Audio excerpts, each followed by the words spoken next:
Chapter 631. Back home in the evening, Wang Zijin leaned against the bed and read a book, with a pillow behind her back.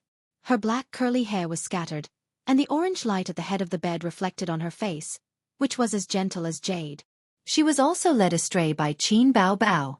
The long black straight hair that Qin Zhe liked very much was gone, and it was slightly curled at the end. Therefore, when two people get along, the dirty one will always lead the upright one astray, because when people fall, the brake pads can't be stopped. It was not easy for Qin Zhe to control the object of Guan Bao's friendship to Su Yu. Now he wanted to go further and reach a close friendship with Wang Zijin. Unfortunately, Wang Zijin was well versed in the tactical essence of unobtainable things are always in turmoil, and always kept Qin Zhe hanging. A beautiful name. Want to fall in love, but be afraid of being f***ked.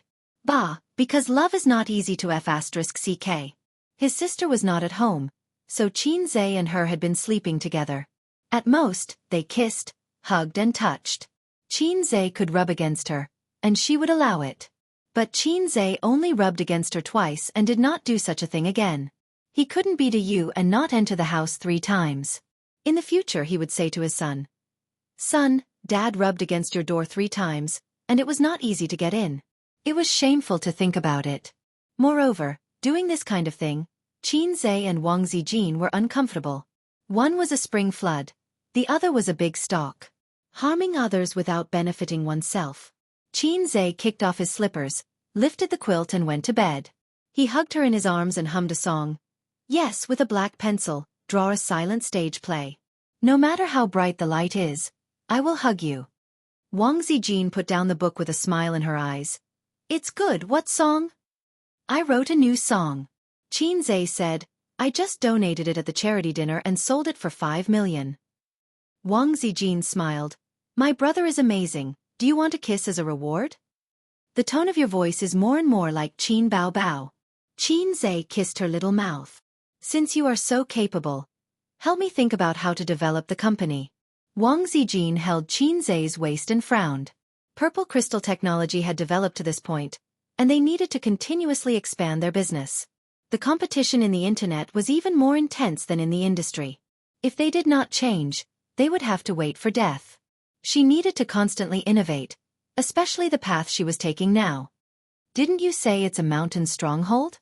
This road is the brilliant avenue that leads straight to the heavenly gate. Qin Zhe laughed. A knockoff is a knockoff after all. It's fine to make quick money, but it's hard to stay popular forever. Letting out a sigh, Wang Zijin closed the book and gently placed it by the bedside. She then returned to Qin Zhe's embrace and said, How about my pirated PUBG mobile game? But there are already many of them in the market, and I'm afraid that I won't be able to produce any results. Qin Zhe suggested, It's time to kill a few programmers as a sacrifice to the heavens. Wang Zijin felt that this was a good idea and nodded in agreement. Have you played a PUBG game before? No, don't ask me about games. I've quit. As a veteran shooter, Qin Zhe started playing Counter-Strike when he was in junior high. Later on, he started playing CF. Shooting games practically ran through his entire youth. Now that he could not play them anymore, he really did not have the interest to eat PUBG. Men should not eat PUBG either. That was a woman's patent. Whoever ate PUBG was gay. Sleep early tonight. Let's set off tomorrow. Wash up and sleep. Qin Zhe chuckled. They took a bath together. Tomorrow, they would go to the disaster area to send a batch of supplies and a little money. Money was secondary. In the disaster area, money did not have much use. At most it could be used to comfort people. The supplies were the most important. Wang Zijin curled her lips and said aggrievedly, I work myself to death every day, but you never praise me. You just want to take advantage of me. When she said this, Qin Zhe remembered that he had never praised Wang Zijin. She was not a woman like his sister who liked to whine and act coquettishly, nor was she a woman who lacked love like Su Yu who needed him to nourish her. She should be an intellectual, mature, and steady woman. Not to mention whether she was steady or not, she was definitely a woman with strong opinions and a strong heart. But Qin Zhe ignored that a strong woman was also a woman, and she also longed for her boyfriend's praise and love. Just like a mature man, he would also fight for his son's milk like a child. Good girl, Zijin is so sensible and amazing. Qin pressed his big hand on her head and rubbed it. His eyes were gentle and loving. Wang Zijin was stunned for a long time and then burst out laughing. Ace, your expression just now was like my father's. When I was young, he rubbed my head like this. Now that I think about it, I feel that your eyebrows and eyes are a bit similar. Your father is as handsome as me, Qin said in his heart. You haven't seen Su Yao. I'm the one with similar eyebrows and eyes. But now it didn't look like him.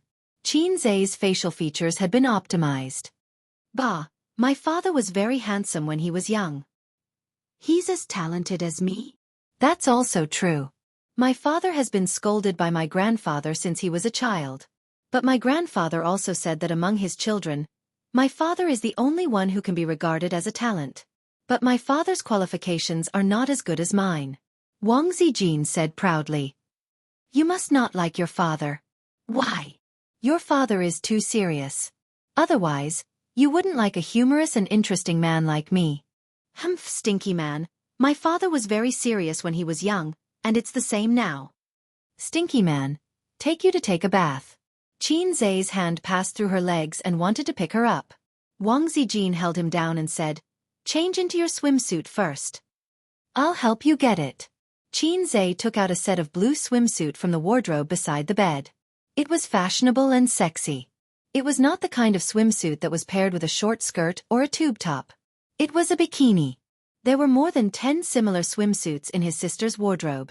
Wang Zijin curled up under the blanket and silently changed into her swimsuit. Qin watched as she pushed her bra and fat CI out of the blanket one by one.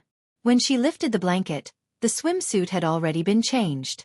She was about 1.6 meters tall, a head shorter than her sister, but she was slim and well-proportioned. Her delicate body was white under the light. In the bathroom, it was steaming hot. Qin and Wang Zijin were soaking in hot water. Beside them were 2 glasses of Yamazaki water, and ice cubes were floating in the wine. Wang Zijin's hair was tied into a ponytail, and her forehead was pasted with bangs. Her face was flushed red, and the tip of her nose was dripping with fine beads of sweat. She squinted her eyes comfortably. The central air conditioner above their heads was blowing cold air. It was actually very comfortable to take a hot bath in summer. After soaking, one's whole body would be soft and light, and it would detoxify. With a glass of water, it was like a combination of ice and fire. Qin picked up the goblet with his right hand and drank wine. His right hand lingered between Wang Zijin's slender waist and buttocks. Ace, you can swim, right? Yes. Teach me how to swim. Okay. There were more landlubbers in the north than in the south. Wang Zijin couldn't swim. At most, she tried to hold her breath. Fortunately, the pool was big enough for them to play around. Qin held her waist and taught her how to dog paddle. From Qin's point of view, Wang Zijin's smooth and white jade back, slender waist, and perky buttocks were all visible at a glance. After a long time of dog paddling, she still couldn't learn. As long as Qin let go, Wang Zijin would sink. On the other hand, the dual impact of touch and vision made Qin burn with anger. A few minutes later, they leaned back to the edge and drank a mouthful of cold wine. Wang Zijin's eyes swept over Qin's lower body, and her face became redder. Qin's eyes also fell on Wang Zijin's chest and couldn't move away.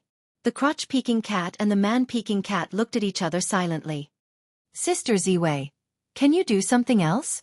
He swallowed. No. Wang Zijin quietly shrank to the side. I know you don't want to open it, and I don't mean that. Qin said in a bewitching tone, but we still have a lot of room for manipulation. Wang Zijin looked at him blankly. Oh, you're already an experienced internet user. Why are you still pretending? Qin whispered in her ear. Have you seen a stroke from the sky? If you don't know, I'll teach you. Wang Zijin. Bathroom. Qin let out a long breath and felt comfortable. Wang Zijin curled her lips and said, It's so dirty. I'm not washing. Qin said, Don't. Wait a little longer. Maybe you'll get pregnant after a while. Wang Zijin hit him angrily. Ding, ding, ding. His phone rang. It wasn't a phone call, but a video call request from his sister on the messaging app. My sister's video call. Qin's mouth twitched. Wang Zijin nodded and silently retreated to the other corner of the pool. Qin Zhe took a deep breath and chose to accept the call. His sister's sharp face appeared on the screen. She had light makeup on and was dressed up. The background was a hotel room. It seemed that she had just returned. Room rounds, little chick. Qin Bao Bao's cheerful voice sounded. Just returned? Yes, I took a job tonight. Are you taking a bath? Yes. I'm going to take a bath and sleep. Tomorrow, I'll go out with Sister Ziwei for disaster relief. Humph, can't she go by herself? Why did she have to drag you along? You said it yourself. You're very supportive of me going with her. Of course I have to say that. Qin Bao Bao pouted and emphasized softly. She was beside me at that time. What else could I say? Now it's just the two of us. Let me tell you, I'm not happy. The wolf in the house misses you every day. Humph. Sister, she's actually here. Qin Zhe smiled dryly and said, Are you getting used to it over there? I'm getting used to it. It's like a vacation. Guangdong is simply a paradise for foodies. Every day, my assistant brings back different delicious food. La la la. She did seem to enjoy the days in Guangdong. She was cheerful and lively. I just miss you a little, Qin Bao Bao said softly. Her voice lowered. It was as soft as a lover's whisper and coquettish. Qin Zhe did not dare to look at Wang Zijin's expression, but he knew that it must be very strange. Sister, I'm almost done showering. Let's talk later, okay? Okay, bye. Bye. Qin Zhe put the phone next to the wine glass. Wang Zijin, who was in the corner, staggered over in the water and said faintly, I want to scold your sister. Qin Zhe, you'd better scold me. Wang Zijin glared at him. Ding, ding, ding. The phone rang again. It was not a phone call, but a video call request from Qin Bao Bao through the chat software. This time, it was Wang Zijin's phone. Sister Ziwei's face turned pale. Your sister. I'll hang up first and go back to the room. Qin Zhe lifted Wang Zijin out of the water and rejected the video call request. Wang Zijin grabbed the phone, twisted her little butt, and ran out of the bathroom. After she returned to the room, she wiped the water stains on her body, dried her hair, and changed her swimsuit into pajamas. Just then, she accepted Qin Bao Bao's third video call request. What are you doing? You keep rejecting me. In the video call, Qin Bao Bao's cheeks were puffed up like a bun. I just washed my hair, Wang Zijin said and put a mask on her face. Because she had just finished bathing, her face was red, and Qin Bao Bao could easily see it. Oh, when did you come home? Qin Bao Bao asked. I forgot. I've been back for a while, Wang Zijin said. Keep an eye on him. When I'm not at home, he can easily become a wild dog. Don't let him sleep with women. Qin Bao Bao joked. Wang Zijin felt guilty and snorted. Don't you know what your brother is like? Qin Bao Bao said, Isn't it because the outside world is too tempting? There are so many flirtatious men out there. Wang Zijin thought to herself, Are they as flirtatious as you? Ace is an adult. He doesn't need you to control him like this. I'll control him. I'll control him. Why can't I control my brother? At his age, isn't it time for him to get a girlfriend? What do you know? Those women are after his money. I'm not after his money. Zijin, let me tell you a secret. I secretly installed surveillance cameras at home to prevent theft. Is that so? Why didn't I know? Fortunately, Wang Zijin was wearing a mask. Otherwise, the horror on her face could not be hidden. Haha, I lied to you. Haha, I know you lied to me. The two best friends chatted until 11:30. After the call ended, Wang Zijin's back was sweating. She subconsciously lifted the quilt and got out of bed. When her feet landed on the ground, she paused for a moment and shrank back. She did not dare to stay there. She sent a message to Qin Zhe. Your sister said that she installed surveillance cameras at home. After a moment, Qin Zhe replied, Damn, is it true? I was so scared that I dropped my dried fish. Wang Zijin, don't ask if it's true or not. Hurry up and take a look. About 10 minutes later, Qin Zhe replied, There's no surveillance camera. Wang Zijin lay down on the bed, her chest heaving up and down as if relieved of a burden. Bah! Black-hearted maggot. Chapter 632. More than 10 years ago, Luo Shui town was still a town, but because it was located along the coast and near the port, it was designated as an economic development area by the government and slowly became a city. The locals still like to call the city a town. The origin of the name of Luo Shui City was very interesting. There were 3 large rivers that converged here and flowed to the sea. Luo Shui City was named after the meaning of placing water. It was located in the eastern part of Zhe province and had a subtropical monsoon climate. Typhoons were not unfamiliar to the city, but compared to the calamitous Blue Creek next door, it was still considered good. Blue Creek was a city that suffered from floods, and there was a flood almost every year. The people of Blue Creek loved and hated Lanjiang. It destroyed the once rich city, and it was said that it lost hundreds of millions every year. This year, Blue Creek was still unable to escape the devastation of the flood, but the people of Blue Creek did not panic at all. They went to work in boats and posted in their circle of friends that the flood this year was still so spectacular. On the contrary, the flood of Luo Shui City was far better than any other in history. It could be said to be a once-in-a-100-years occurrence. At present, 70% of Luo Shui City was submerged in water. Hundreds of thousands of people were affected. The roads were paralyzed, water and electricity were cut off, there was no communication signal, and there was not enough food. Schools, units, and factories had all stopped operating. Even if it did not rain, the flood would take 2 to 3 days to recede. Qin Zhe and Wang Zijin held an umbrella and stood at the bow of the boat, driving on the main road of the city. Behind them were several large trucks, transporting some supplies and food. Raindrops fell on the muddy water, creating circles of ripples.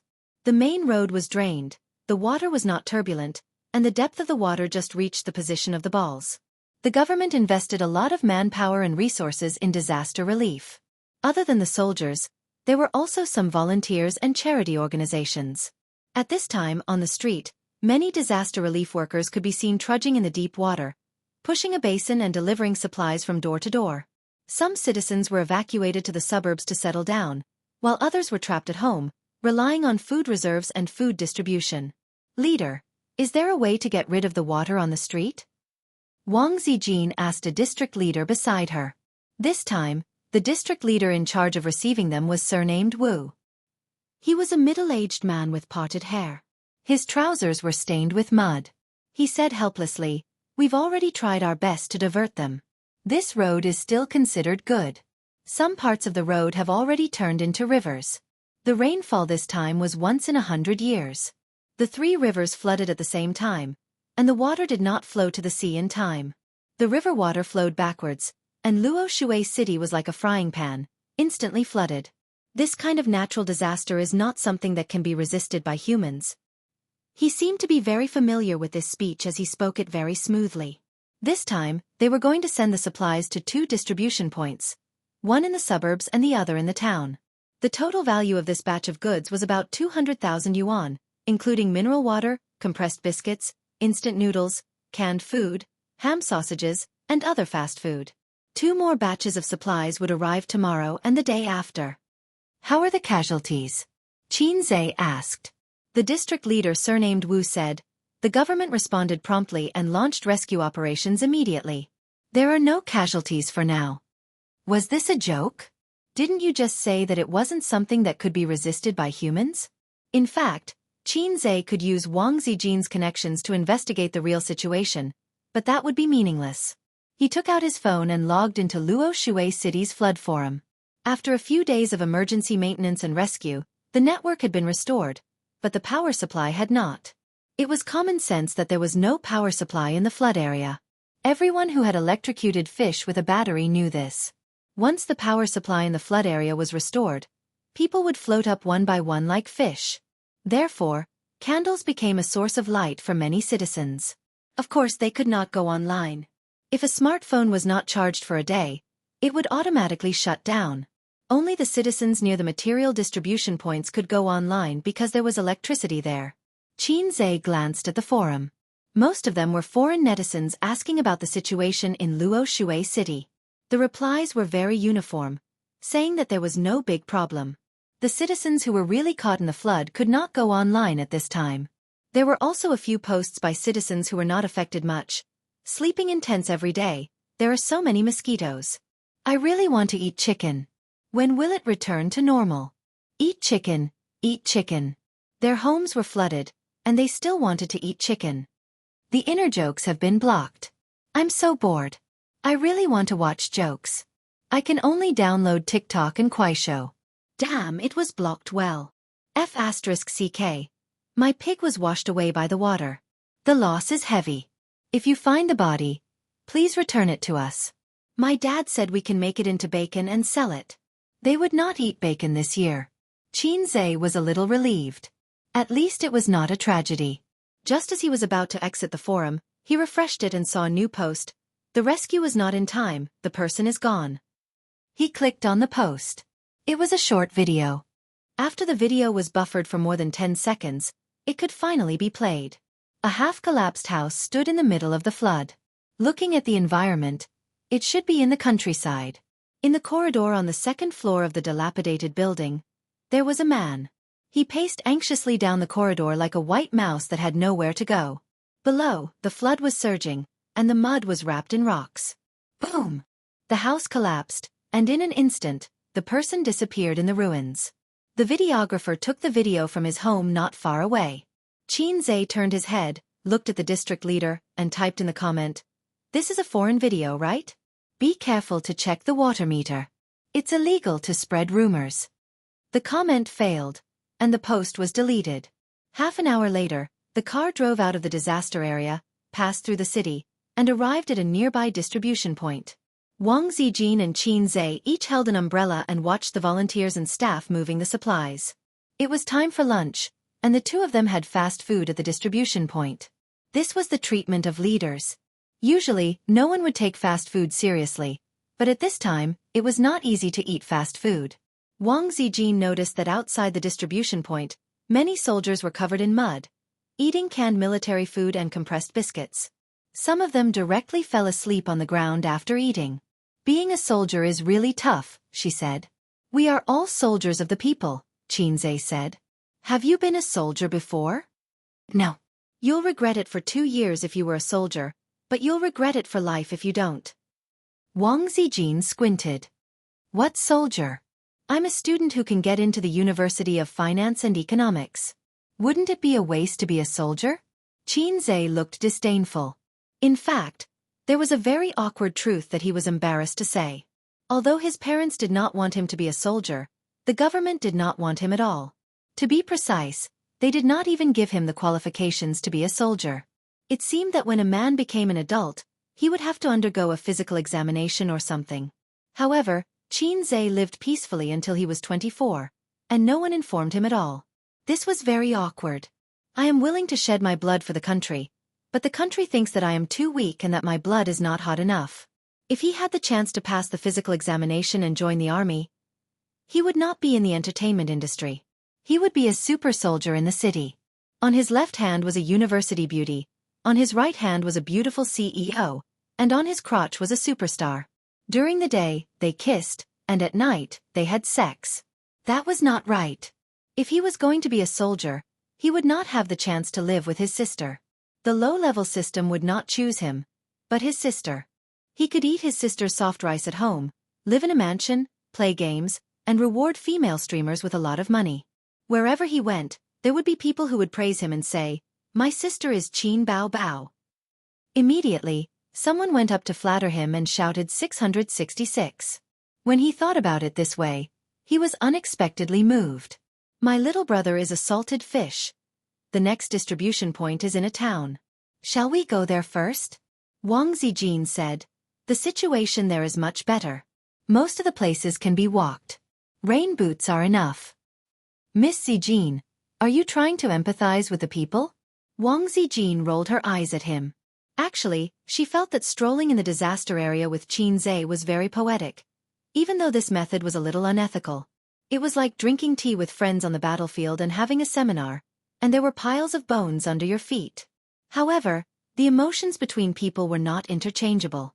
Wang Zijin felt that she had already done her duty by delivering supplies to the disaster victims. Next, she wanted to be romantic with Qinzhe. "Okay." Qinzhe agreed. The two of them exchanged a few words with the captain of the supply team, then bade farewell to the district leaders and headed to the next distribution point. They took a small boat to cross the area with deep water. Along the way they saw all kinds of people. There were citizens trekking in the water, boatmen doing ferry business with small boats, soldiers resisting the disaster, and volunteers transporting supplies in the water. It was a bleak scene. The two distribution points were more than 10 kilometers apart. Wang Zijin and Qin Zhe walked on foot. The road was muddy, but the situation was much better. There was no waist-to-knee water. Until they were blocked by a turbid river. This was a suburb. If the river did not flood, it should be a clear and small river. However, at this time, the water level had spread to the shore and submerged the flat bridge across the river. A pickup truck slowly drove across the flat bridge. It drove very slowly and crossed the river bit by bit. Qin Zhe and Wang Zijin were trapped at the end of the bridge. They looked at each other and said, "Let's wait for the convoy to come." Wang Zijin nodded vigorously. "Call and inform them to change vehicles. The flat bridge is not enough to support a truck." Qin Zhe said, "We don't have to worry about that. The person leading the way knows the situation. They definitely won't drive a truck." "No, this wasn't that big yesterday. Today, it suddenly can't cross." Someone on the side explained. Wang Zijin said, "Then I'll make a phone call." Many local residents were also blocked by the flood. They were carrying plastic bags with fast food in their hands. The flood had caused them a lot of trouble, but life had to go on. Compared to the city, which was more serious, this side was considered better. After the pickup truck passed, a local rode a motorcycle and tried to cross the river from the rushing flood. The iron baskets on both sides of the motorcycle were filled with mineral water and other supplies. "Don't go over. Wait for a car to come and take a ride," the resident beside him said to him in a dialect. "I can't leave my car here. I still have to drive it over," the motorcycle owner said. "Then wait for the water to become smaller," the person beside him advised. "Damn it. Who knows when the water will become smaller?" "That's how I got through," the motorcycle owner said. With the roar of the engine, the motorcycle rushed into the water. The two wheels worked hard to roll as it trudged forward. The motorcycle drove to the middle of the bridge. The rushing water rolled up the gravel and hit the wheels. Then, the wheels suddenly got stuck. The motorcycle, which had lost power, was washed down the bridge bit by the flood. The sudden change made the people on the shore exclaim, "Get off quickly. Be careful. It's going to be washed down. Leave the car. Get off quickly." There were more meaningless screams and exclamations. In fact, it was the same whether they got off or not. If they got off the car, they would be washed down by the current. The motorcycle owner subconsciously put his feet on the ground to stabilize the car. However, it was not the ground under his feet, but the surging flood. The car fell and was washed down the flat bridge. The people in the car were instantly swallowed by the surging turbid waves. Wang Zijin screamed. She instinctively grabbed Qin Zhe's hand, but she grabbed nothing. Chapter 633. A's. In her line of sight, Qin Zhe rushed towards the river, jumped, and disappeared into the turbulent river. Wang Zijin's shout was almost synchronized with the splash of him falling into the water. She never thought that Qin Zhe would be so impulsive. Saving people was not something he should do. The water was so strong that it was not comparable to a swimming pool. She took a few steps forward and stepped into the river. She shouted a few more times until her voice was hoarse. "Ayo, that kid jumped in. How can you save people like this? It's over." The people on the side discussed animatedly as they pointed at the river. Their faces were also filled with panic. 1 minute. 2 minutes. 3 minutes. This was the most torturous moment in Wang Zijin's heart. 5 minutes later, there was no movement on the turbulent river. A's. A huge fear exploded in her heart. She had never been so scared and helpless in her life. Wang Zijin asked the people behind her for help, but they looked at each other and thought that there was no way to save him. They did not have any tools or equipment. She did not want to lose her life again. They advised her that someone had already called for the rescue team. It was too late. When the rescue team arrived, they did not know where they had gone. The sky was gloomy, and it was drizzling. A chill rose from the bottom of her heart. Wang Zijin suddenly rushed towards the river. The water was above her knees and waist, but she was pulled back. Don't go, don't go. You can't save him. The middle-aged man who pulled her said in broken Mandarin. I don't know how to swim, but I must save him. This was the only thought in Wang Zijin's mind. People were like this. The moment they saw the most precious thing disappear forever, even if they knew that they would lose themselves, they would not hesitate to rush over. She was forcefully dragged back by the middle-aged man and a young man and fell on the shore. Wang Zijin looked back at the river and remembered a sentence she read in a book a long time ago. It was the autobiography of a female scholar in modern times. She remembered her first love. In the 38th year of the Republic of China, there was a strong wind and heavy rain, and the flood flooded half of Yang. In this flood I lost my love. In an instant, the color of the entire world faded away. Hey, there's someone there, someone shouted. Wang Zijin's entire body shook. She turned her head abruptly and looked over. More than 10 meters away, a human head popped out of the surface of the river. It bobbed up and down for a moment, then swam towards the shore. After climbing ashore, it walked towards them. The sparse crowd let out cries of joy. The only regret was that he was alone.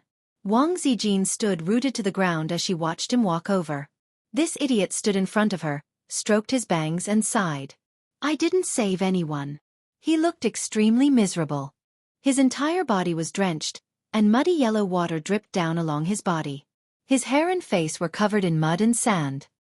His left ear was struck, and a stream of blood flowed out. There were many scars on his arms. Qin Zhe was a little depressed that he didn't manage to save her. The undercurrent at the bottom of the river was turbulent, mixed with mud and gravel. It was impossible to open one's eyes. If a person was sucked into the undercurrent, they would disappear in an instant. No one could find them no matter how hard they tried. He had overestimated himself. Wasn't I handsome just now? Qin Zhe tried to find joy in his misery. Slap. Wang Zijin raised her hand to slap him in response. The tears that she had been holding back for a long time rolled down. I was wrong. Qin Zhe opened his arms and wanted to hug her, but when he thought about his embarrassing appearance, he awkwardly stopped himself. Wang Zijin took the initiative to throw herself into his arms. She cried and wailed. What does this have to do with you? Who told you to be a hero? If you save someone, at most I'll thank you. If you fail, you'll lose your life. Can you be more mature? Are you crazy? Who wants you to save them? Who wants you to save them? If something happens to you, how am I supposed to live? If I want to live, Bao Bao will kill me. She cried and scolded at the same time. Qin Zhe kept saying that he was wrong, but he couldn't explain that he had measured it in his heart. With his physical strength, he could swim 3 laps in the whirlpool. Holding his breath for 10 minutes wouldn't be a problem. If he said that, he would probably be slapped again. I'm still angry. Slap me again. Wang Zijin cried. Slap. Slap me to death. Qin Zhe coaxed her. Slap. A loud slap landed on her face. Qin Zhe. You really hit me. Slap. Sister Xian gave her another backhanded slap. This wasn't over. She slapped him twice more, as if to vent all her emotions. Wang Zijin took 2 deep breaths. The anger in her heart was finally gone. After waiting for about 10 minutes, the rescue team came. They were dragging a kayak and wearing survival suits. 2 were washed away by the water, right? Did any of them float up? The leader asked. 1, just 1. The person beside him explained, this one jumped down to save people. He came up, but the other one didn't. They should be dead by now. I didn't touch anyone. They might have been swept away by the water, Qin Zhe said. The leader nodded. As usual, he said some words of thanks and criticism. He reminded him not to be impulsive if he encountered such a thing again. Then, he led the others and paddled the kayak downstream to try to pull the people up. Wang Zijin wiped the sand off Qin Zhe's face with a tissue. She wanted to take him back to the hotel where they were staying to take a shower and change clothes. At this moment, she received a call from the motorcade. President Wang, the car is blocked on the road. They want to rob the supplies. What should we do?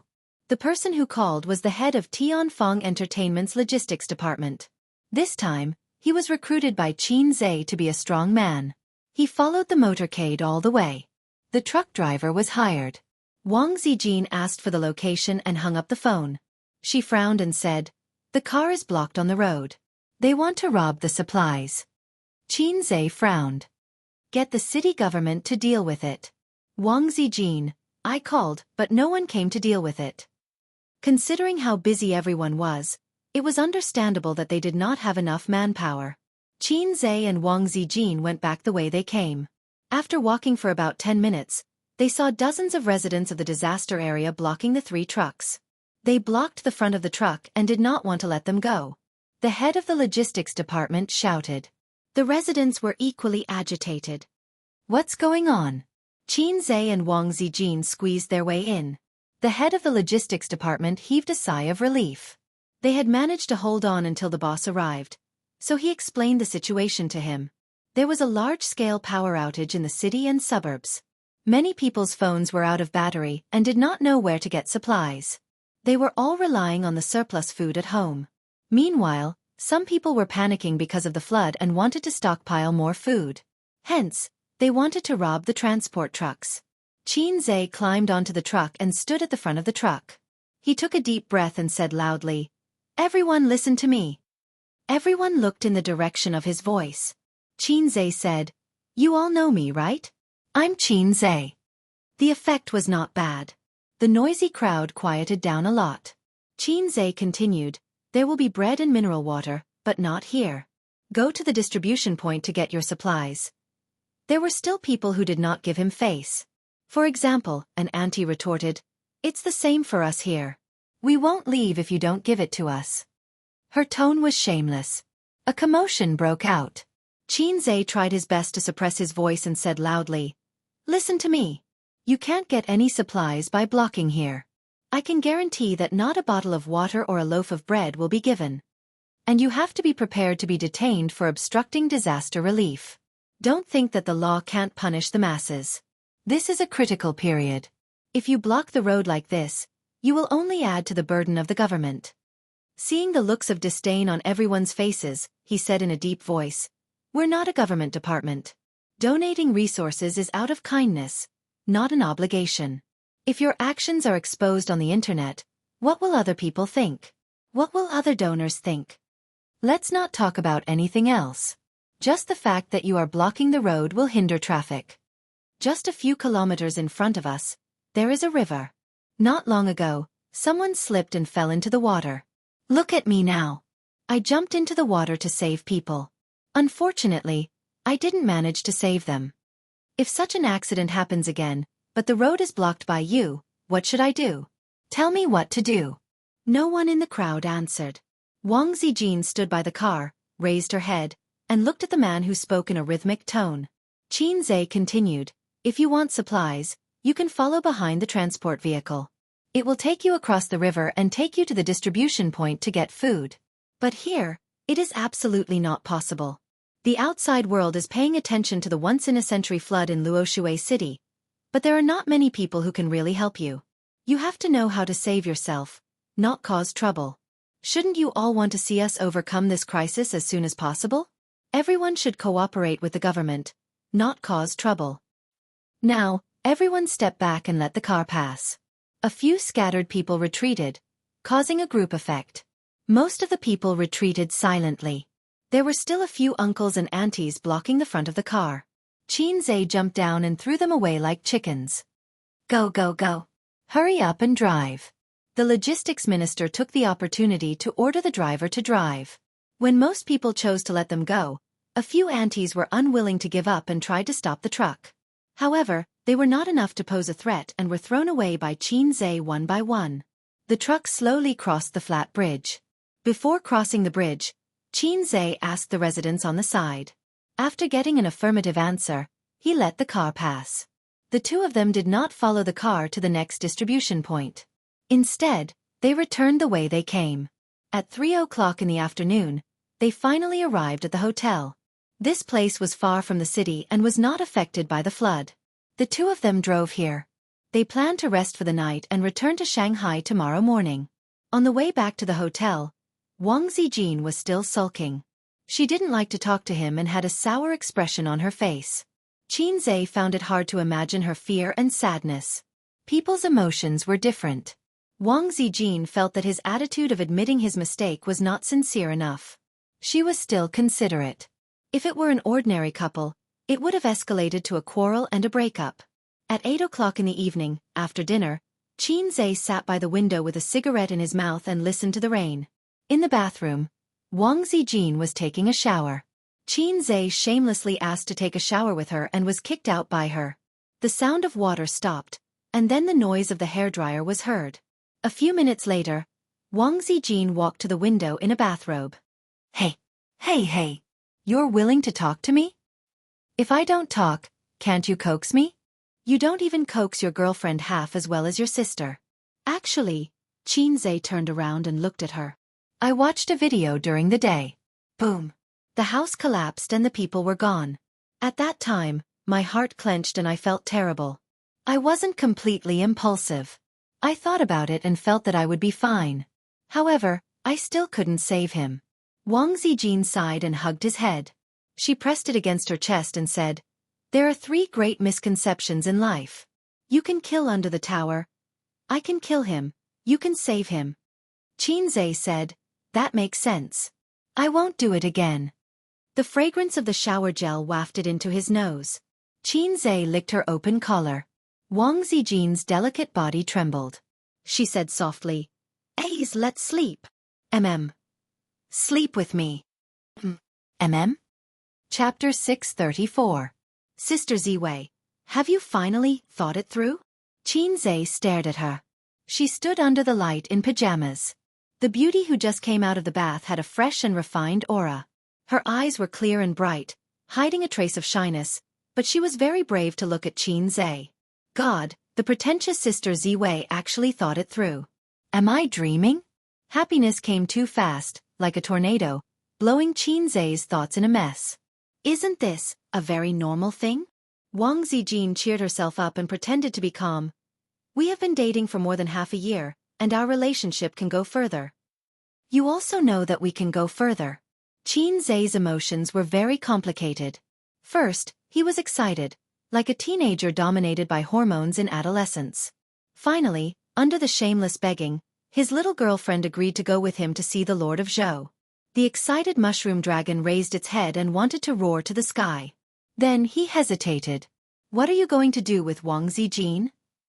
That day, Nan Man Pei asked this question out of curiosity. Some things had to be faced eventually, but it was not necessarily a choice. Qin Zhe could choose to be a gentleman. When he and Wang Zijin's relationship warmed up to the point of talking about marriage, he could confess his relationship with Su Yu. Well, I do love you, so I gave you a chance to make a choice. Are you willing to accept such a scumbag man like me? Then his body shook, and the aura of a bastard surged like an ant. Sister Ziwei cried and said, I don't care, as long as Qin Long Outian harem is not a dream, and you have me in your heart, I don't mind. Don't make trouble. The ending would only be that Wang Zijin slapped him and then left angrily. Then, how would the terrified salted fish say be able to woo her again? The result of being a gentleman was only to forget each other. As Nan Man Pei said, maybe it was a knot in the heart for 10 or 20 years. Perhaps after a long time, Sister Ziwei would not thank him for being a gentleman. Instead, she would hate him for being a gentleman. Love is a small boat drifting in the vast sea. What you need to do is not to find the shore and send the sisters ashore. Instead, you let it drift away with the wind, so that your sisters can only stay with you on the small boat forever. There may be crying, there may be noise, there may be sadness and heartache, but in the end, they will still be with you. What else could he do? Watch her return to the capital sadly and marry Zhang Mingqing or someone else. Gentleman or scumbag, please choose. Wang Zijin didn't notice his strangeness and said in a low voice, I've always been unwilling to give it to you. Won't that make me seem pretentious? Qin Zhe shook his head. No, because you're afraid of being F***ed. Wang Zijin. No. What is that? She bit her lips and said bitterly, I just feel that you don't love me very much. Girls would always hesitate. They were afraid of meeting a scumbag. I'm not the kind of person who likes to get into a dead end. I'm a scumbag? Sister Ziwei, you're the same as Sister Man. You have terrible taste. Qin Zhe said, but I really love you. Wang Zijin said, It's my own fault. I feel like I've been living in her shadow. Who? Qin Zhe didn't dare to ask, and Wang Zijin didn't want to say. In the past, I was just acting out of spite to keep you in suspense. But even if I went overboard, you never complained. I mean, you complained in your heart. Wang Zijin cupped his face and murmured, "You know, after you jumped into the water, I waited on the shore. When you didn't come up, I wanted to die." She held her chest and said with a lingering fear, "Right here, it was like I suddenly lost something. It was empty." Those are the best words of love I've ever heard. Qin Zhe buried his face in her chest again. We still have a lot of things to do and a lot of things to say. We haven't planned our lives or looked forward to the future. How can I lose the person I love the most in my best years?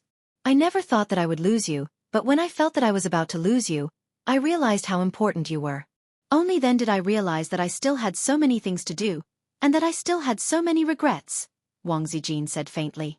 She hugged Qin Zhe's head tightly and said softly, "Aze, I want to do more things with you and hear more words of love from you."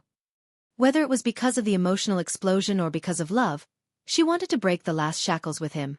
At this moment, Wang Zijin already had the courage to go further. Qin Zhe picked her up and put her on the bed. The bedside lamp shone on her face. Her cheeks were red, but she didn't look away. There were ripples in her eyes. "If it's my first time, do I have to wear a work cap?" Qin Zhe swallowed. Wang Zijin, whose heart was beating wildly, was stunned for a long time before she realized what a work cap was. She hesitated for a moment, shook her head, and said softly, "No, you have to wear it for the first time." That made sense.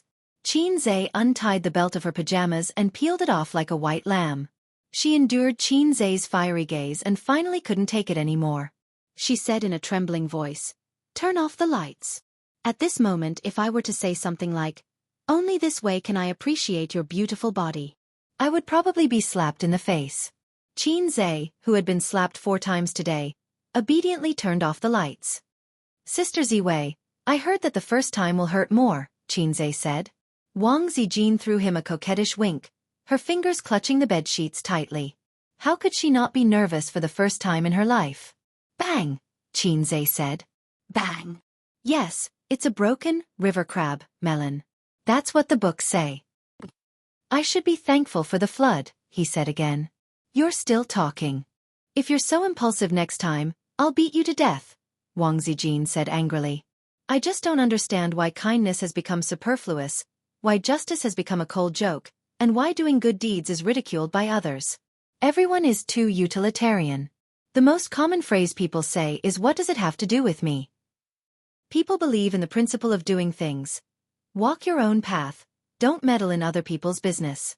Look at the main characters in novels on the internet now. 9 out of 10 of them are like this. There's even one who kills his whole family. They're smug when they do bad things, but they're arrogant when they don't save people. My balls hurt." "Are you mocking me?" "Of course not. I love you so much that I'll only *CK you, not mock you.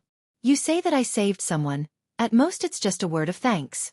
But I didn't save someone for gratitude. I just couldn't stand watching a fresh life disappear in front of my eyes without doing anything. Although I still couldn't save him if I succeeded.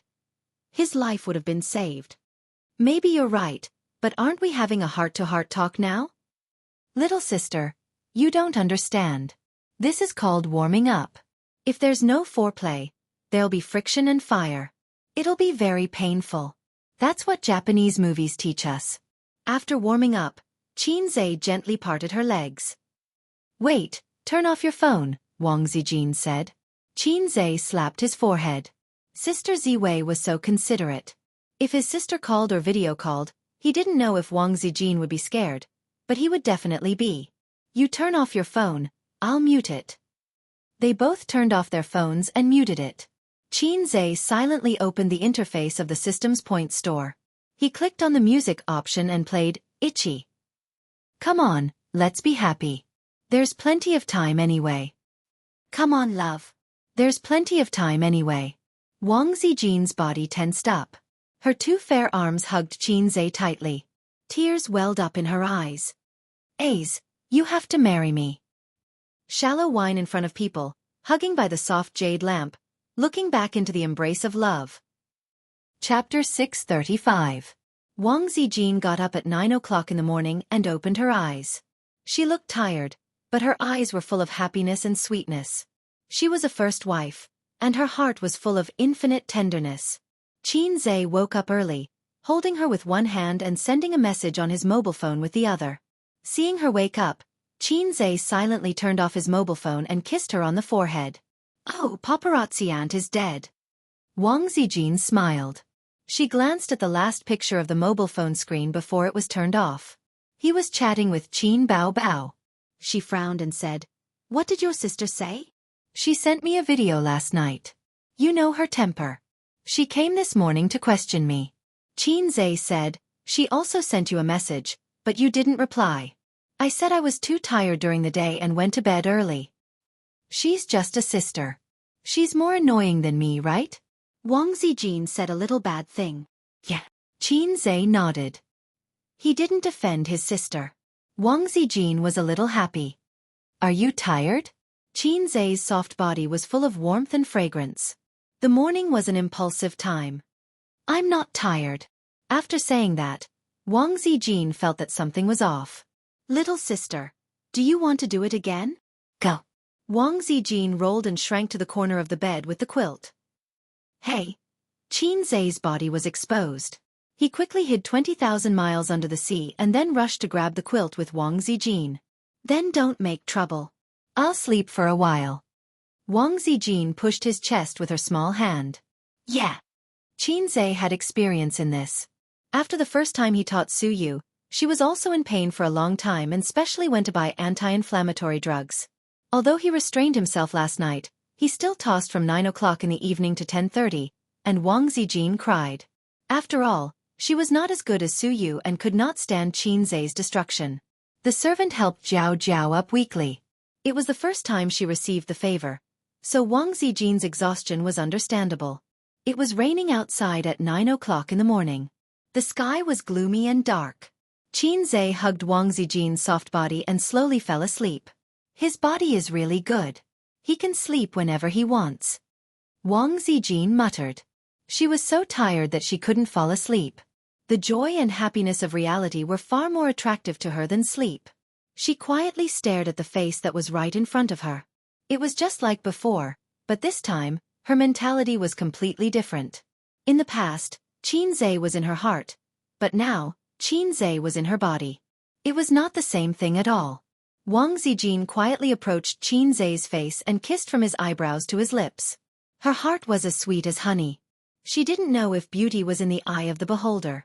He was getting better and better. His eyebrows were as heavy as thick ink, his eyelashes were dense and long, his nose was very high, and his lips were slightly thick. She heard a saying that people with thin lips had a cold character. Qin Bao Bao and Su Yu both had thin lips and were cold women. As far as lips were concerned, she and Qin Zhe were the best match.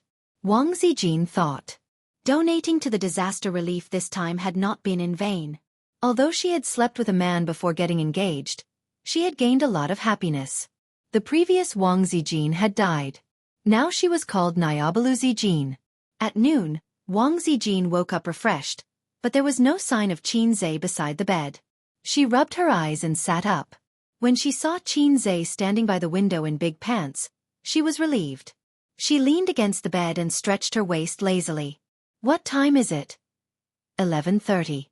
The rain was still falling, and the sky was pale. Qin Zhe turned off the air conditioner, and the cool wind blew in from the window, making him feel comfortable. "I'm hungry. I'll order the meal now." Qin Zhe nodded, turned around, picked up the phone beside the bed, and dialed the number to order the meal. Wang Zijin subconsciously glanced at his crotch, and her face was slightly red. "Do you want it?" Qin Zhe smirked. He woke up for a while, and the temptation of naked embrace was too great for him.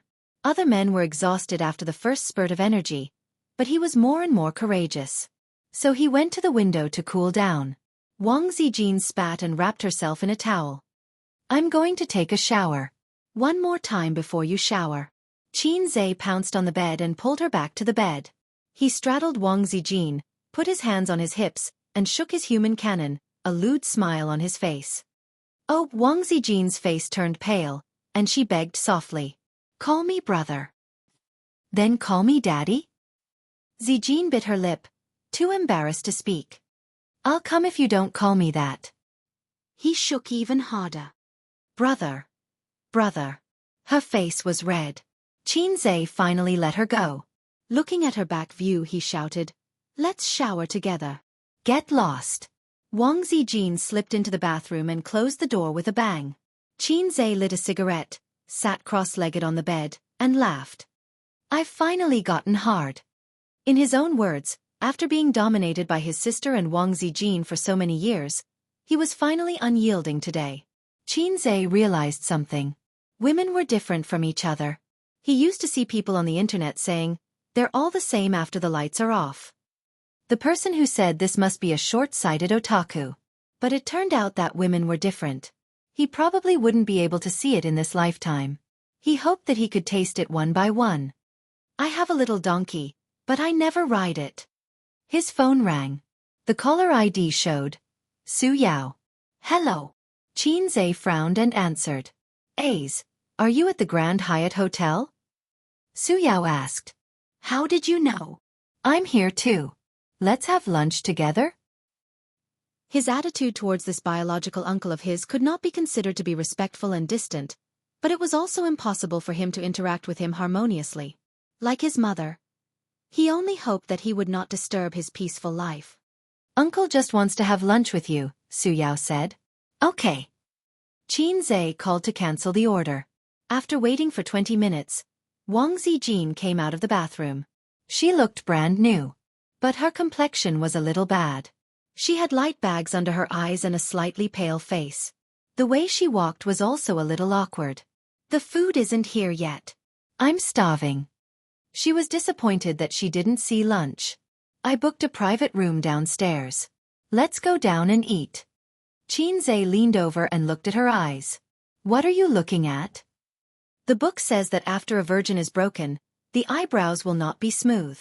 It's a lie. I can't tell. Wang Zijin rolled her eyes. We can just eat in the room. Why did you book a private room? A long business friend happened to be there and asked me to go down for lunch.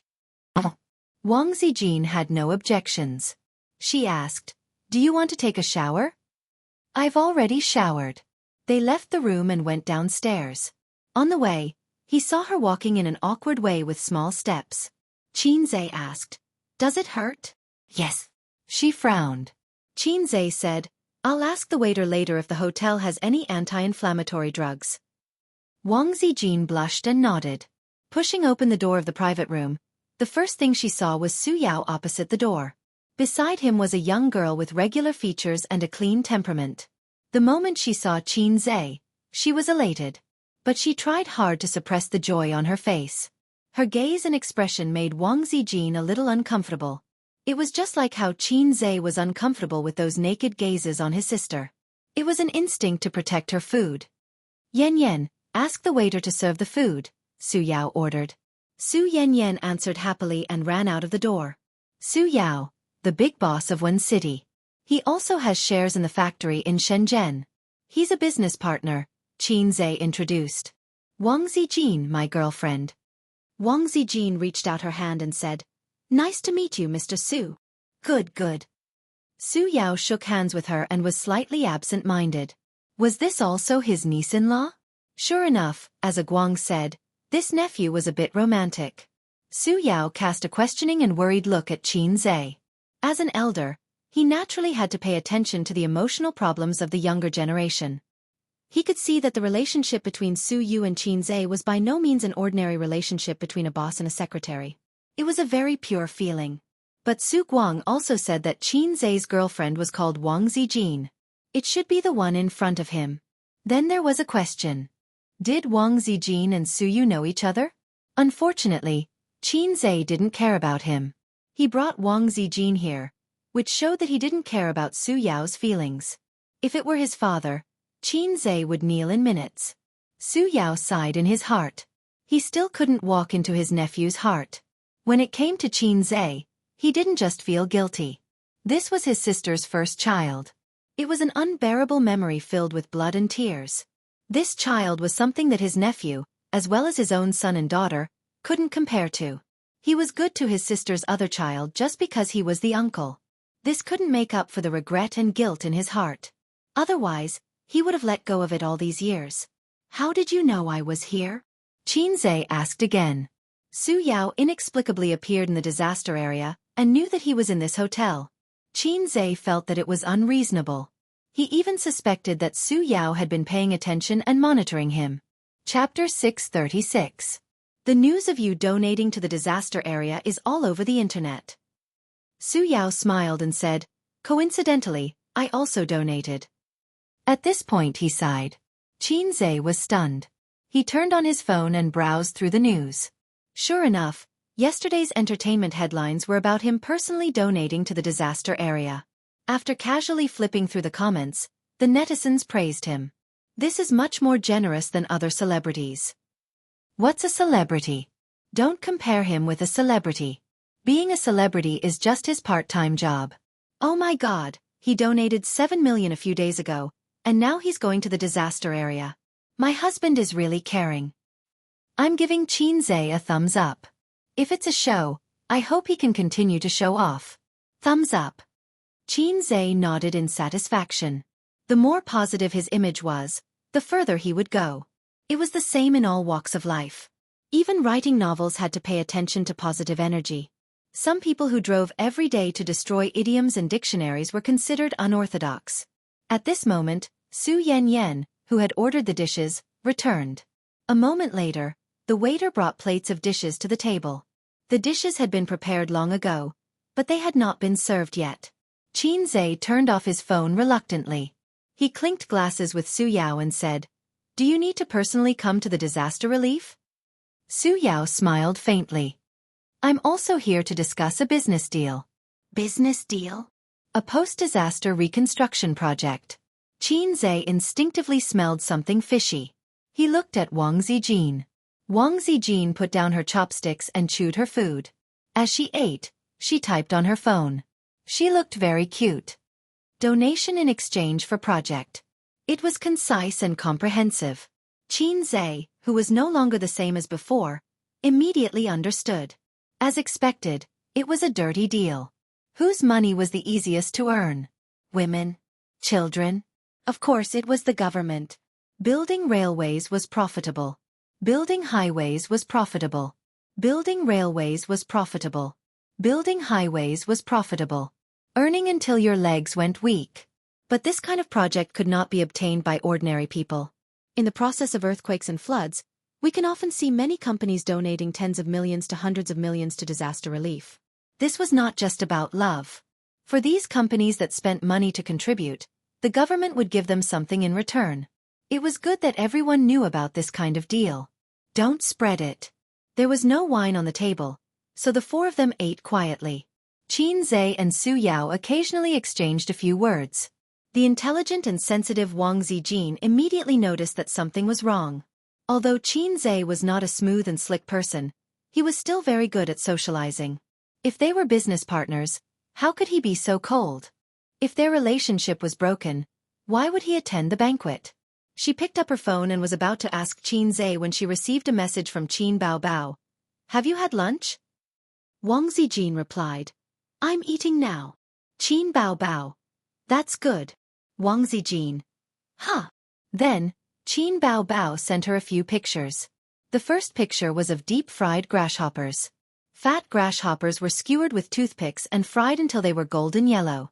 "Skewer your head with mine, skewer a lucky grass, skewer a concentric circle." The second picture was still deep-fried. It was a big pot of maggots. People with trypophobia would scream when they saw it. The third picture was even scarier. A newborn mouse was red all over and its eyes were black. It had not even opened its eyes yet and was being cooked in soup. Wang Zijin shivered and put down her phone with a pale face. She finally understood what the crying monster meant by, "That's good." "Why aren't you eating?" Qinzhe noticed that she was in a daze and asked, "Why is your sister like this? Beat her to death." Wang Zijin cried. "Qinzhe." Wang Zijin handed the phone over. Qinzhe was speechless after reading it. "Damn it, I don't want to eat anymore. I'm convinced by the Cantonese people. Underscore. My sister probably found something good and can't wait to share it with you, Chinze said. He didn't believe it himself. It was very strange. He could imagine his sister snickering on the other side of the phone. But his sister couldn't use this thing to disgust him. My sister really loves me the most. Where did your heart go? Wang Zijin said angrily. What's wrong? Su Yanyan asked curiously. It's nothing. Chinze smiled. This girl should be his cousin. I have so many cousins. It's a pity that I don't have a sister complex. Otherwise I could shoot at the world. Chinze ignored his uncle, but was especially gentle to girls. So, he gave her a very warm smile. Su Yanyan's heart was beating fast. She mustered up her courage and said, Chinze, can we add each other as friends? I'm your fan. Chinze said of course and happily scanned the QR code to add her as a friend. Su Yanyan hugged her phone and smiled happily. She wanted a yard after taking an inch. Can we take a photo together? Of course, Chinze wouldn't refuse and took a photo with her. Su Yao frowned. Yanyan eat. Su Yanyan nodded and secretly stuck out her tongue. In front of his children, Su Yao had always been a dignified father. He didn't smile and was strict. It was also because of this that Su Yanyan didn't grow up to be an unruly and willful rich girl. In terms of living expenses, he had always controlled it to be neither more nor less than the children of ordinary families. But compared to the other rich second generation in the circle, Su Yanyan was shy and embarrassed. In Su Yao's words, material things made people decadent and degenerate. Chinze, I'm studying at Fudan University. Do you know that it's because of you that I chose Fudan University? Otherwise, I would have gone to Zhejiang University. While speaking, she carefully observed her father's expression. Seeing that he didn't expose her, she was immediately relieved. Actually, with her grades, she couldn't even get into Zhejiang University, let alone Fudan University. Su Yao's children didn't have the demeanor of a top student when he was young. On the other hand, Su Guang's children had good grades. Is that so? Then I have to thank you. Haha, no need. Just give me a few more autographed photos. Chinze and Su Yanyan chatted happily. Su Yanyan was flattered. Although she knew that it was mostly for her father's sake, with Chinze's status and fame, he didn't need to give her so much face. She still had this much self-awareness. During the meal, Su Yao's phone rang. After listening to the call, his face turned sour and he frowned. Dad, what's wrong? Su Yanyan asked carefully. Nothing. Su Yao shook his head. Is it a donation? Chinze asked. He heard the content of the phone call just now. Since he asked, Su Yao said with a bitter smile, I met with a competitor. Not only did they donate, but they also gave me a commission. Anyway, you all know, so they called and asked me to donate 5 million more. And they even added a commission. Chinze thought to himself, this guy is really dirty. The point is that I've already donated the money. If it's a few million, I'll let it go. But this is not a one-time deal. If you can't stop the other party from throwing money at you, I have to do the same. Otherwise, the money I donated before would really be a show of love, Su Yao said. Isn't that good? Show your love, don't be so materialistic, Chinze said lightly. Hearing this, Su Yao shook his head with a bitter smile. Su Yanyan immediately nodded. Well said. Her father glared at her and she immediately lowered her head to eat. Su Yao sighed helplessly and frowned. Wang Zijin sent a message to Chinze. Do you need my help? Chinze. Is it troublesome? Wang Zijin. Just say the word. Chinze. Okay. Wang Zijin smiled and said, Boss Su, this is actually easy. I'll go out and make a call. She thought that Su Yao and Chinze were just ordinary business partners. Since that was the case, of course she would do him a favor. After all, it was nothing. If it was a friend or family member, she would use the toilet as an excuse and settle the matter. After that, it would be fine if Su Yao didn't know. If he knew, he would definitely be more grateful to her. Wang Zijin's EQ was very high. She had learned the art of controlling people from her grandfather. It was not just a combination of kindness and authority. After she left, Su Yao looked at Chinze blankly. Chinze didn't know how to explain, so he remained silent and ignored him. It was not good to say things like, "My girlfriend is the third generation of an official in Beijing." After a while, Wang Zijin came back. A few minutes later, Su Yao's phone rang. After receiving an affirmative reply and tactfully expressing goodwill, Su Yao hung up the phone in shock. When he looked at Wang Zijin again, the look in his eyes was different. Out of concern as an elder, he said, "Zijin's family is in politics?" Wang Zijin nodded. "Yes, my father used to work in Zhe province." Qin Zhe asked curiously, "Didn't your father work in Shanghai?" Wang Zijin smiled. "There is a saying in the officialdom. If you want to be a high-ranking official, you must go to 4 places: Fujian, Chongqing, Zhe province, Shanghai, and then Beijing. Although the team has changed a long time ago, my father's name is still very useful in Zhe province." Su Yao was shocked. This official position was not small. When he looked at Qin Zhe again, he felt uncomfortable. "Is it really okay for you to do so many things?" After dinner, Qin Zhe and Wang Zijin left. Only Su Yao and Su Yanyan were left in the private room.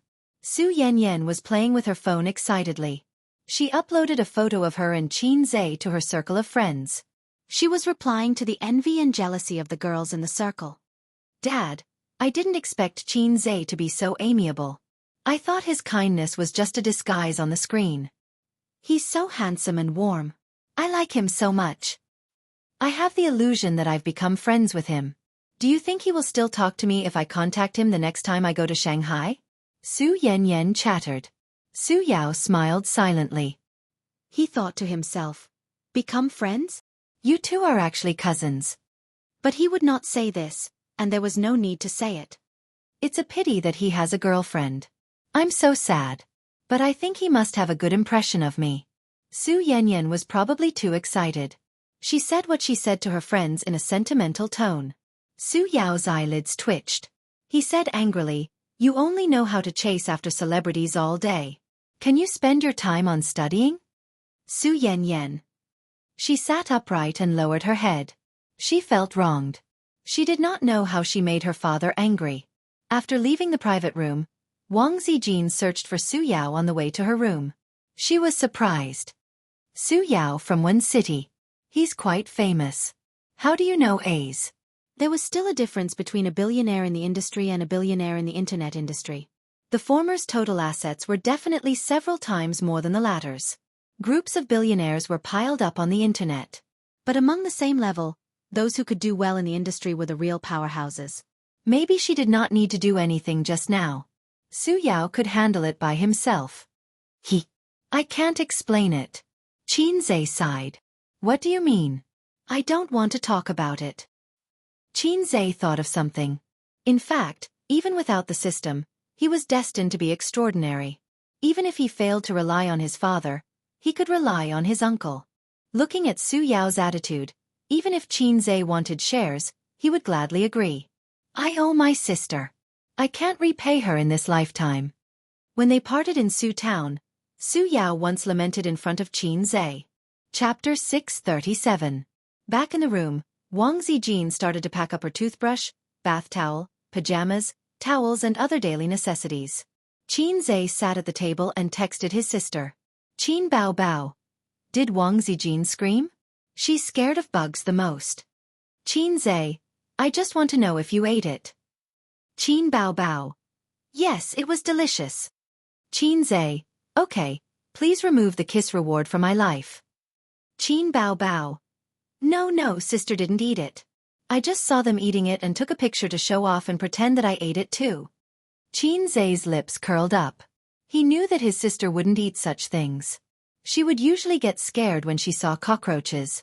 When they were very young, Qin Zhe used to scare her with cockroaches, mainly because she ate his pudding and put the cockroach in her pencil case. His sister opened the pencil case and saw a cockroach smiling at her.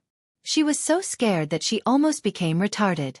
Later, Qin Zhe was beaten up by his grandfather, who said that if he dared to scare his sister with bugs now, wouldn't it be worse when he grew up? That hit the nail on the head. Qin Bao Bao. But I ate crocodile meat today. It tasted pretty good. Qin Zhe. Guangdong has everything. You can eat Hu Jianren if you want. At this moment, he received a message from Su Yanyan. Her ID was waiting for someone bookstore. She said, I'm going back to Shanghai today. When are you going back? Qinzhe casually replied, also today.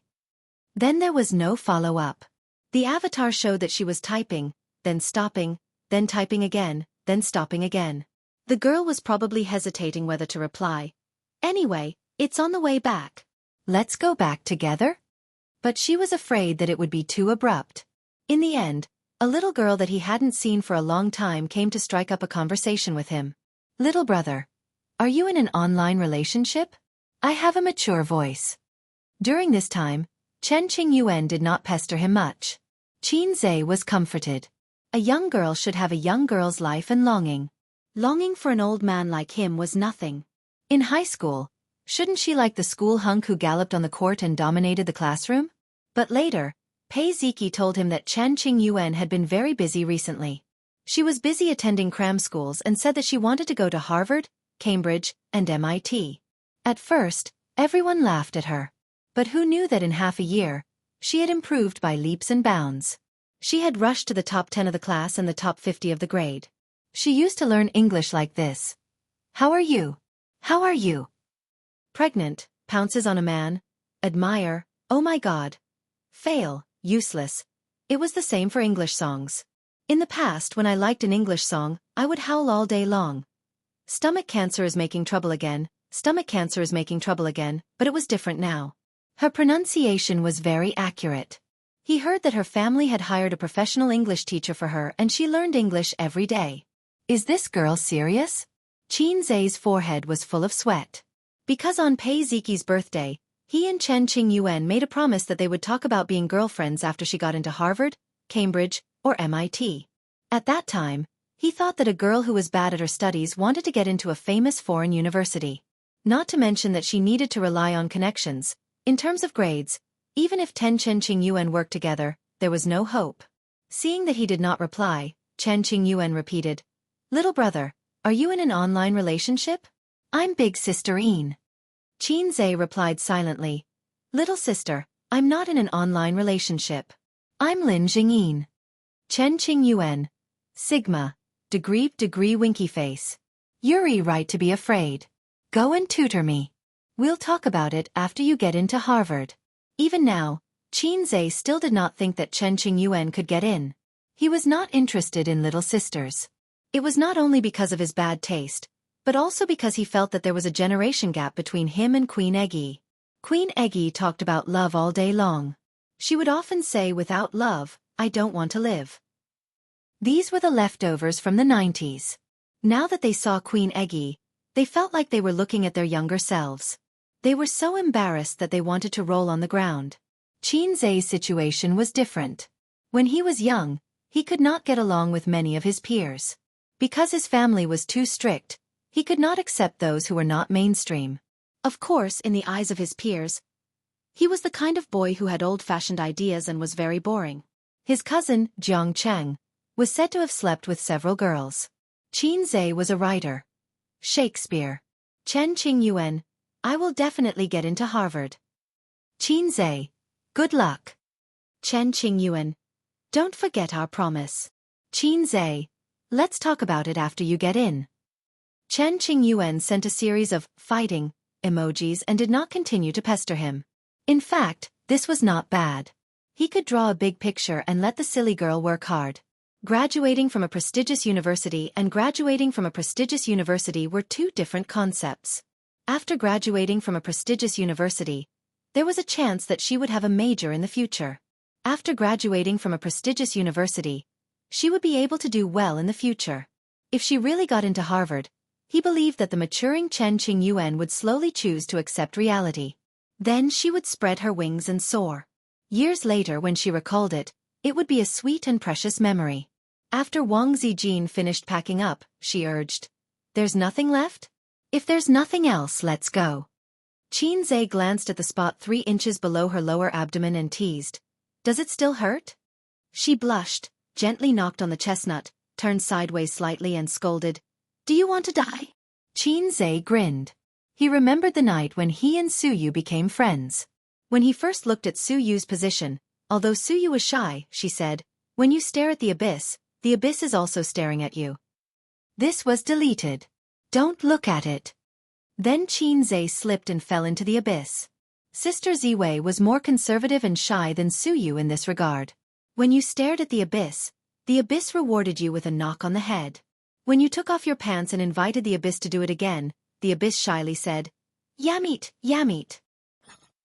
After returning to Shanghai by car, Qin Zhe and Wang Zijin lived together for a few days. The next day, the abyss recovered from the serious damage it suffered in the hotel in the disaster area. It opened its bloody mouth again and swallowed Qin Zhe. For Wang Zijin, these few days were probably the most memorable moments of her life. She was in love with her husband. Tui, she was in love with him. After they poked through that layer of window paper, the biggest change in Wang Zijin was buying things. She bought shoes, socks, clothes, expensive buttons and so on for Qin Zhe. Suyu was the same. Women often said that they hated mommy's boy the most, but in fact, they liked to treat their boyfriend as their son. It seemed to be the nature of a mother's love. At the end of the month, the rain stopped. Sister's concert in Guangdong was very smooth, and the reviews were very good. In addition to the previous famous works, there were several songs composed, copied, by Qin Zhe for her. There were probably few stars who could be like Qin Bao Bao, releasing new songs without a word. Among them, the most representative song was Lost Contact with Prostitutes in Guangdong. No, Love Story in Guangdong, which Qin Zhe specially asked her to sing. The overwhelming praise was mostly due to this song. After the video came out, Qin Zhe watched it twice, once with Wang Zijin and once with Suyu. Netizens were in heated discussion, hoping that Qin Bao Bao could hold a concert in their city, and then sing a song similar to Love Story in Guangdong. I'm Hunan's, the song is called Hunan's Love Story. No, it should be called Toilet Love Story. I'm from the Northeast, the song is called Anti-Japanese Love Story. I'm Henan's, the song is called Henan's Love Story. No, it should be called Manhole Covers Love Story. Upstairs looking for shit. I'm your father. You wait. The 18-meter broadsword is on the way. Tell the manhole cover not to leave after school. At the end of the month, Qin Zhe's new movie, My 2008, was released. Qin Zhe was very concerned about the success or failure of the task. Points were much more valuable than renminbi. During this time, the company vigorously promoted the movie. His Weibo, Qin Bao Bao's Weibo, and the Weibo of his artists were all promoting the movie. The exposure was enough, and there was a rumor that Qin Zhe's production must be the best, so there was a strong sense of expectation for the movie. On the same day at tea time, her father, who had not seen Suyu for a long time, asked her to meet him. He said that Uncle Chen, a former business partner and now an old friend, was coming to Shanghai. The two families, who had a good relationship, came out to meet and have a meal. The location was a quiet Western restaurant, not far from the company, more than 10 kilometers. Suyu did not hesitate and agreed. In the past year, she had only been home a few times, but she had always kept in touch with her father on the phone. In fact, the father and daughter were estranged. Her father, Su Tong, was still the same as always, favoring boys over girls, but it could not be said that he did not like this daughter. His attitude had not changed, but Suyu had changed. She was no longer the daughter who was eager to be recognized and valued by her father, and who was jealous of her brother. The best way to end a relationship was to start another one. This analogy was not appropriate, but it was the truth. Her feelings, her soul, had a new sustenance, and she was not so eager for her father's love. Suyu finished dealing with the company's affairs and rushed to the restaurant's private room. The two families were all there, waiting for her. Sorry, there was something in the company that was not handled well. Suyu explained and sat next to her brother Su Hao, but she was actually separated from Su Hao by a seat. This was the distance between her and this family. Her father was next to her stepmother and brother. She did not want to sit next to Su Hao. Fortunately, the table was large and there were enough seats. The two families sat around a large round table, with a dazzling array of dishes on the table. Uncle Chen laughed and said, Did you return to China the year before last? Suyu smiled and said, I returned to China at the end of 2016. Suyu found that a young man next to Uncle Chen was peeping at her. Chapter 638. That was Uncle Chen's son. Suyu remembered that he seemed to be 1 or 2 years younger than her. They were quite familiar with each other in childhood. They met several times after adolescence, and then they never met again. Uncle Chen had a son and a daughter. The daughter was the elder sister, who was the same age as Su Yu. Since Su Yu entered the private room, she had been scrutinizing Su Yu. Uncle Chen's name was Chen Guohua, a very contemporary name, unlike her father Su Tong, whose name was a bit forward. He should be called Su Aigua or Su Jianjun, which was in line with the background of that era. The two families had a deep relationship. Before Su Tong made his fortune, he had drifted thousands of miles to the north for several years. At that time, Su Tong was still struggling at the bottom, and Chen Guohua was his boss. A few years later, Su Tong, who had saved some money, resigned to start a business. He pursued his dream with great ambition. Unfortunately, his dream was beaten by the reality, and he went bankrupt. During the most down-and-out days, Su Yu's mother did not leave them. The poor couple continued to work hard with longing and hope for the future. So later, Su Yu's mother hated Su Tong, which was reasonable. A man who abandoned his wife was the most ruthless. Su Tong started his second business, looking for investment and borrowing money everywhere. At that time, it was not easy to get loans, unlike later, when loans were like a game. In order to promote the economy, the country printed money crazily. Everyone could easily get loans, and a lot of money was invested in the market. China's economic boom in the past 20 years was one of the factors. Chen Guohua was the person who helped Su Tong when he was in the most difficult time. He injected a lot of money in the name of investment. People who started a business knew that from 10 million to 20 million, it might be troublesome, but it was not too difficult. But from 1,000 to 10 million, it was as difficult as climbing the sky. So Su Tong remembered this favor for many years. In his stormy life, he had many business partners, but after success, there were not many friends who could be loyal to him. Chen Guohua was one of them, and Su Tong valued their friendship very much. During Su Yu's childhood, the two families were very close. When Su Yu was in junior high school, Chen Guohua withdrew his investment for personal reasons, and Su Tong transferred the focus of his business to his hometown, Shanghai. Shanghai's environment was better than Beijing, because it was the country's financial center, and its unique position advantage was unmatched by any city, including Beijing. Su Yu and Chen Ping, who was Chen Guohua's daughter, were of the same age. They were both playmates and arch-enemies. At least that was what Chen Ping thought. Chen Ping came from a wealthy family and was the little princess of her family. She was spoiled by the elders and had developed an unruly and arrogant personality. The year she and Su Yu met, they were just in elementary school. Chen Ping was wearing a princess dress, and the dolls and toys could be piled up in half of the room. Su Yu was just a little girl in ordinary clothes who drooled when looking at lollipops. It was just that this little girl was a little too delicate. Seeing such a beautiful little girl, Chen Guohua and his wife liked her very much. They took out toys and snacks to entertain her. Those were originally Chen Ping's things. At that time, Su Tong was still in the early stage of his business. He had no money and could not prove his ability. Making friends with Chen Guohua was actually climbing up the social ladder. The only thing he could offer was his smart daughter. Su Yu had been a top student since she was a child. In the primary school where she was studying, her grades were the best in the whole grade. There would be no harm if there was no comparison. This made Chen Ping seem especially ordinary. At that time, Chen Guohua and his wife sighed with emotion. "You are so smart. If only our Ping Ping was half as smart as her." This was simply an insult to the proud little princess. So when both parents were looking forward to letting them play and make friends, in her room, Chen Ping said to Su Yu fiercely, "Don't eat my snacks, and the toys are also mine." Su Yu was greedy when she was a child. "Eating the delicious long-nosed king," she said. "Then I will tell uncle and aunt that you bullied me. I will cry. I will cry now." Chen Ping was a little scared. Her father was such a proud person. If she bullied the guest's child, she would be too uneducated. Afterward, she would definitely be scolded or even beaten. Chen Ping said, "Then you have to listen to me in the future. You do whatever I ask you to do. Otherwise, I won't give you the long-nosed king."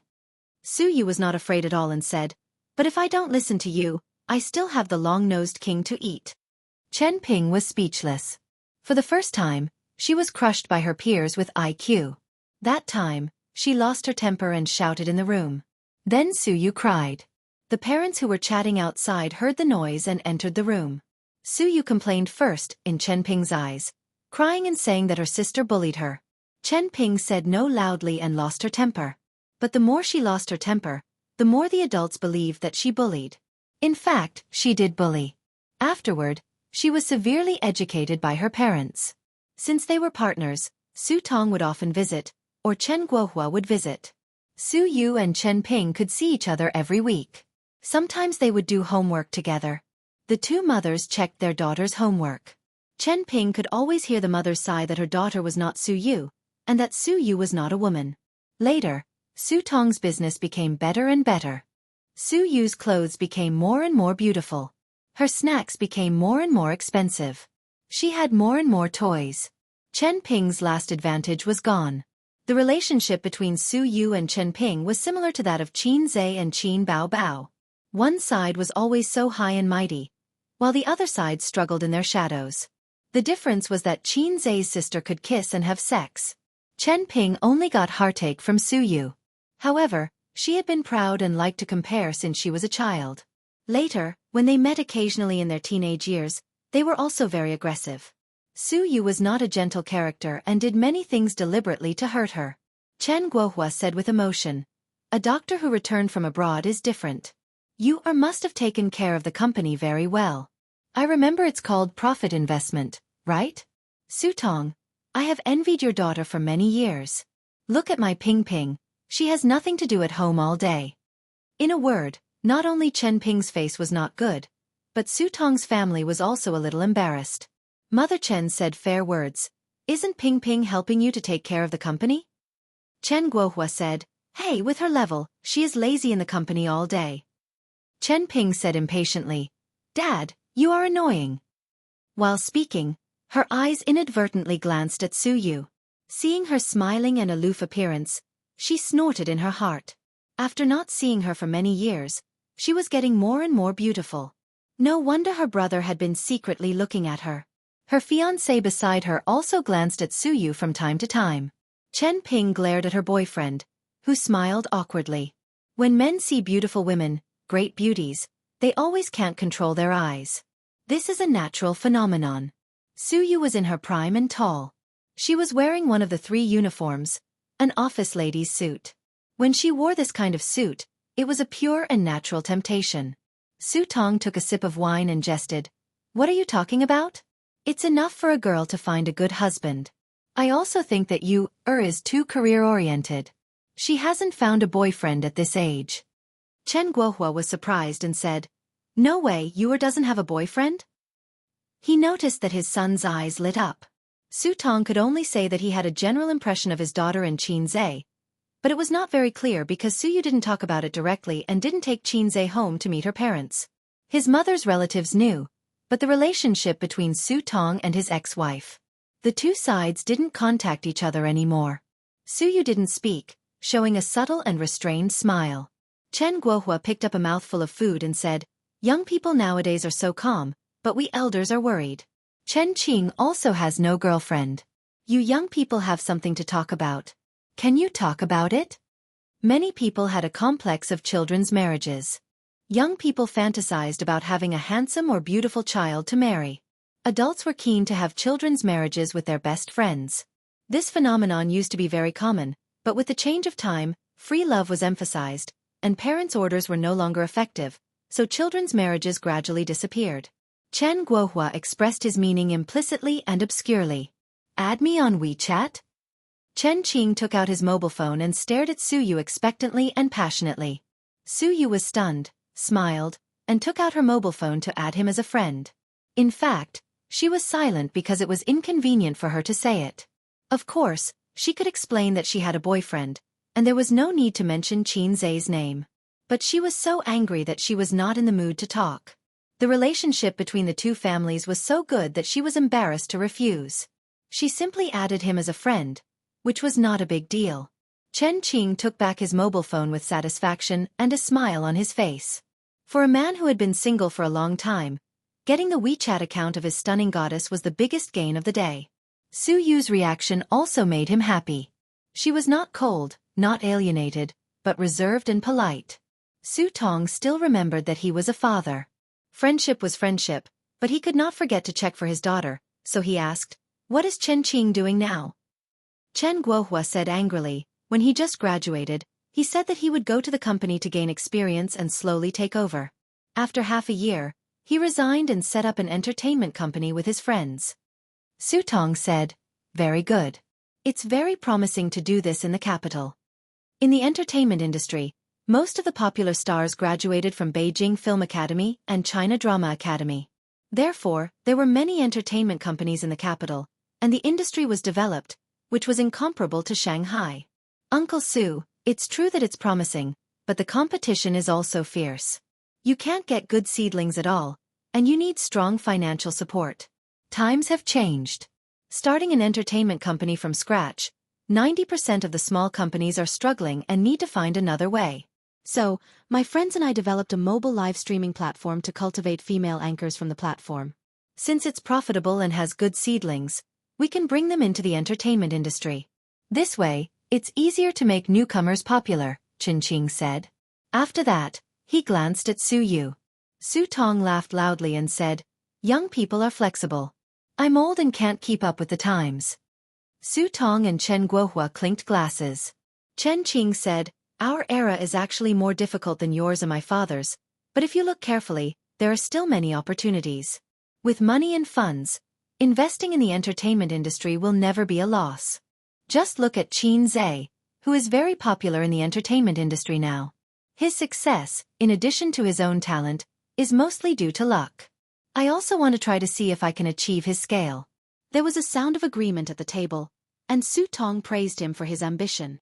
"Luck." There was a discordant voice from Su Yu. She asked with a smile, "How is it luck?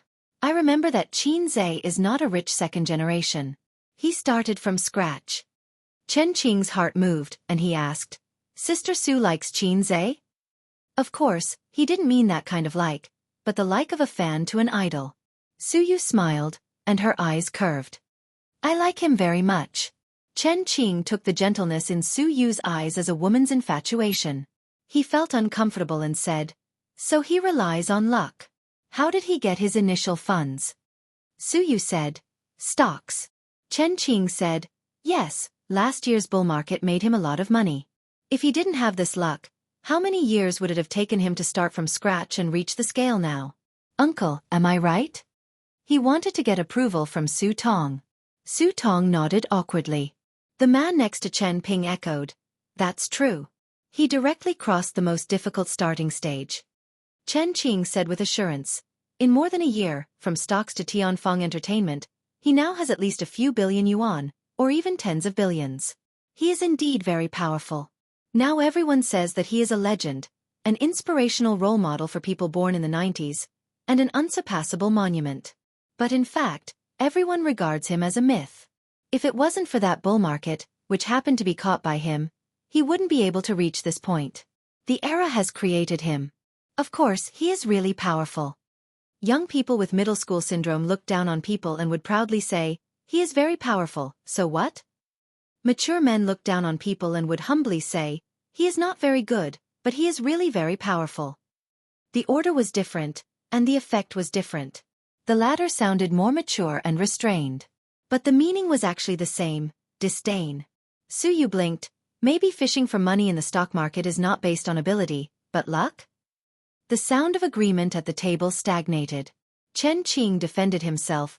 "Didn't we encounter the bull market?" Su Yu smiled. "There are a lot of people who lose money in the bull market." Chen Qing thought about it and couldn't think of a rebuttal. He looked a little embarrassed. Su Yu said, "But it's okay. He is much more promising than Su Hao." Su Hao and his mother's faces darkened. Chen Qing immediately recovered his smile, but the scene was a little awkward. The stepmother said sarcastically, "As long as you are promising." Father Chen and Mother Chen looked down. It was not convenient to interrupt other people's family affairs. Su Tong jumped out to break the awkwardness and pretended to be curious. "What business does Ping Ping's boyfriend do?" The man replied, "I am not promising. I took over my father's job and do import trading." So he was also a rich second generation. Chen Ping retorted, "If you are not promising, then who is promising?" Your father's small business is worth dozens of times more in your hands. How much does he earn in a year? The man said, more than 200 million. Su Tong exclaimed, young and promising. Chen Ping glanced at Su Yu with a slightly proud look and asked curiously, Su Yu, how is your company now? It's okay. What do you mean by okay? My father praised you. Su Yu smiled casually. The company's operating capital is 20 billion, and the quarterly profit is only 0.8%. It's a small business. Boyfriend. Chen Ping. Every word was hurtful. Chen Guohua was shocked and said, Old Su, is the stock market so profitable? A quarter of 3 months. 0.8% profit, that was hundreds of millions. 500 or 600 million a year. Chen Qing's hand trembled. In fact, Su Yu did not tell the truth. 0.8% was the GPA when the company's performance was not good, and the company's operating capital was not only 20 billion, but more than half of the funds were borrowed by Nan Man Pei some time ago. The investment company that Qin Zhe and Su Yu spent a lot of energy to run only earned 500 or 600 million a year. What a joke. This amount of money was nothing in the eyes of the big groups in the financial world. In fact, in the Shanghai financial circle, Baozi Investment was very famous. Chen Guohua's words made Su Tong embarrassed. He forced a smile and said, It's okay. By the way, old Chen, what do you want to invest in this trip to Shanghai? He forcibly changed the topic. Investment company, Qin Zhe, profit-making. He did not want to mention these words. How to say it? I was partial to my son and took the power of profit-making investment away from my daughter and gave it to my son, but my son screwed it up. My daughter is now partnering with Qin Zhe to open a company with hundreds of millions of annual income. It's so good. I can't say it. Isn't it a slap in my face? After the discussion about their children, Chen Guohua and Su Tong, 2 old friends, drank and chatted happily. They began to reminisce about the past and look at the present. Meanwhile, the stepmother and Mother Chen also began to chat about their daily lives, occasionally mentioning Chen Ping and her boyfriend. Su Yu was bored. She took a photo and sent it to her circle of friends. The afternoon tea in this shop is very good. Then she bowed her head and her slender white mobile phone danced on the screen. Honey, what are you doing? Qin Zhe replied instantly. I'm having sex. Su Yu. You're so annoying. I'm not here. Who are you angry with? Qin Zhe. I ordered a chicken. It tastes good and is juicy. Su Yu. Save the drumstick for me. Qin Zhe. Save my ass. This thing needs to be eaten while it's hot. By the way, the central bank has lowered the quota again. The scale is unprecedentedly large. The company needs to have corresponding countermeasures. Su Yu. I know. I'm being used as a cow by you. Dad and I are having afternoon tea. Uncle Chen's family, who I haven't seen for many years, came to Shanghai. But I'll come out after I'm done with my work. Qin Zhe. Nonsense, I didn't use you as a cow or a horse. I used you as a blow-up doll. The central bank's lowering of the quota is a good thing for us. Hundreds of billions of funds flow into the market. It's a blessing for the stock market and enterprises. It's not necessarily good for the people. Their savings will shrink again. I just asked my uncle to prepare a loan. It's a waste not to borrow the government's money. Su Yu. When did you become a nationalistic youth? Are you still worried about the shrinkage of assets? Qin Zhe. I'm not worried about myself. I'm worried about the poor newspaper seller. Oh, a friend of mine. Su Yu. You'd better worry about me. My dad wants to set me up with Uncle Chen's son. Qin Zhe. F***ck, that bastard dares to steal my wife. Su Yu. Say happy expression again. Qin Zhe. F***ck, Su Yu. Qin Zhe. Do you want me to come over and let you show off? Su Yu. Forget it. I'm not in the right. Qin Zhe, touching head.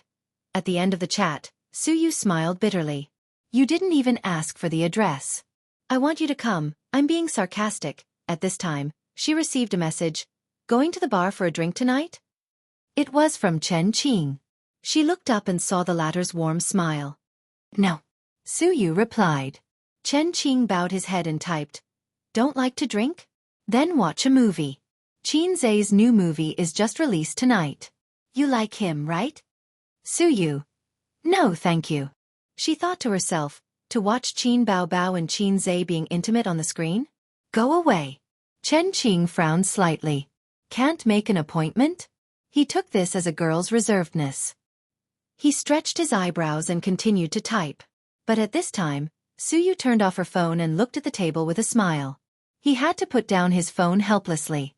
Su Tong and Chen Guohua hadn't seen each other for many years.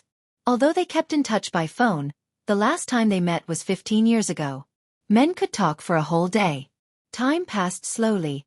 About half an hour later, Suyu got up and went to the bathroom. At the pool between the men's and women's toilets, she saw Chen Qing waiting there.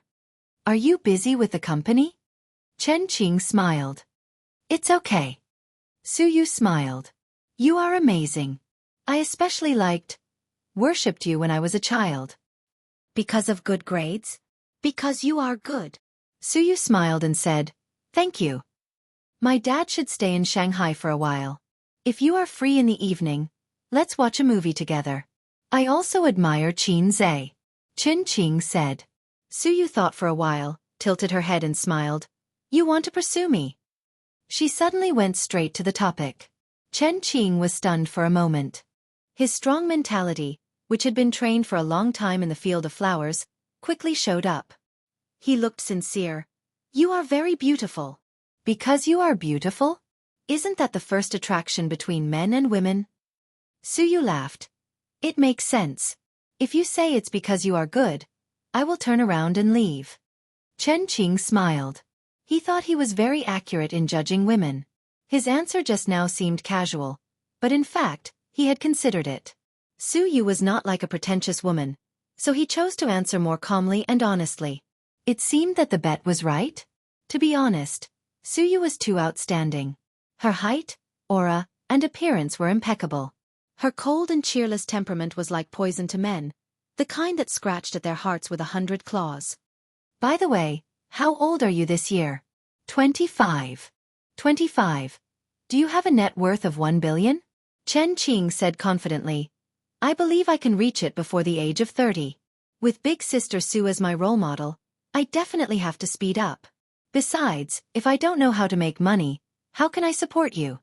He said the second half of the sentence in a joking tone. Suyu nodded and looked at him carefully. You are quite handsome, but not as good as Qin Zhe. You are rich, but not as good as Qin Zhe. I think you are not a rich second generation. You have a little talent, but still not as good as Qin Zhe. She shrugged. Well, I am finished. You have no chance. Chen Qing. First he was stunned, then he didn't know whether to laugh or cry. How many people in the 90s could compare with Qin Zhe? I can't compare with him, but you have to be Qin Zhe's girlfriend. Sister, you are joking. But since you said so, even if it is Qin Zhe, I will try my best to beat him. Chen Qing said sincerely. If it was an ordinary woman, she would really have a good impression of him. But I like him. He is rich but not rich. He is talented, but not arrogant. He is a little bad, but bad in his mouth. He is not like you rich second generation.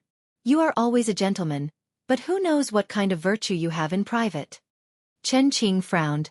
What are you talking about? Suyu curled her lips. Qin Zhe, my boyfriend. Chen Qing said unhappily. Even if you want to reject me, you don't have to say it like that. Do you think I will believe it? I am not lying to you. Oh, then ask him to come. He is busy and has no time. Oh. Chen Qing was very angry in his heart. He thought that he had made the right bet. He thought that Suyu was going to talk to him directly. She was indeed going to talk to him directly, but it was a little insulting. First, she was going to hook him directly. Then she turned around and said, You have no chance. She compared him to Qin Zhe as if he was a clown. Wasn't this a humiliation? Chen Qing mocked. Then should I hurry up and hug your thigh? After all, I am also in the entertainment circle.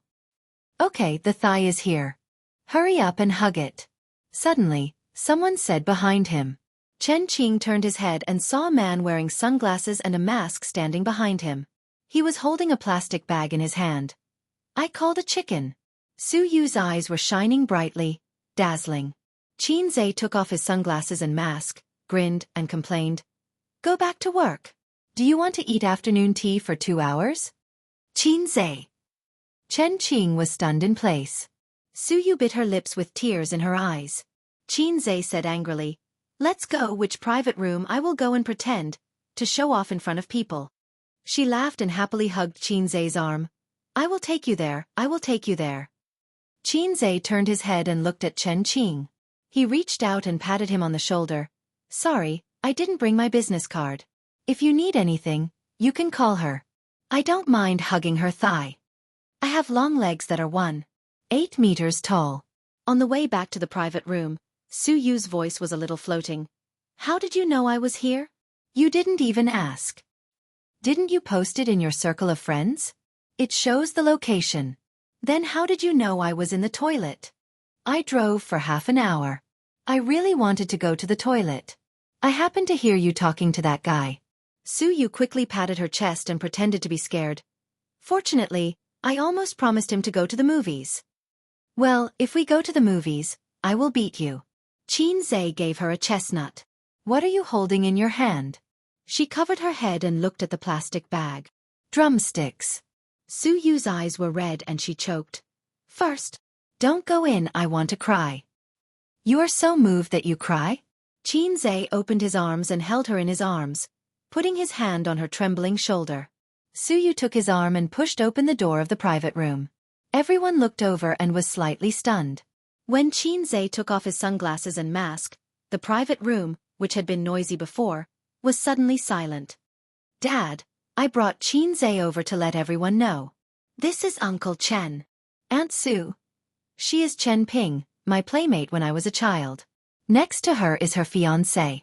Qinzei nodded one by one and greeted Uncle Chen and Aunt Sue. Chen Guohua and his wife looked a little confused, and Chen Ping's face was dull. It was heartbreaking again. Su Tong and his son were more bitter. They couldn't help but feel bitter. Speaking of which, Qinzei was still an employee under them. At that time, he was not famous and was making a living from the profits. The position of general manager was taken down by Su Tong himself. He was forced to leave. After a round of greetings, Qinzei said, I still have something to do in the company. Suyu and I will leave first. Dad, you continue to chat with Uncle Chen. I will treat everyone to dinner when I am free. Su Tong. Don't call me Dad so smoothly. Did you ask me, your father-in-law? Bah, your father's opinion? Chen Guohua was excited and full of smiles. She has a boyfriend, right?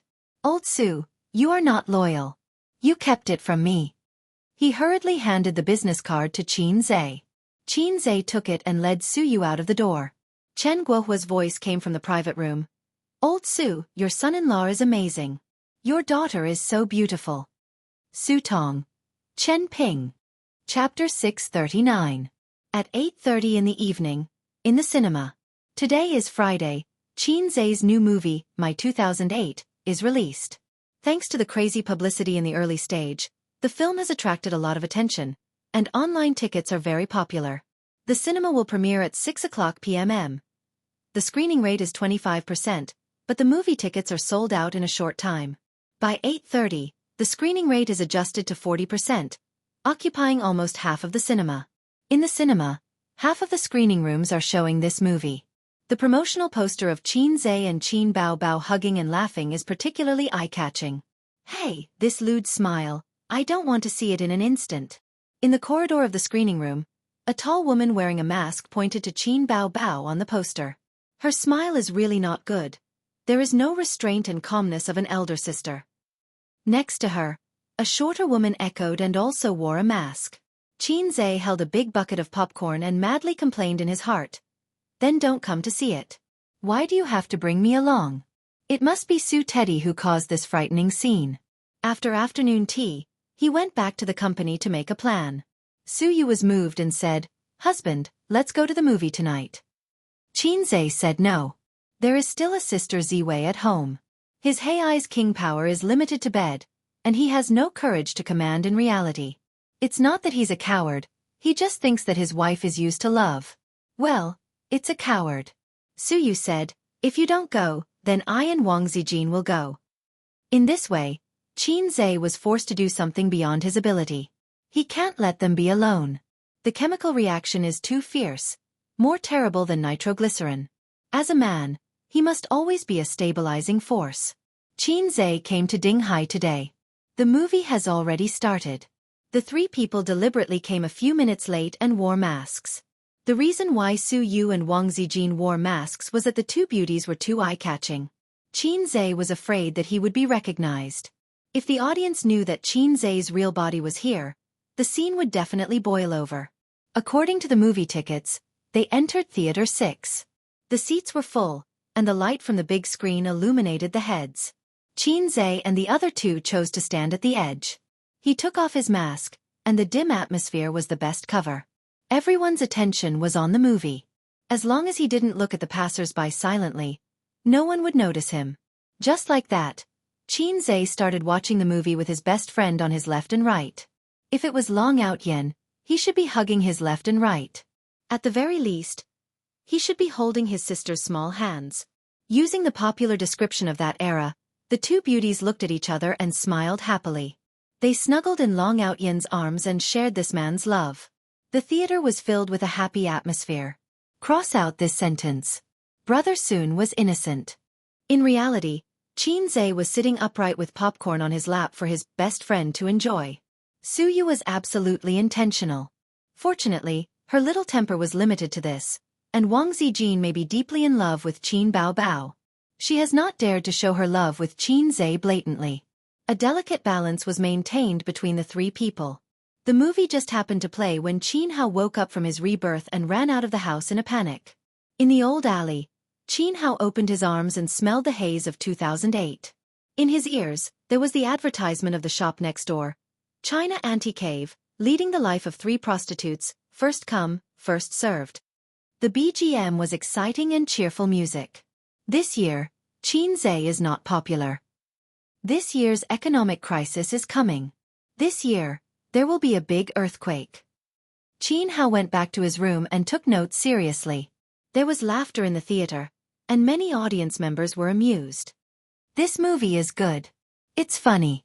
Haha, my husband is also humorous. The two girls behind him were whispering. Their voices were very low, but they were clearly heard by Su Yu. Su Yu. Oh, husband. Wang Zijin. Oh, husband. Qin Zhe pretended not to hear their sarcastic tone.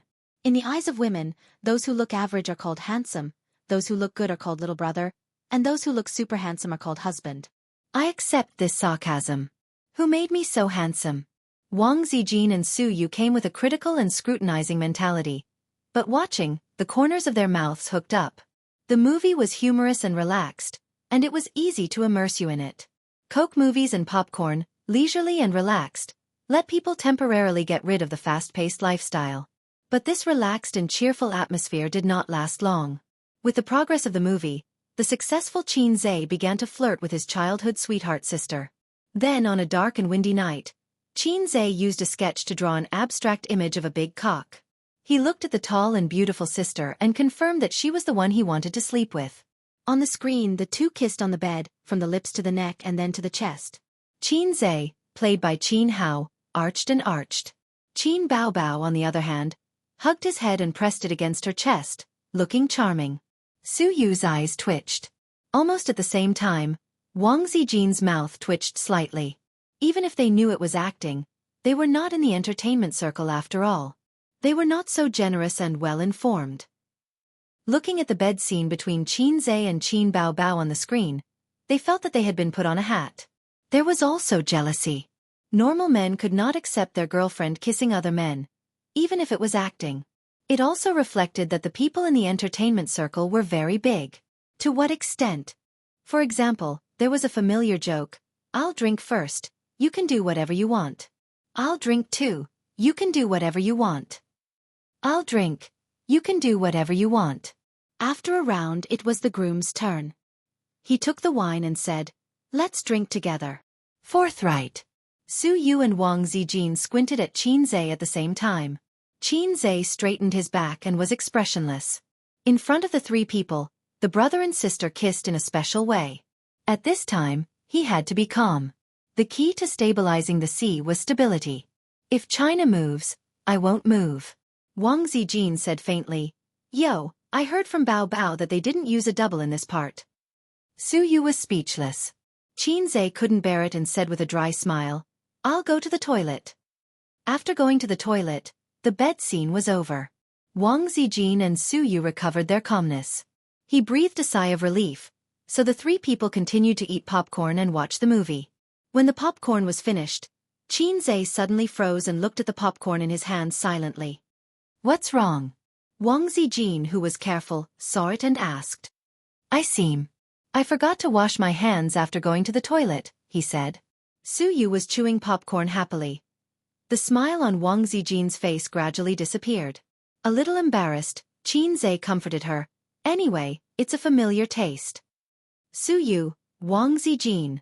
The childhood sweethearts were caught by their parents the next morning, so they laid their cards on the table. This was one of the most explosive parts of the entire movie. On the screen, Qin Zhe was roaring in anger. He was like a ferocious little beast that had gone berserk. The memories of his previous life flashed by. Let the audience more clearly understand that this was a very miserable loser. He went back 10 years with hope and longing and vowed to get back his lost love. There was an unwilling child hidden in his heart, roaring angrily. In the 5-minute plot, the theater was silent. There was no laughter, no talking. The first 2/3 of the movie was relaxed and humorous, and the theater was full of laughter. Even after the bed scene, when the childhood sweethearts were forced to lay their cards on the table with their parents, the audience still felt sweet, because in the end, there were still lovers who got married. But after that, the relaxed and humorous elements disappeared. After the passionate love period, due to the pressure of public opinion, they went from tolerating to alienating, and then to breaking up. Fate was like a pair of invisible hands, setting everything back on track. Later, after they went their separate ways, life went on, and the female lead was about to get married. After Qin Hao got the news, he suddenly realized that he had been reborn, but he still didn't grasp the most important thing. He got into a car accident on the way to the wedding. The scene ended there, and it was pitch black. Then the movie came to an end. Qin Hao couldn't save him, and he didn't have much time left. In the clean ward, the male and female leads said their last goodbye. The background music was, "If I Become a Memory." If I become a memory, leaving this life, leaving you crying in shock, my cold body can't hug you. The male lead's hand fell, and he closed his eyes. The camera turned to the female lead's face. She covered her mouth, crying until her shoulders shook. The camera zoomed out, and then zoomed out again, breaking through the ceiling and showing the blue sky. The movie ended. The ending was a bit unexpected for most of the audience. It was supposed to be a light-hearted comedy, wasn't it? Even if the two broke up due to public opinion, when the male lead found his true feelings and went to stop the wedding, the audience thought it would be a wedding robbery. Suddenly, tears welled up in their eyes. So did he split when he was dying, or did he really get reborn? This question was very controversial on the internet, and the disagreement was especially serious in the movie reviews. Some people insisted that he was reborn, but fate made everything go back to square one. This was the power of fate. Others agreed that everything was just the male lead's imagination after the car accident at the beginning. He didn't get reborn, and there was no sweet relationship. He just had a beautiful dream before he died. When he woke up the next day, the first thing Qin Zhe did was to check the movie's rating on the internet. 8.6. It was a pleasant surprise. He originally thought that as long as it got 8, he would be able to pass the mission. To be honest, the quality of this movie was definitely not comparable to the phenomenal movies he had acted in before, but he couldn't deny that it was a rare masterpiece. The reason why the movie was so popular the first day was probably because of the ending. If a movie could make the audience feel lost after it ended, and if the audience continued to argue with each other, then it was a success. It was more successful than a pure comedy. The prompt of the completion of the mission soon came. Qin Zhe was delighted. Points were the source of Hei's King's confidence. With points he was Hei's king. He could copy scripts and songs. Without points, he was just a salted fish.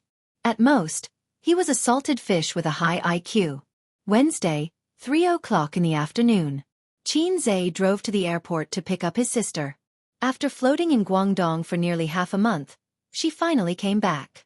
She didn't go with the team, but came back 2 days in advance. She dragged a suitcase, jogging shoes, jeans, a black slim-fit t-shirt, and a denim jacket. Wearing a cap, she looked slim and graceful. Standing at the door of number 6, she looked around and saw Qin wearing a mask and sunglasses. She left the suitcase and ran over.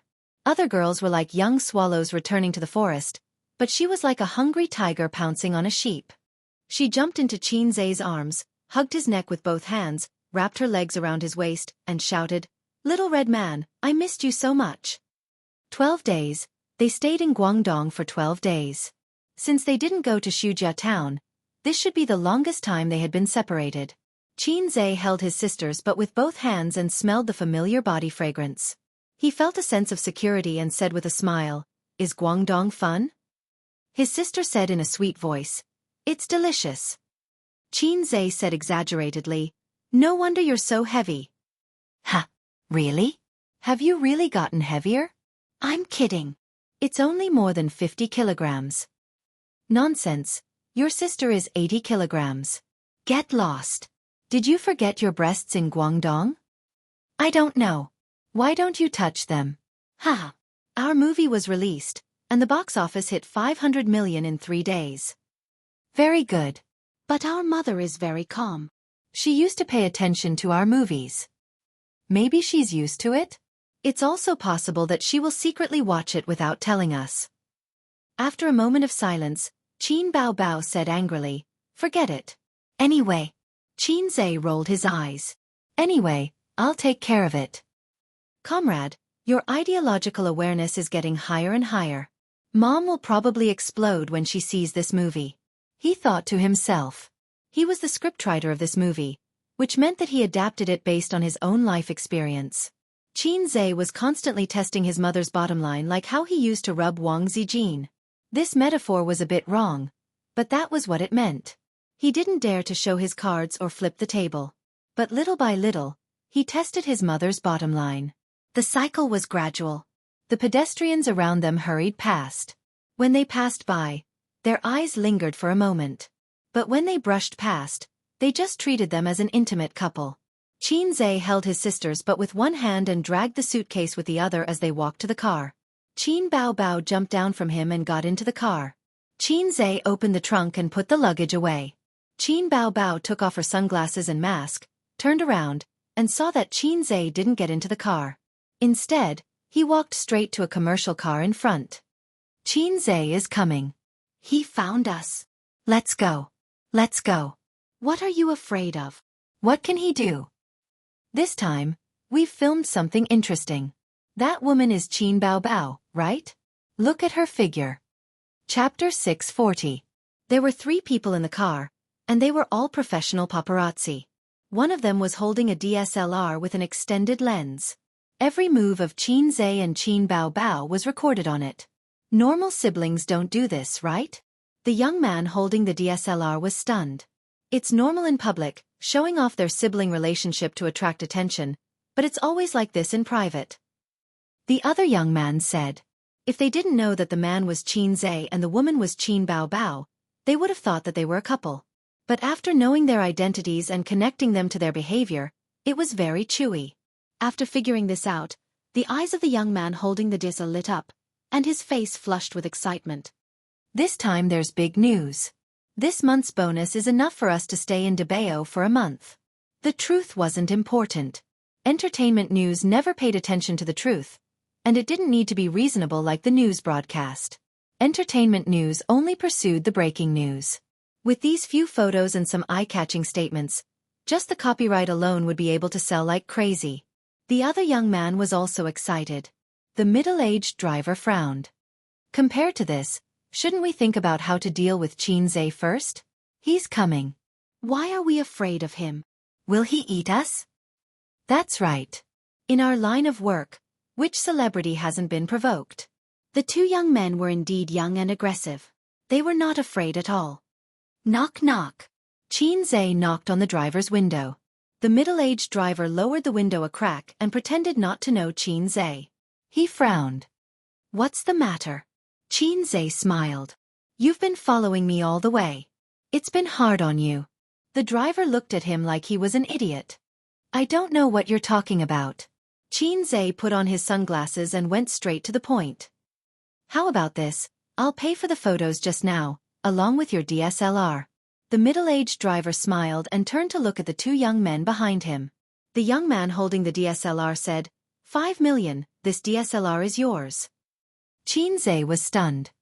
5 million? A few photos in exchange for a house in Shanghai? The young man holding the DSLR said calmly, "You're not short of money anyway.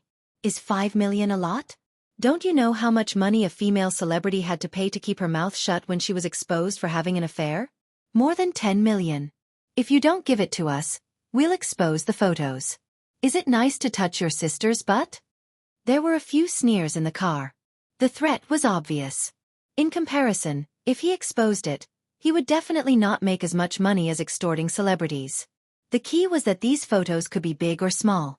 Zhe and Qin Bao's actions had crossed the line, but it was not so serious that they would die from exposure. Therefore, if he could extort 5 million, it would definitely be more worth it than exposing his identity. Zhe said indifferently, 100,000 at most. The young man tricked him. He did not see any panicked reaction from Zhe. He first denied the speculation in his heart and then felt a little disappointed. It seemed that for Zhe, being exposed was not a big deal. Another young man said, "So there's no room for negotiation?" Zhe shook his head. 100,000 yuan. Give me the DSLR. The young man holding the DSLR sneered. "Why?" "Old Zhang, let's go." Zhe said, "You can't leave." The middle-aged driver was more sophisticated. He smiled and said, "Chairman Qin, please take a few steps back. We're leaving." The young man holding the DSLR said impatiently, "Why are you talking to him? Just leave. Why are you blocking the road?" The middle-aged driver rolled up the window. Before starting the car, he glanced at Zhe. Seeing that he did not move, he turned the steering wheel and the car bumped into Zhe. Zhe, who was standing outside the car, clenched his fist and raised it. He took a stance and punched out. Bang! The car window shattered. The crisp sound attracted the attention of the surrounding people, as well as the auxiliary traffic police not far away. After the fist broke the window, it hit the driver's face. 2 teeth flew out. Zhe slapped the driver unconscious. He went to the passenger seat and opened the car door. The two dumbfounded young men reacted. The young man near the car door cursed and kicked Zhe, but Zhe waved his hand and slapped him again, making his mouth full of blood. Only the young man holding the DSLR was not beaten.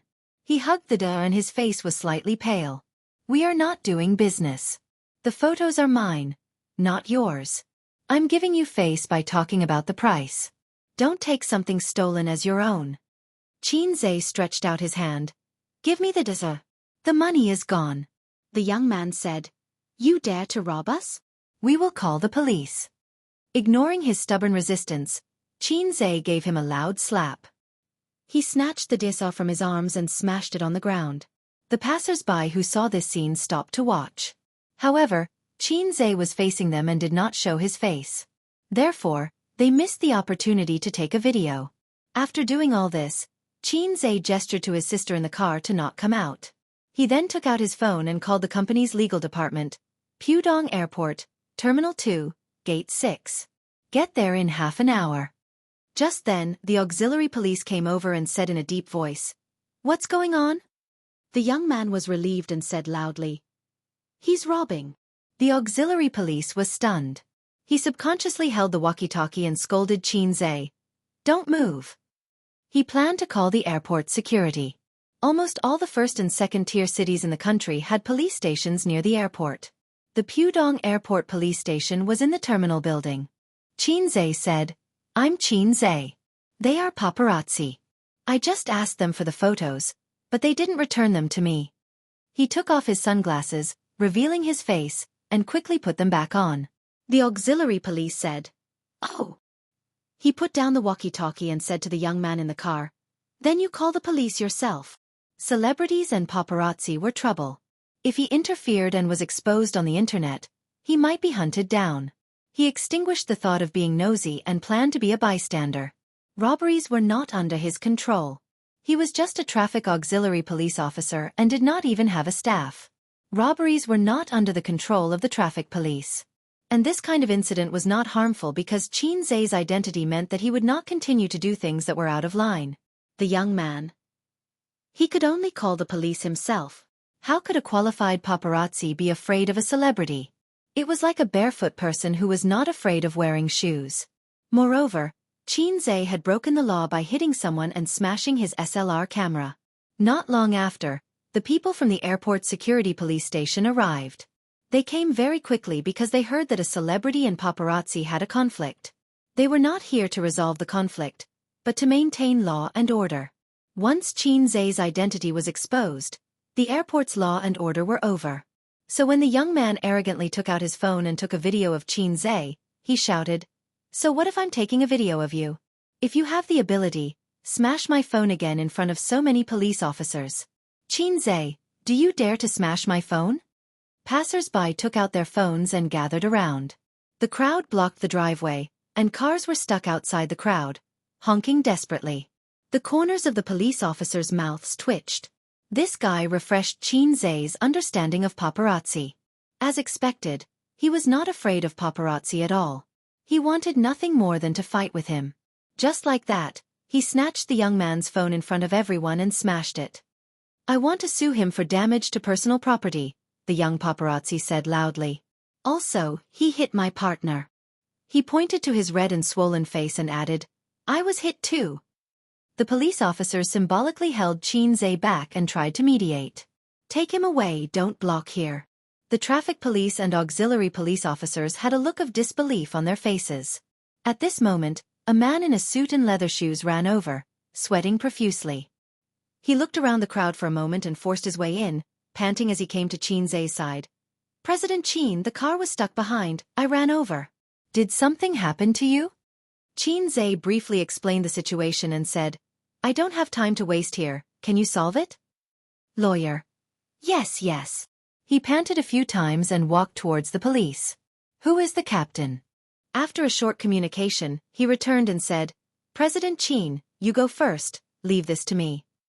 Qin Zhe nodded and walked in front of the young paparazzi, patting him on the shoulder. "Let me teach you a lesson. A person with a small wallet will never win against a person with a big wallet. Before you do anything, touch your wallet first." "I'm leaving, you continue." The young man watched as he got into the car, and with the help of the traffic police, the crowd was evacuated and the car drove away from the airport highway. He felt a chill in his heart. He couldn't leave for the time being. He still had to go to the police station. Pudong Airport was left behind, and gradually, only a blurry shadow could be seen. Qin Bao looked away and frowned. "What disgusting paparazzi, I almost fell into their trap." Qin Zhe looked ahead and smiled. "No, I noticed them when I left the company." Sister hit his head with a knife and complained, "Then why didn't you remind me?" Qin Zhe didn't explain. Meeting after a long time, he didn't want to say, "There are paparazzi behind me." And last time, they were almost secretly photographed by paparazzi outside his uncle's neighborhood. Sister was very careful after that and wouldn't kiss him outside. At most, they were a little too intimate, and it would be a little troublesome if it was exposed. So Qin Zhe wanted the photos back, but not to the point of death. If one day he was secretly photographed eating the rouge on his sister's mouth, it would be the end of their world. Qin Bao complained a little and called the company, asking the public relations department to expose the incident on the internet in advance, and then explain. This way, the impact on Qin Zhe's reputation would be minimized. Everyone knew that paparazzi were annoying, and taking the initiative to clarify and being exposed for hitting people were two completely different things. Hanging up the phone, his sister frowned. Will they write nonsense on the internet? She was referring to the paparazzi. Have you heard of a saying on the internet? What saying? No, you're talking about a chicken tyrant. Qin Zhe was steady. The police station was handed over to the lawyer, and the whole legal department was behind him. The public opinion that was about to appear on the internet was handed over to the public relations department. Qin Zhe almost didn't have anything to do with himself. Rich people's benefits were good. After such a long delay, it was already 5 o'clock when he got home. Qin Zhe entered the password and then took out the key to open the door. He dragged the suitcase with one hand and held his sister's hand with the other.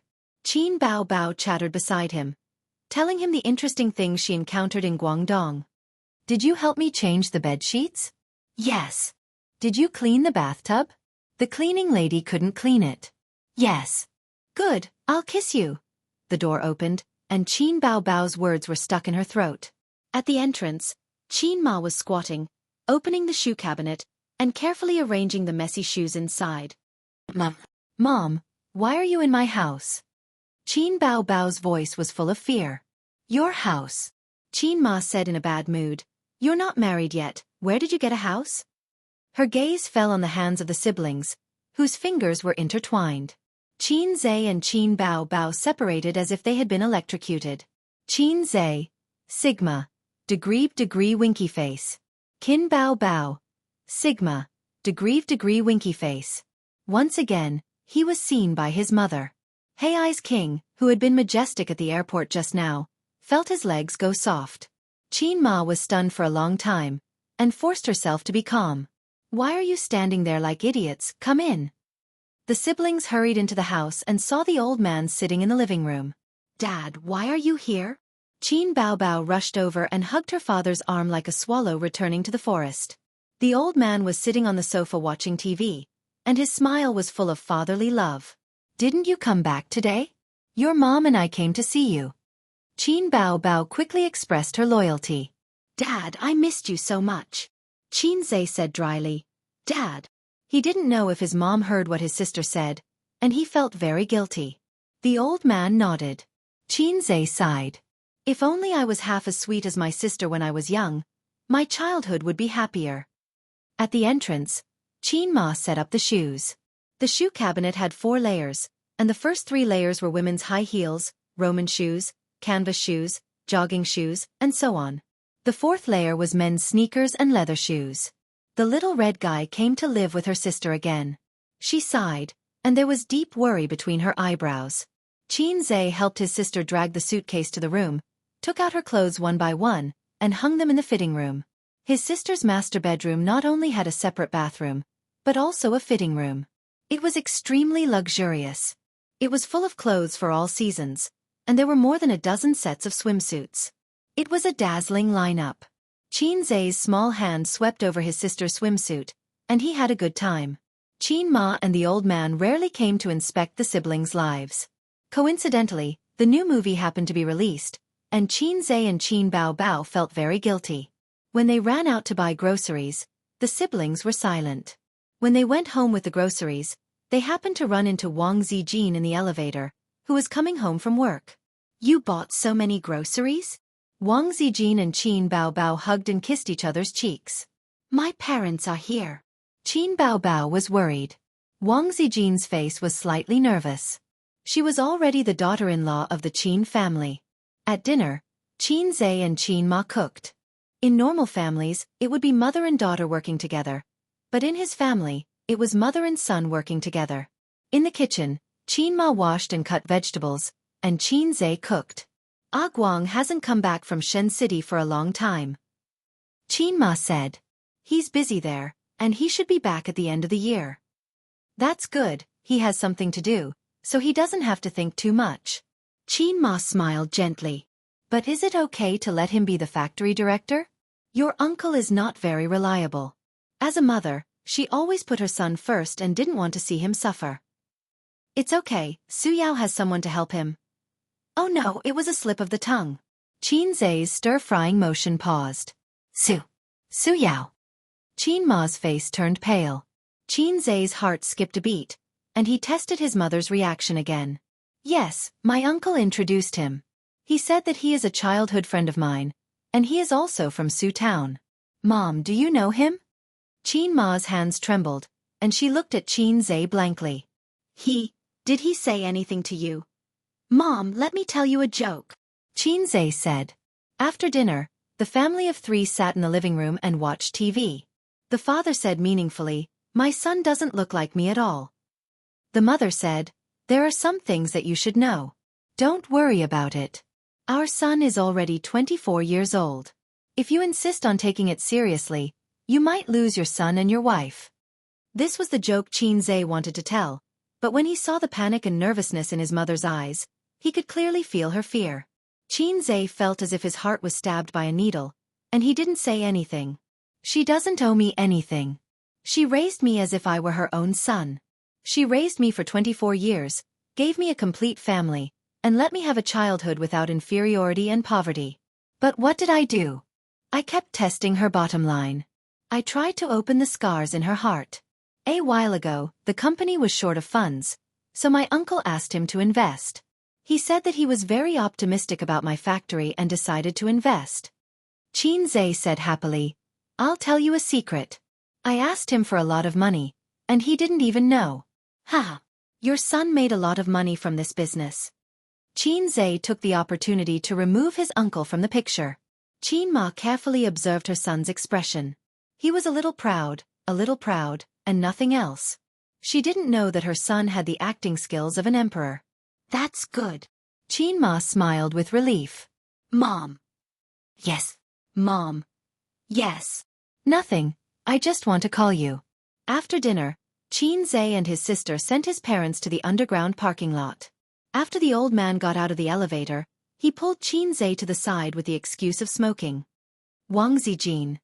"Yes." Tonight, Wang Zijin called Uncle Qin very sweetly. Qinzhe's dishes were spicy. She poured water for the old man and Qin Ma. The old man has been a teacher for almost 30 years, and his eyes are very shrewd. Wang Zijin showed different obedience and enthusiasm than usual at night, which was enough for him to perceive the truth. So Qinzhe happily admitted it. The old man snorted and raised his hand to cut his son's scalp. Considering that he had grown up, he took back his hand and said with a headache, "How could I give birth to a little red guy like you?" Qinzhe said, "Maybe you can be a grandfather at the end of the year." He added in his heart that Grandpa had to wait.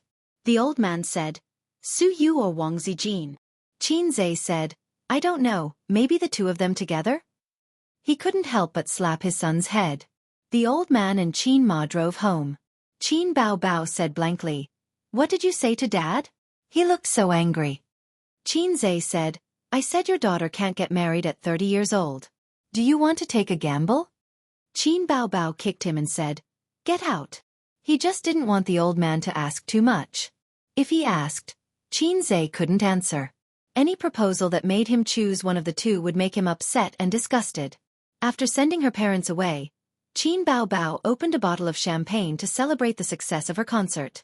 She planned to have a good time at dinner, but unexpectedly, her parents suddenly came. After all, she couldn't drink and shout in front of her parents, Hey, check, let's have a set of pancakes." She couldn't have a good time with her parents around. With the wine and the atmosphere, the three of them soon got high. Qin Bao Bao danced in the living room, and the tone-deaf Wang Zijin couldn't help but sing a song under the influence of alcohol. Qin Bao Bao laughed at her, and the two best friends quarreled on the sofa. Qinzhe poured himself a glass of wine and sang in the bright moonlight outside the balcony, "A toast to the morning sun, a toast to the moonlight." He drank it in one gulp. Qin Bao Bao raised her head from Wang Zijin's chest. New song. Wang Zijin wrapped her legs around her sister's waist and turned her head to look. "This line is quite interesting. A's. Continue singing." What was the name of this song? Qinzhe forgot. He listened to a large number of songs in the point store every day. He just suddenly remembered this line and blurted it out. He forgot how he sang it after that. After thinking for a while, he sang, "A toast to Yufan, a toast to Baoqiang.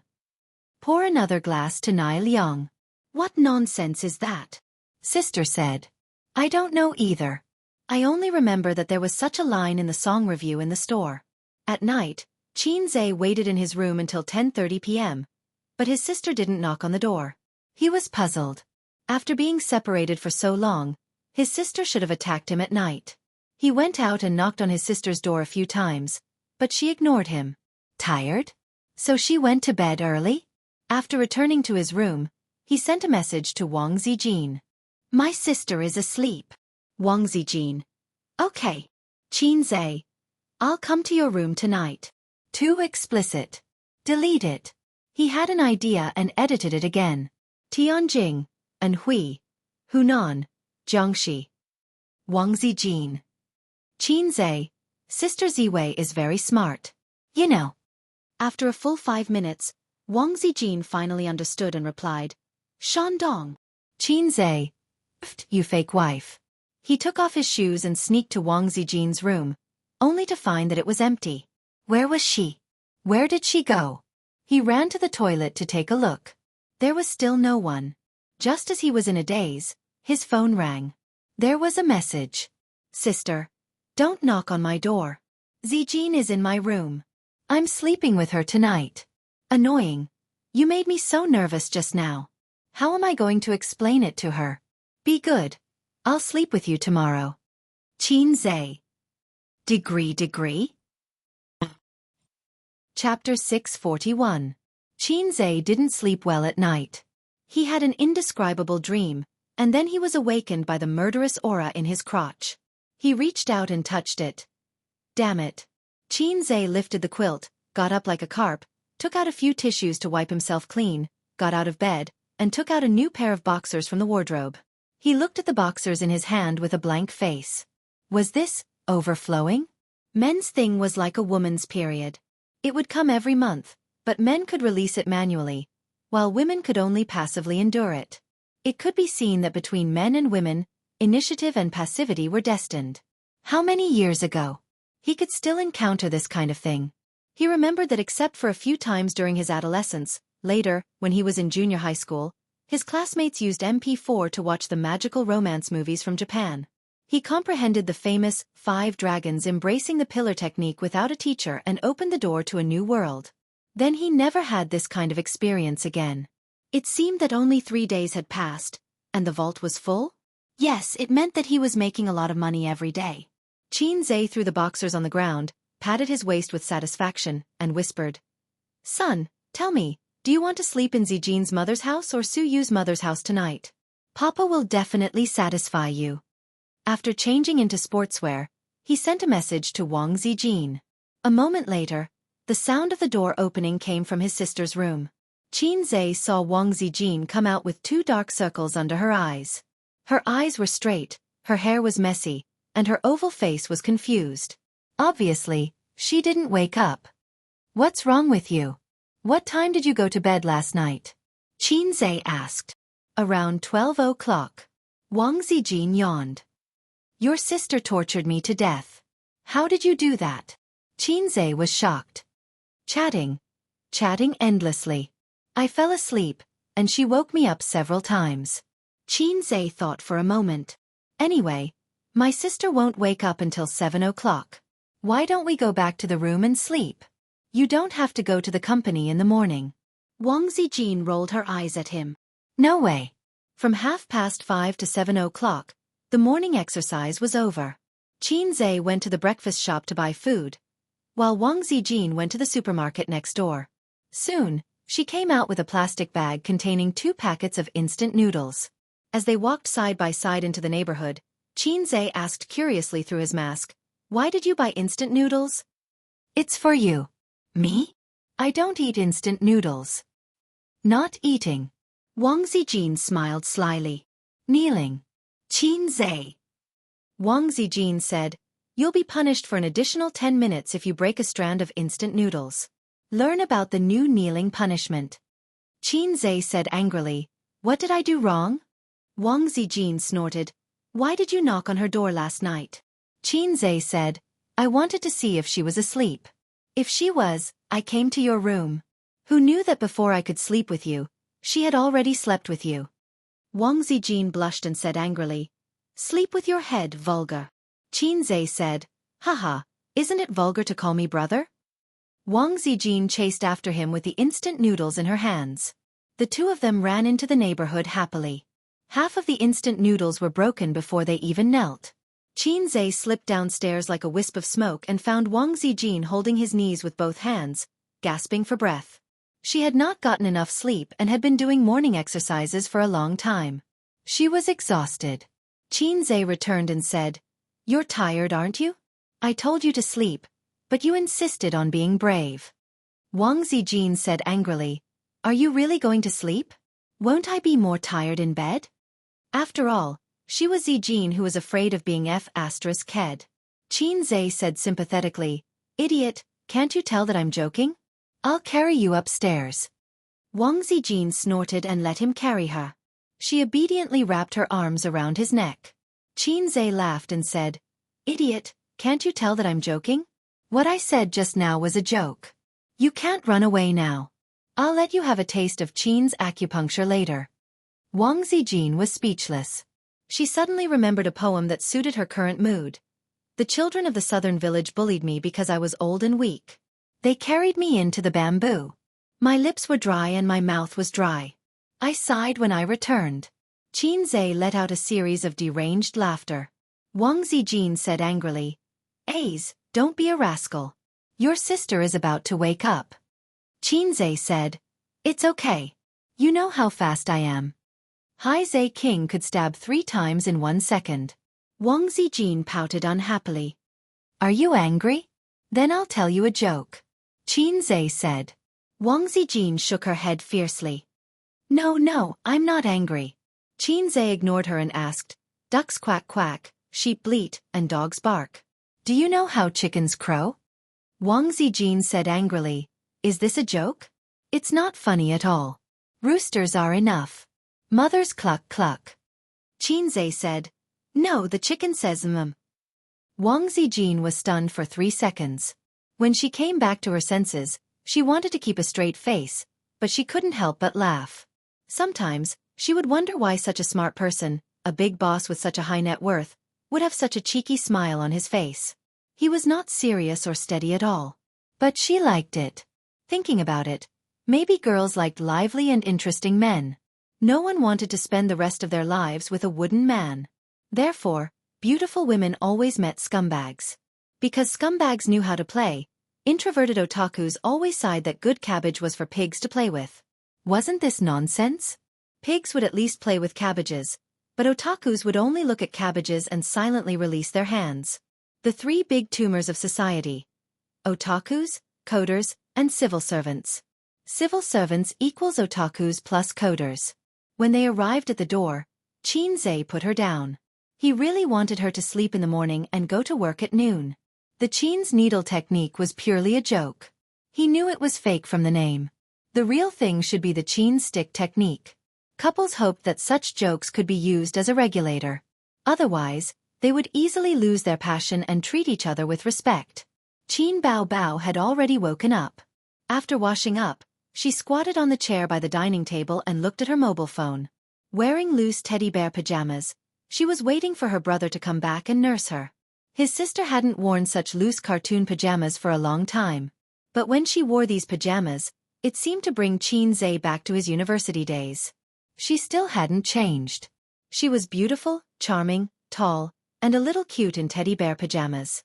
Qinze had seen her in OL suits, luxurious gowns, and silk nightgowns, but only teddy bear pajamas could let him find a trace of the past in his changing life.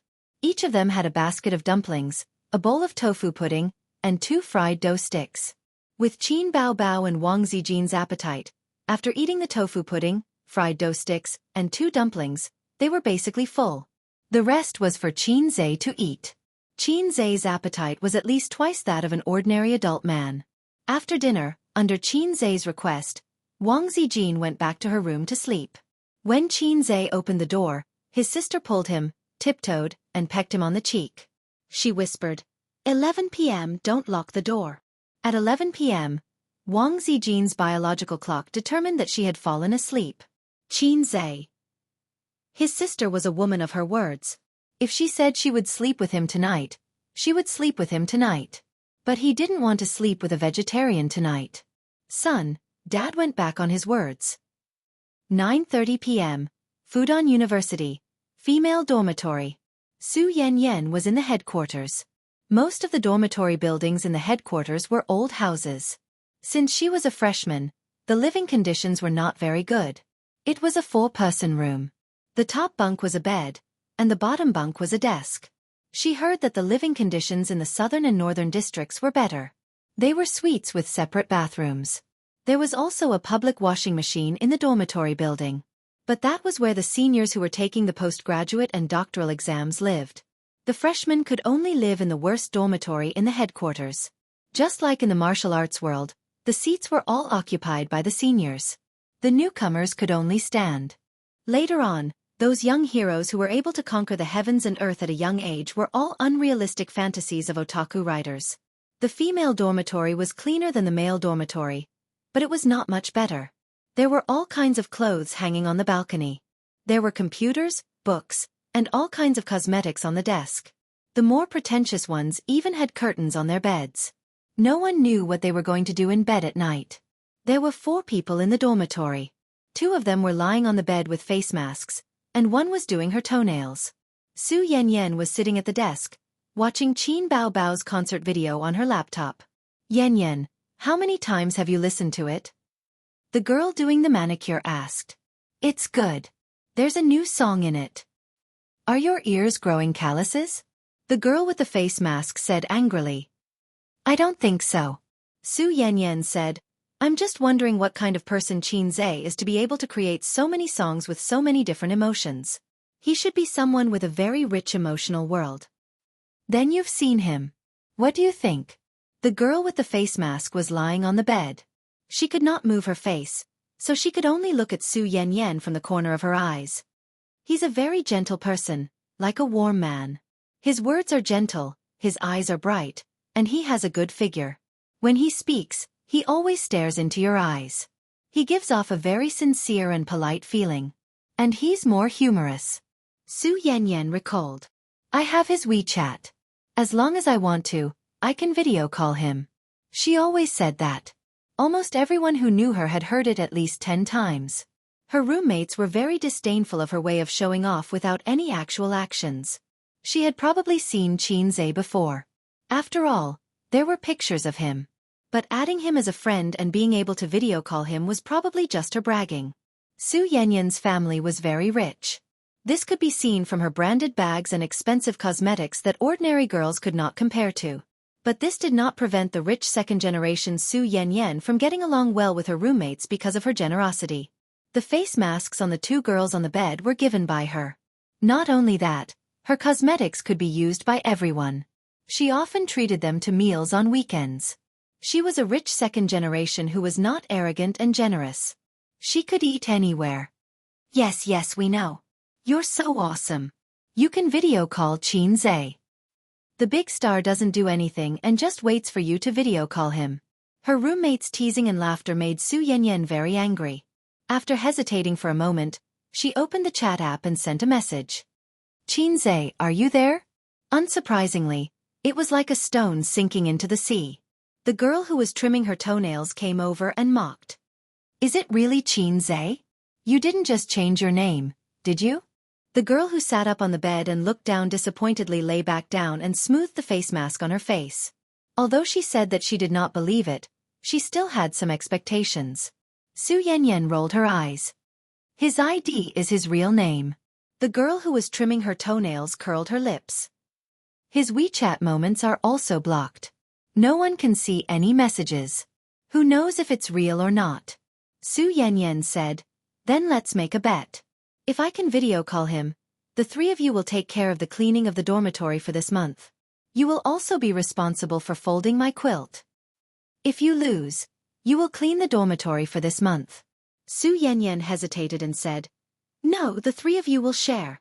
At most, each of you can clean for 10 days. If I lose, it will also be 10 days. Her roommates agreed. Su Yanyan sent a video call request to Qin Zhe. Chapter 642. 2 minutes later, Su Yanyan stared blankly at the phone with a gloomy face. Qin Zhe didn't respond to her. Was his phone not with him? At this time, he was either eating or lying in bed, preparing to sleep. Anyway, he couldn't be busy with anything. No, that was the life of an ordinary person. A big shot like Qin Zhe might be drinking and singing in a high-end club or socializing with clients. 10 days it is. Remember to clean the dormitory. Yanyan, our quilt is yours. You have to fold it into a tofu block. Actually, I want to lose because I like Qin Zhe very much. Unfortunately, I can't even lose. His roommates shrugged and gloated over his misfortune. Maybe he's not free now. He's so famous. He must be busy. Su Yanyan said, I'll try again later. Hey, a woman never goes back on her word. Her roommates thought she was going to cheat. At this time, the video call request was accepted. At the same time, in Royal View Mansion, in the luxurious and high-end living room, Qin Baobao leaned on the sofa with a pot of grapes on her belly. Wang Zijin sat cross-legged next to her, watching a movie on her iPad with a bag of melon seeds at her feet. Qin Zhe was in the kitchen. Because his sister wanted to eat fruit platter, and Wang Zijin wanted to eat mango smoothie, and because the two sisters were the strongest, Qin Zhe had to do the work. I'll do the hard work and leave the enjoyment to my sisters. Ding ding dong dong. Qin Zhe's phone on the coffee table rang. Someone started a video call. Note: Su Yen Yen. Qin Baobao glanced at the phone. Her eyes were very concerned, but her tone was calm. Oh, it's a woman. Wang Zijin glanced at the phone and felt that the name was familiar. But she couldn't remember it for a while, so she said, yes. Then those who were watching movies continued to watch movies, and those who were eating grapes continued to eat grapes. In the end, Qin Baobao couldn't hold it in anymore. She propped herself up and took the phone. If anything happens, I can inform A's. Wang Zijin immediately nodded.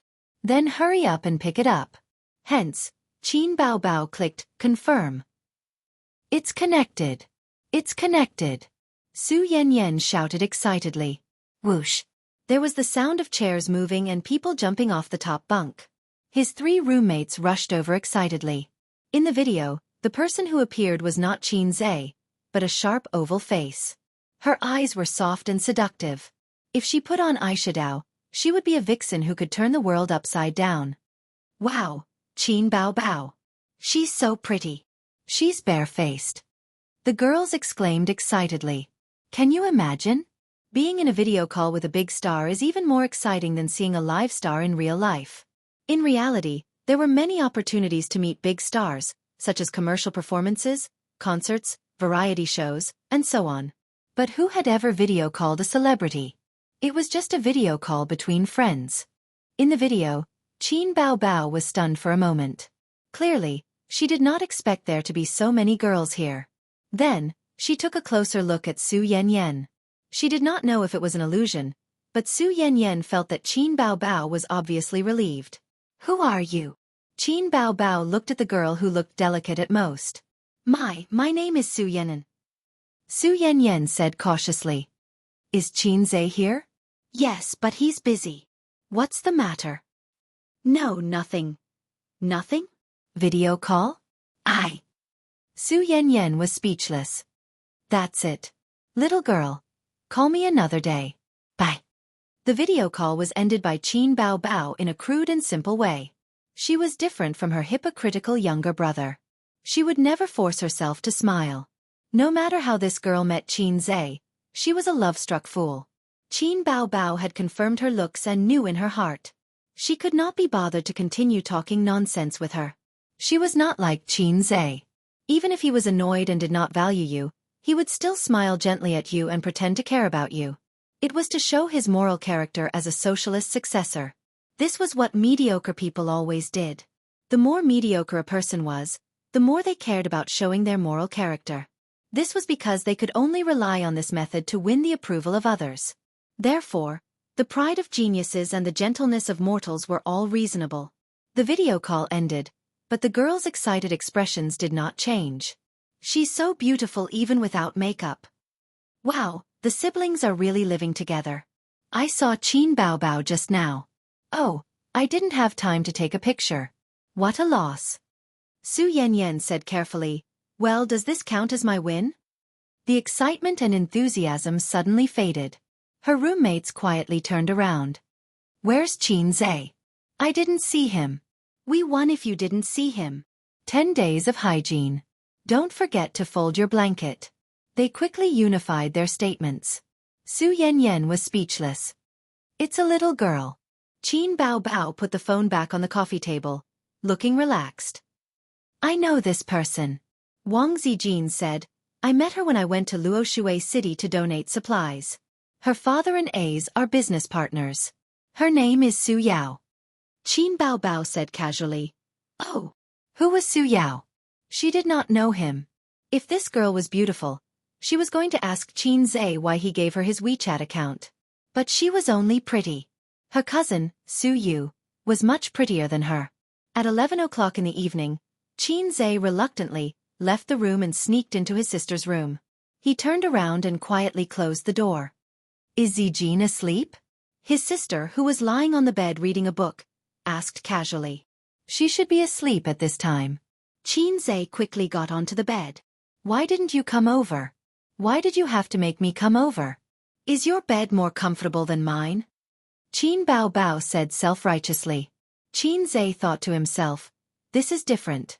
You take the initiative and I take the initiative. The nature is completely different. The former makes me look more charming. The latter makes me look more perverted and wretched. He climbed into his sister's bed in the middle of the night. In ancient times, boys and girls were not allowed to sleep together at the age of 7. It was almost the same now. After elementary school, there were very few siblings who continued to sleep in the same bed. Not to mention that the siblings were 24 and 26 years old.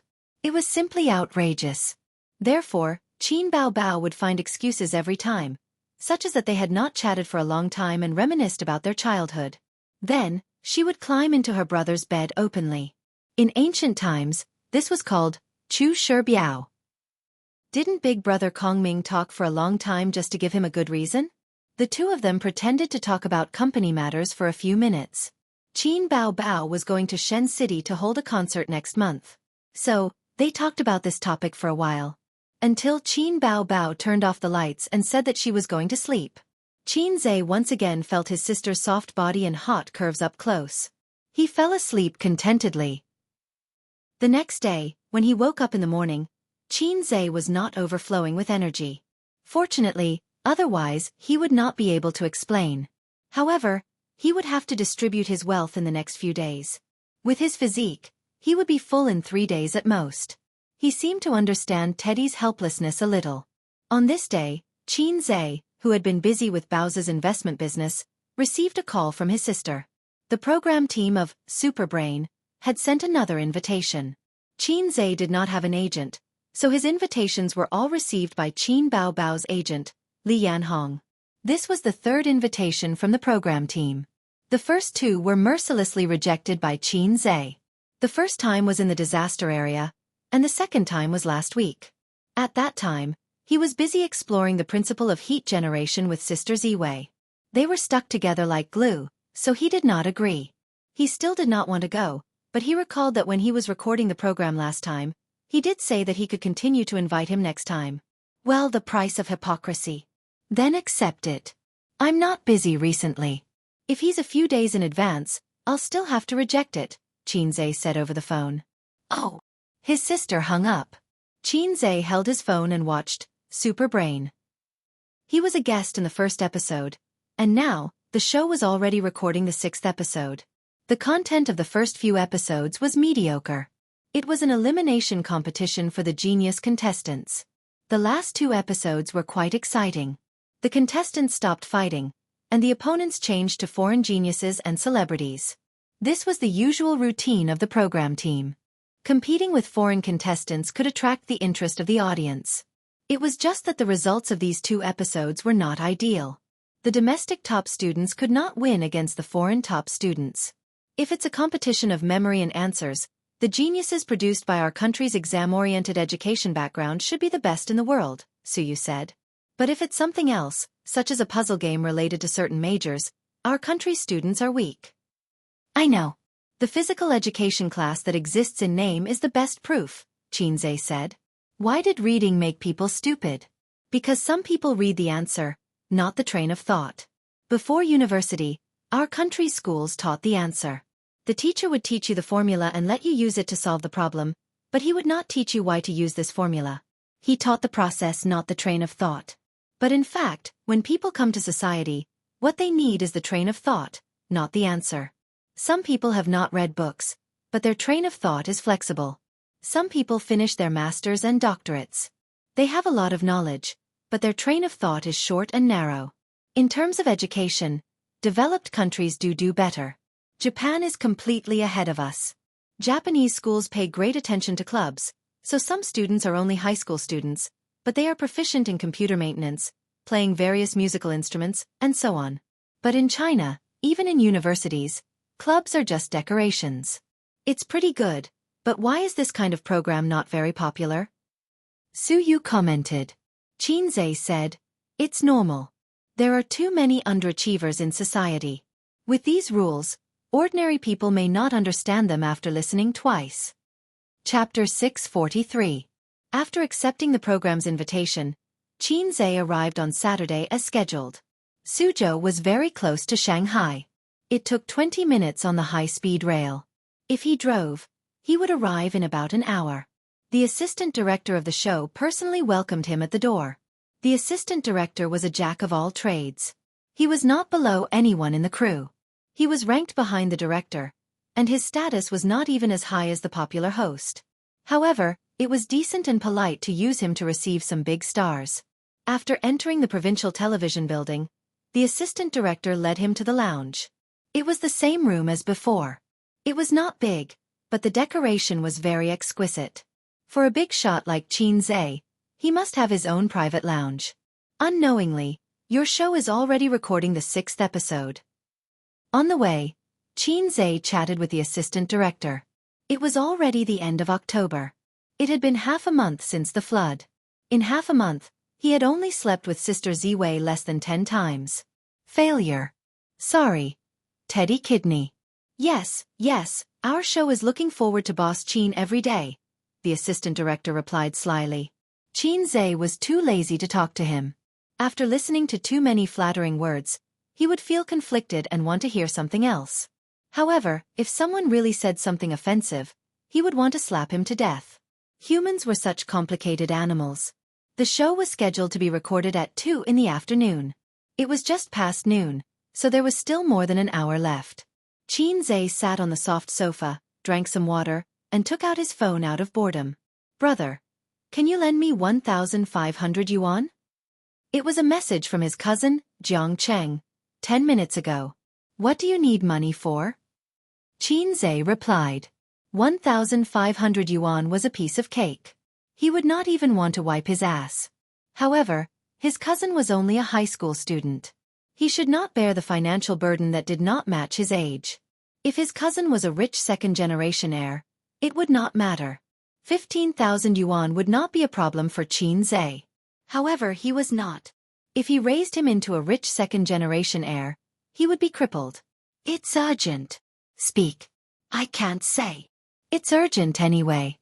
You lost a game and are in a hurry to find someone to help you level up? Forget it if you don't want to give it to me. I'll ask my cousin for it. If you can get 1,500 from my cousin, I'll give you 10 times the amount. All right. A few minutes later, Jiang Cheng sent a message. She's not coming. She said she wants it from you. He sent a screenshot as evidence. It's not like this is the first day you've met your cousin. His sister was more meticulous than him. If she didn't ask for the reason, she wouldn't give him a single cent. Jiang Cheng. I'll take a screenshot of what you said and send it to her. Wit. Chinze was speechless. Soon, Jiang Cheng replied with a series of crying emojis. My cousin told me to get lost and then blacklisted me. Chinze, you're just taking out your anger on me. Patting head. What an idiot. Did he think that he could pull his sister to his side with just a few screenshots? Don't mess around. She can't bear to scold me and will only vent her anger on you. In the end, Chinze still did not give him the money. This guy was stubborn and did not say the reason. His purpose of asking for money was very chewy. For example, this guy's personality signature. In the past, it was legal to go to a brothel, but if you slept with someone's wife, you would be drowned in a pig cage. Now, it's safe to sleep with someone's wife, but it's illegal to go to a brothel. I'm very sad about the loss of traditional culture. 1,500 yuan seemed to be enough for the whole set. Although he claimed to have had several girlfriends, a man who had never been to a brothel was not a qualified man. A child of his age was indeed full of curiosity and desire to open the door to a new world. Ding dong. A message notification. Sister, Jiang Qing asked you for money? Chinze. Yes, it's not a small amount. I don't know what he wants and he won't say. Sister. Don't give it to him. Why would a high school student need so much money? Auntie and uncle won't lack his pocket money.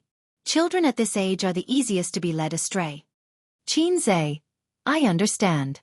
Auntie might even complain about us giving him money. There was a saying, when a man achieves the Tao, his chickens and dogs will ascend to heaven. But there was also another saying, if you help someone, they will hate you. When you have no money, your relatives are still your relatives. Once you have a lot of money, your relatives will become parasites. Qin Zhe and Qin Bao Bao's principle was to help when in trouble, but don't rely on borrowing money to get rich. Fortunately, they were born and raised in Shanghai. Their relatives could not be said to be rich, but at least they had some savings. If they were in a remote village, they would be in trouble. After saying this, her sister sent her a screenshot. It was a chat record between her mother and her. Mom, do you have someone you like? Qin Bao Bao. No, your daughter's eyes are on the top of her head. She can only see airplanes and not men. Mom, other people's children already know how to buy soy sauce. Qin Bao Bao. You're saying it as if your child doesn't know how to buy soy sauce. Mom. Stupid girl. Qin Zhe crazily sent a thumbs up emoji. Sister, you're smart. Qin Bao Bao replied with a series of proud wearing sunglasses emojis. At this time, the host pushed open the door of the private room. Behind him were two permanent guests, Lu Li and Ning Yuqing. In addition, there was a middle-aged foreigner. Qin Zhe. I have something to do here. Let's talk later. After he put down his phone, the host enthusiastically reached out his hand. President Qin, I've been waiting for you for a long time. You're finally here. Qin Zhe stood up and shook hands with him. The host introduced him to the foreigner, Professor Smith from MIT. He was an expert in the field of brain function research and was also an academician in the United States of America. Smith was a common surname in the United States. It was like Wang, Li, and Zhang in China. When the host introduced Qin Zhe, it was very interesting. He called him the strongest brain in the entertainment industry. I saw your puzzle. It was very shocking. Your mental arithmetic and reasoning skills are very strong. Professor Smith shook hands with Qin Zhe. Intelligence was a very broad concept. It included observation, memory, imagination, analysis, judgment, thinking, adaptability, and so on. My father is also a professor. Qin Zhe laughed. Tsinghua University or Peking University? Professor Smith said. University of Finance and Economics. Qin Zhe said. Tsinghua University or Peking University? Was the threshold for professors in Tsinghua University or Peking University so low? On second thought, it was understandable. Professor Smith was an MIT professor and an academician in the United States of America. Professors from ordinary famous universities could not be compared to him. Zhejiang University or Fudan University were very ordinary. Only Tsinghua University or Peking University could catch his eye. The foreigner was slightly stunned. He probably did not remember what kind of university the University of Finance and Economics was. But he knew the casual courtesy of Chinese. I've heard a lot about you. Whether he had heard of it or not, Professor Smith, who was familiar with half of China, knew how Chinese people communicated. It was definitely not wrong to say, I've heard a lot about you, whenever he met someone. These 4 words were a jack of all trades. The host had brought the guests over not just to chat, but also to have a meeting and go through the script. The guest had to know what the content of today's show was and how to play the game. During the recording, the guest's role was second only to the contestants. Qin Zhe did not have time to read the script, which was today's competition program. He was multitasking. He read the script while chatting with the host and the guest. The Chinese and foreign competition was not over yet. Today's game was computational analysis, spatial imagination, and logical reasoning. When Qin Zhe finished reading the script, the conversation in the room had changed from the show to life. Professor Smith said that he liked China very much and deeply felt the profoundness of Chinese culture. What he felt the most was the Chinese calendar. Today is Mao Zedong Day. My students and I are actively looking for opportunities to do good deeds. Professor Smith said, but you Chinese don't seem to celebrate your own holidays. Instead, you like to celebrate our holidays. Because celebrating your holidays is very fashionable. Wait, Mao Zedong Day? I feel that something is wrong. Qin Zhe came back to his senses. He looked at the host and the 2 guests and said in Chinese, I really don't celebrate holidays. Other than the Chinese New Year and the Chinese New Year, I don't even know that we have Mao Zedong Day. Saying that, he smiled awkwardly. Luli laughed. You don't even know Mao Zedong Day? You didn't learn it when you were young. Wait, I also feel that something is wrong. Ning Yuqing. Today is Mao Zedong Day? He silently took out his phone and checked the calendar. Then, he put down the phone with a black line on his face. His expression was extremely strange, as if he was trying very hard to hold back his laughter. The host was the second to look at the phone. Then, he turned off the phone without saying a word. Qin Zhe curiously searched the calendar. Today was October 23rd. Frost fall. Frost fall. I might have learned fake Chinese. Chapter 644. Everyone in the room looked at each other. They wanted to laugh but were too embarrassed to do so. Professor Smith looked around and asked blankly, "What's wrong? Is there a problem?" Qin Zhe glanced at him and said to himself, "Hurry up and run. I won't hold down Mao Zedong's coffin for you." The host smiled politely and not mockingly. Today is not Mao Zedong's day. The word on the calendar is Frost's Fall, one of the 24 solar terms in China. Smith was confused. Isn't it Mao Zedong's day?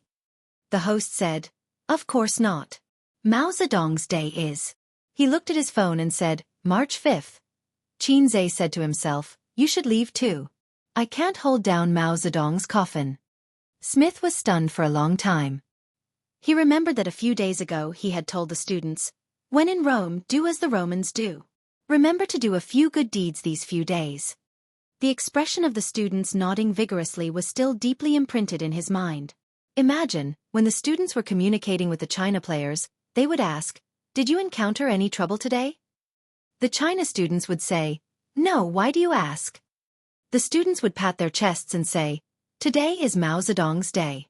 Don't be polite with me." How embarrassing. Sob. Professor Smith had been to China many times and had learned a little Chinese. He knew some of the simplest colloquialisms, and then he would claim to be an expert in China, because foreigners who claimed to be an expert in China could easily blend in with the Chinese people. In fact, in his eyes, China's words were all the same.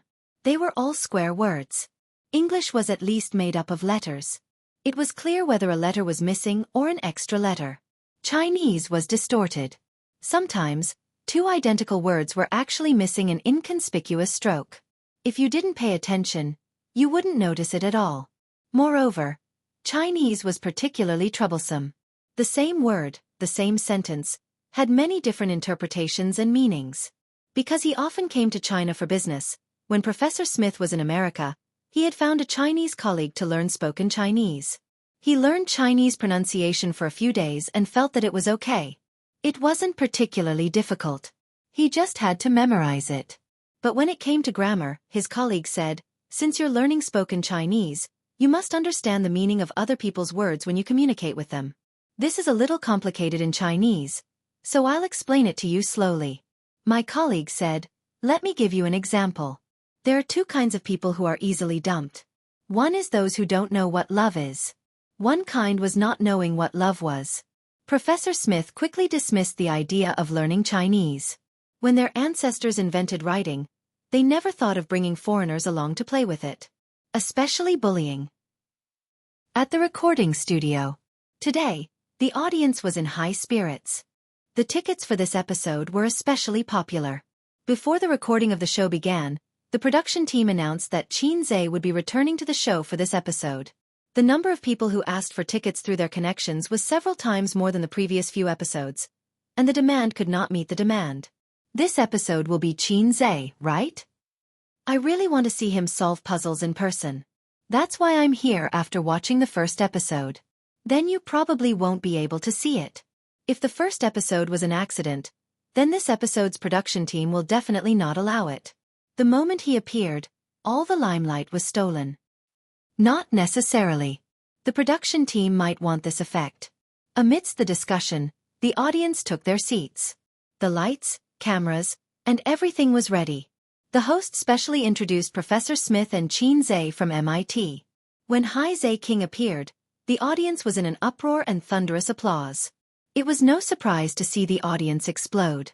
In this showdown between China and China, there were 3 contestants from each side. The audience was already familiar with China's contestants, or at least their faces. However, it was the first time that the other contestants had appeared on this stage under the leadership of Professor Smith. They were handsome and had amazing resumes. For example, this young man named Henry had beautiful platinum hair, a high nose bridge, and deep-set eyes. When he introduced himself, he spoke 5 languages. This was so amazing that the audience exclaimed.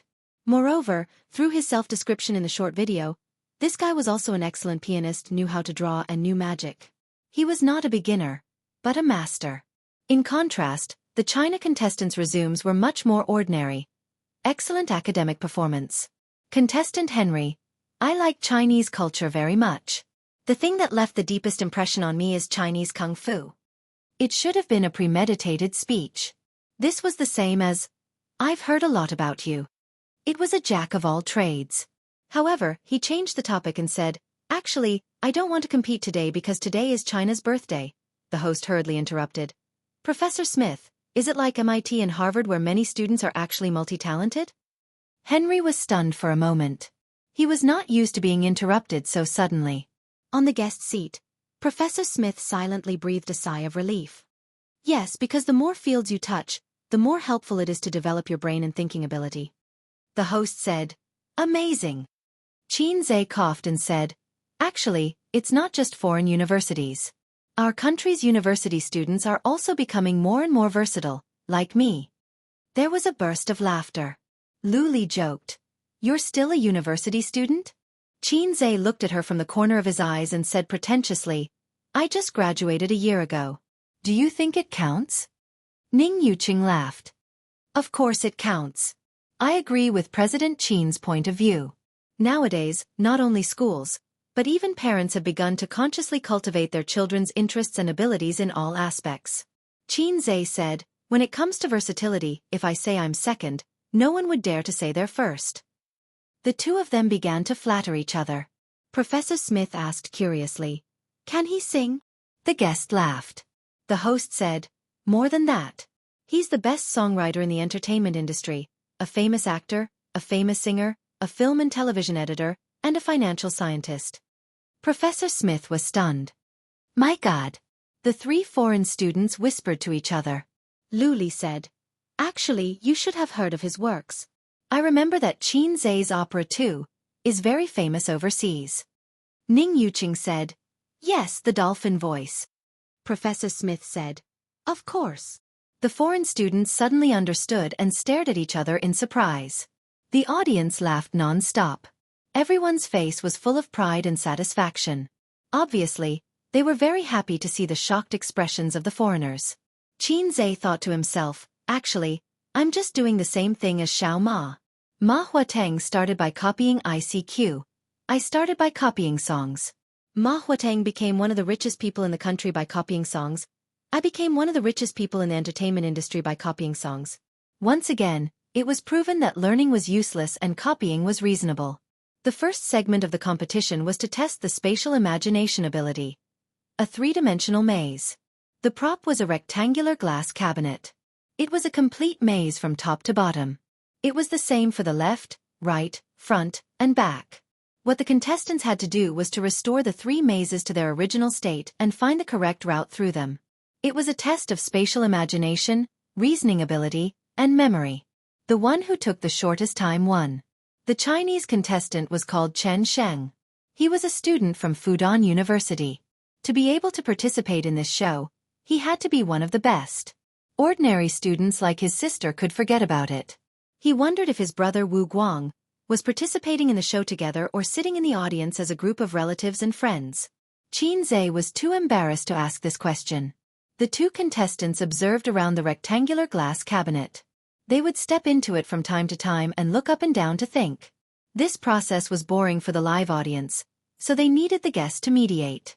Ning Yuqing asked curiously, Boss Qin, if it were you, how long would it take? Qin Zhe said, this is more difficult. Restoring 3 mazes is a test of one's brain power. If it were me, 5 minutes would be enough. Ning Yuqing was speechless. You call this difficult?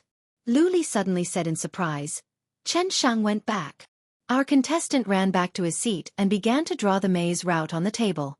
But soon, the other contestant also returned to his seat and began to draw the route. Both contestants completed the first maze route and rushed back to the glass cabinet. They were racing against time. But when both contestants were left with only one maze route, the audience's tension was aroused. Whoever wanted to complete it would win. In the end, Chen Shang was the first to complete the maze route. When Henry was also done, the host announced, "Okay, now that both contestants are done, let's reveal the answer. Please look at the big screen." Both contestants were correct, but Chen Shang took the shortest time, so he won this round. There was a round of applause.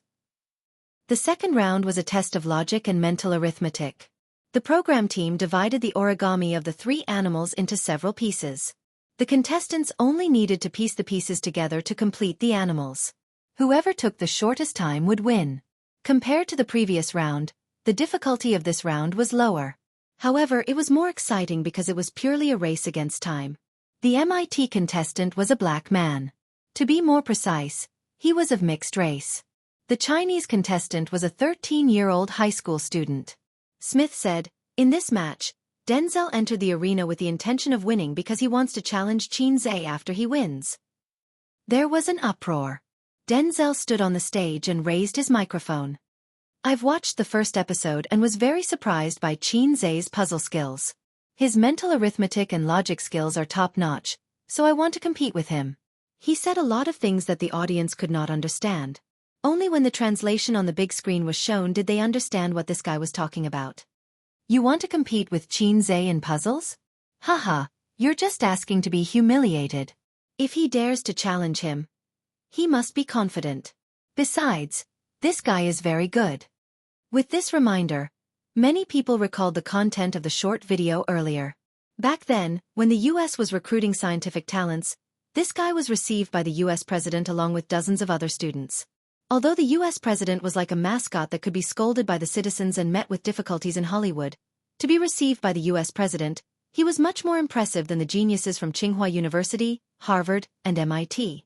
Smith also said that Denzel was a secret weapon. As expected, when Denzel completed the 3 animal puzzles, his opponent had only completed 2. He was ahead by quite a bit. Under the expectant gazes of the audience, Qin Zhe shrugged. "Alright, then what should we compete in?" Regarding the challenge, Qin Zhe had already known about it since they had discussed it beforehand. Smith said, "Let's compete in this. It's similar to puzzles." In other words, the other party was aiming for Qin Zhe's specialty. The host looked at Qin Zhe. After he nodded, the host announced, "The staff will prepare the new animal puzzles and origami. Let's continue with the competition." The third match was a test of reasoning and arithmetic. After 20 minutes of stalemate, the China team emerged victorious. It had been 2 episodes. The China team had lost 2 episodes and finally obtained a victory. The applause lasted for a long time. However, compared to the China team's victory, the majority of the audience was actually looking forward to the battle between Qin Zhe and Denzel. The staff brought the new animal origami to the stage. There were 2 sets in total and they were placed messily in a glass basin. There was an obstacle between Qin Zhe and Denzel, so they could not see each other's rhythm and speed. However, in the eyes of the audience, they could see each other clearly. Ning Yuqing said, "Professor Smith, how confident do you think your student is?" Professor Smith said, "If it's a puzzle, Denzel will be in danger. But if it's a puzzle like this, it's 50%. Luli said, "Oh, 50%? Wasn't it already over?" The audience said, "Is it just an average win rate? Is this foreigner really that good? He's very fast. That China player from before was no match for him at all. But Qin Zhe is even faster. After all, he's a fast shooter. Have you seen the video of him doing puzzles? That's a puzzle. It's not quite the same as this one." The host helped to count down the seconds. 3 seconds later, the 2 teams began. Qin Zhe and Denzel poured the origami pieces on the table at almost the same time. There were 3 animals, an elephant, a monkey, and a tiger. A total of 60 pieces. Due to his recent experience, Denzel was now in a better state. His gaze wandered back and forth between the original drawing and the fragments. The origami fragments were constantly being restored in his hands. In just 5 minutes, he had managed to identify all the fragments of the tiger from the 60 pieces and pieced them back together. Not long ago, he had spent 6 minutes on the same animal. This was even more difficult than a puzzle because other than piecing them together, he still had to identify them. The corners of his mouth curled up. He felt that his condition was getting better and better. His fighting spirit was high. After watching Qin Zhe's previous puzzle videos, he knew that he was a very good opponent. However, victory. Beep! An ear-piercing whistle rang out. Denzel was stunned. This was the signal that the contestant took when he completed the task. Did he press the wrong button? In a daze, he raised his head and looked at the audience. Then, he realized that the audience also had a confused expression. However, unlike him, the audience was also shocked. "I'm done." Qin Zhe's voice came from the next room.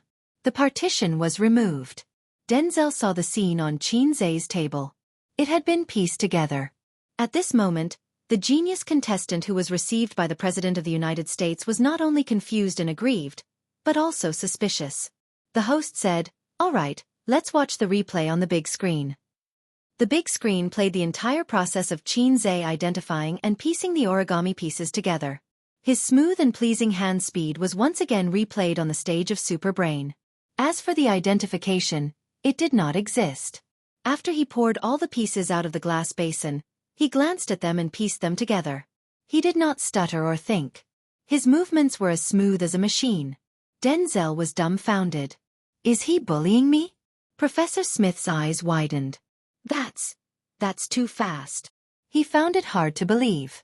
Compared to the students who did not believe it at the beginning, he had witnessed the entire process. Moreover, he was a guest on this show. He knew that Qin Zhe did not practice in advance. It was all improvisation. As a professor in the field of brain research, Smith was shocked. Luli said, "He's most famous for being fast. Do you know his nickname?" After saying that, she turned to look at the audience. "Fast shooter." The audience was also very cooperative. The cheers of the fast shooter grew louder and louder. It was accompanied by clapping. Qin Zhe was speechless. "Cheap system, you can have the 10 points." Qin Zhe communicated with the system in his mind. "Although this is fake, I feel good about it." The system ignored him. Chapter 645. Hotel. At 2 o'clock in the afternoon, Qin Zhe was lying on the big bed in the hotel, staring at the ceiling in a daze. Wang Zijin was sitting on the edge of the bed, dressed in an office lady's suit. Her hair was wet. She was pulling up her stockings, flesh-colored, covering her white feet, slowly going up, wrapping her bare feet, wrapped her slender calves, and then her round thighs. "I remember there is a kind of stocking that is worn around the waist," Qin Zhe said. "In the indescribable anime, you can often see that kind of stocking, but it seems that you have never seen it in reality, so Qin Zhe can't name it." "You're talking about the garter." Wang Zijin put the stockings on the bed and carefully flattened the wrinkles on the skirt. Yes, Qin Zhe said, "but I don't think I saw you and your sister buy that kind." "The little sister with the garter is the most attractive. It's understandable that you know I don't have it, but how do you know your sister doesn't?" Wang Zijin squinted at him. "Didn't I wash your clothes?" Qin Zhe rolled his eyes. They had just finished their tryst, and 3 days had passed since the recording of Super Brain. Wang Zijin was never willing to discuss the plan to have a baby with him at home. She always felt that there was a thorn in her heart. She had no choice but to book a room in a hotel near the company, and then Qin Zhe held her and rocked the bed together, rocking and rocking until they reached Grandma Bridge. It was as if they were a golden couple. Unlike Su Yu, Wang Zijin asked to wear a work hat because she was not prepared to be frightened. Perhaps it has something to do with her lack of emotional experience. She just got a boyfriend and was in the period of love. Suddenly, she became a mother. She really couldn't adapt. Suyu is different. Suyu is 2 years older than her. At this age, it's time to have a baby. Time is not waiting for her. Nowadays, it's the most common idea to get married at 25 and have children the next year. In first-tier cities like Shanghai, it can be 2 or 3 years later. Wang Zijin tidied up her dress, shed her lazy and coquettish, and restored her ability and gentleness. Suddenly, she fell into Qin Zhe's arms and said, "I'm so tired I want to sleep, I don't want to go to work." This combat power was worse than Su Yu. Su Yu could bear it for more than an hour, but Wang Zijin couldn't. She couldn't bear it in half an hour. She had to slow down first. Although they were both exercises, exercising on the bed was different from exercising under the bed. Both would make people pant and their legs go soft. Then I'll call the front desk and ask them to extend the hourly room to 1 day. Let's sleep here for a while. Qin Zhe stroked her hair. To be able to steal half a day of leisure. Wang Zijin smiled sweetly. She curled up in Qin Zhe's arms like a cat. Qin Zhe chuckled and reached out to unbutton her chest. Wang Zijin hurriedly pressed down. "If you do this, I will go back to the company." Sigh. Hei's king, who had yet to enjoy himself, sighed. Wang Zijin looked at him. Qin Zhe said, "Should I buy another girlfriend in the future? The inflatable kind." Wang Zijin gave him a coquettish supercilious look. Since she was going to sleep, she took off her clothes after all. Qin Zhe didn't go crazy. At most, he was just addicted to it. In fact, young people nowadays had a wrong understanding that the longer the time, the happier the woman would be. Nonsense. 10 minutes was enough. After a long time, the girlfriend would feel that the gaming experience was extremely bad. She would be grumpy and even kick you away. However, for the majority of men who only had 5 seconds, 10 minutes was a great challenge. Whether it was Su Yu or Wang Zijin, Qin Zhe was always in the process of rocking. Intermission. "How's the company?" Qin Zhe asked. "Oh, you still remember to ask about the company's situation." Wang Zijin was full of resentment. Qin Zhe could help Tianfeng and Bao Zhe. Only her amethyst technology was ignored by Qin Zhe, which made Wang Zijin feel like an orphan. "I don't understand. It's not the right profession." Qin Zhe shrugged. "But you should ask the programmer to work harder. The first batch of VR equipment will be on the market soon." Soon, which was within half a year. With the blueprint, he could do whatever he wanted and shorten the long research and development process. "I want virtual reality games to break through the single-player model." Bragging. There will be such a day. It can't be now, but it doesn't mean it can't be in the future. When the time comes, your Amethyst will become a world-famous technology company. Yes, this is a good picture. I'll eat it first as a toast." As they chatted, Wang Zijin's voice gradually lowered. She closed her eyes and fell asleep. Qin Zhe didn't feel sleepy at all. He lay in bed and thought a lot until he saw the phone screen light up. His sister's call came in. The phone had long been muted and turned off the vibration. Fortunately, he glanced at the phone. Otherwise, he would have missed his sister's call. He carefully lifted the quilt and tiptoed into the bathroom. A 5-star hotel. The room was big. If he talked in the bathroom, he wouldn't wake Wang Zijin up. "Sister." Qin Zhe answered the call. Jiang Cheng ran away from home. His sister's tone was full of gossip. "Got hit by uncle again?" Qin Zhe laughed. Rebellious teenagers were always like this. They thought they had grown up and started to get impatient with their parents' nagging. They didn't want to be controlled and thought that if their father hit him again, they would hit him back. They had never experienced the pressure of life, but they felt that life was just like that. They sneered at busy adults and looked down on rich people who drove cars. They liked to sit by the window and pretend to be depressed, as if they were adults with stories and worries.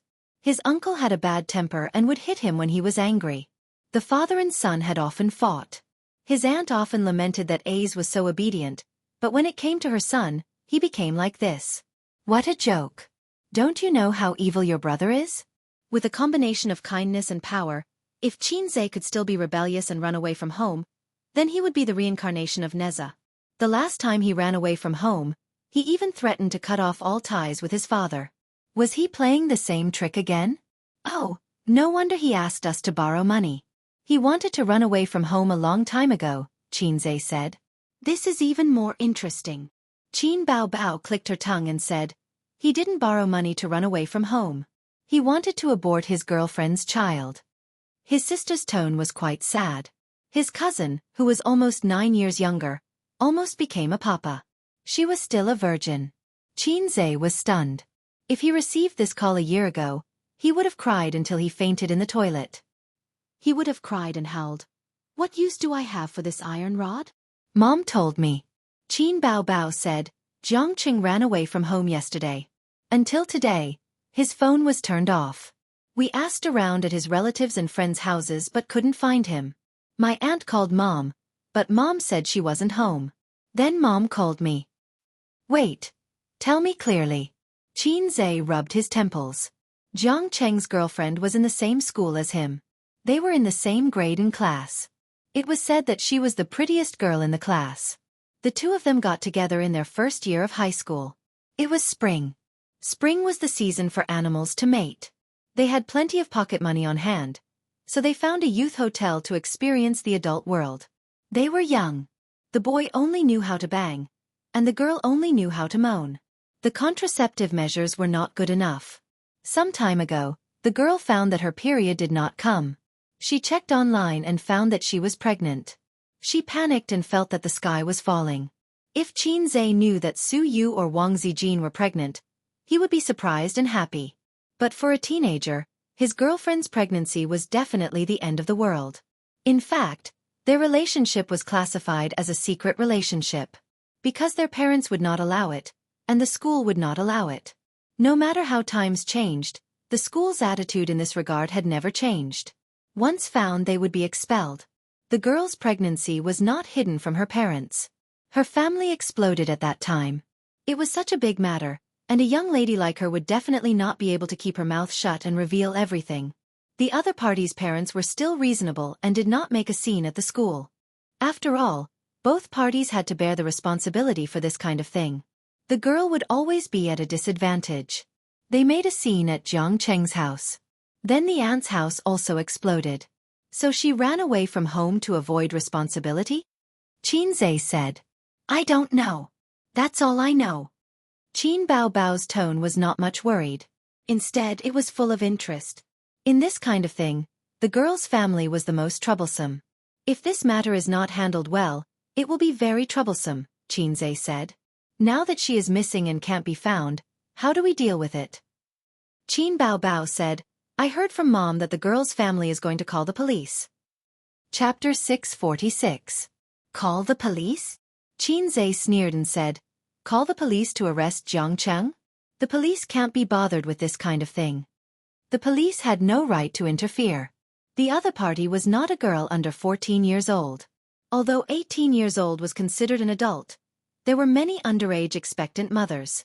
Some were even working as streamers, which led to the trend of underage mothers. Of course, certain streamers were naturally interviewed and criticized. From this, it could be seen that the existence of regulatory authorities was very necessary. The point is not to call the police. It means that the other party is hopping mad and is about to turn hostile, Qin Bao Bao said. Sigh, Jiang Cheng is our cousin. Can you not be so gossipy? Qin Bao Bao, now you are like an auntie who likes to gossip, Qin Zhe said in annoyance.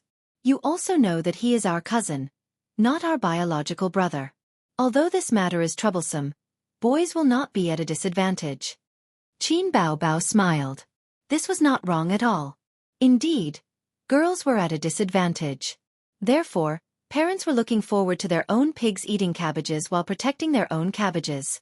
However, Jiang Cheng's situation was different. Moreover, at his age, he had not reached the age where parents were looking forward to him eating cabbages. Then if I accidentally kill someone, will sister be in a hurry to clean up my mess? Qin Zhe's heart skipped a beat. On the other end of the phone, Qin Bao Bao's tone took a 180-degree turn. She chuckled and said, Try it. I have already tried. Qin Zhe muttered in his heart and said, You called me not just to gossip, right? Yes, Mom asked me to. Inform you to pay attention and see if you can help, sister said. Qin Zhe chuckled and said, She is letting you do it. Aya, Aze is a man. You are the pillar of the family. Sister relies on you. Sister can't live without you. Qin Bao Bao kissed him twice on the phone.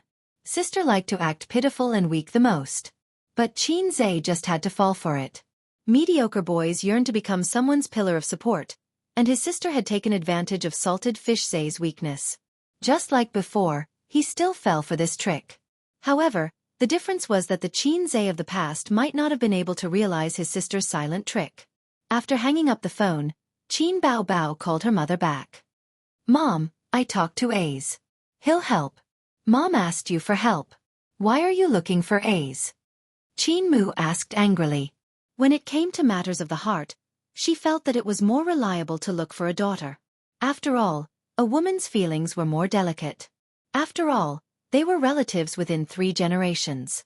Qin Ma was still very concerned about this matter, and so was the old man. However, he also felt that he didn't know where to start. I don't know how to deal with it.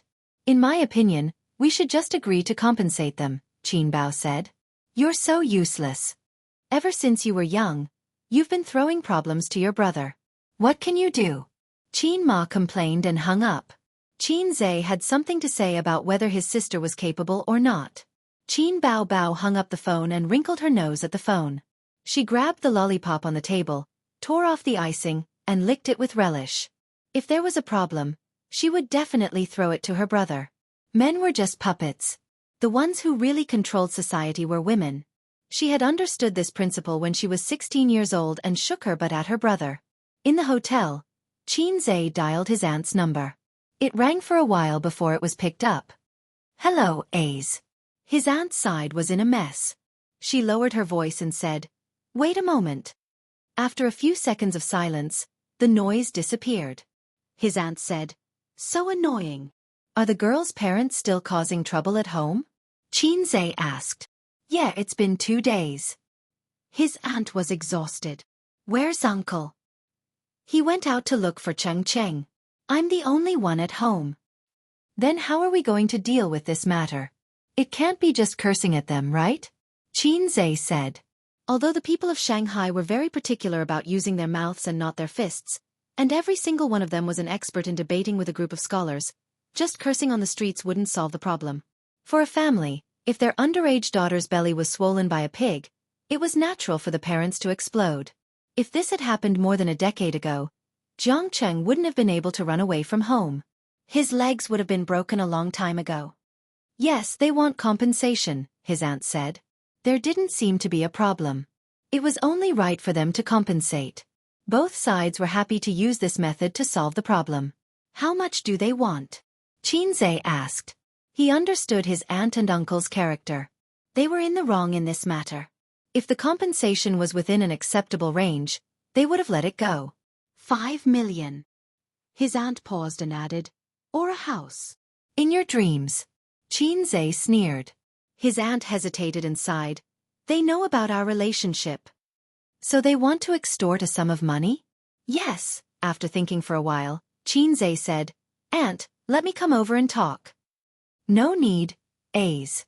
Even if you have money, you can't use it like this. Before his aunt could finish, she realized that Qin Zhe had already hung up. Qin Zhe first called Jiang Cheng. Although he couldn't get through, it didn't mean that the other party had turned off his phone. Turning off the phone to calm down was the way adults would do. When faced with trouble, adults did need to calm down because they needed to think of a solution. As for little kids, their experience determined that they didn't have this mentality. At this moment, they might be in airplane mode, discussing life, relationships, and troubles with their best friends. Where are you? If you don't reply in 5 minutes, I'll kill you. Qin Zhe sent a message to Jiang Cheng.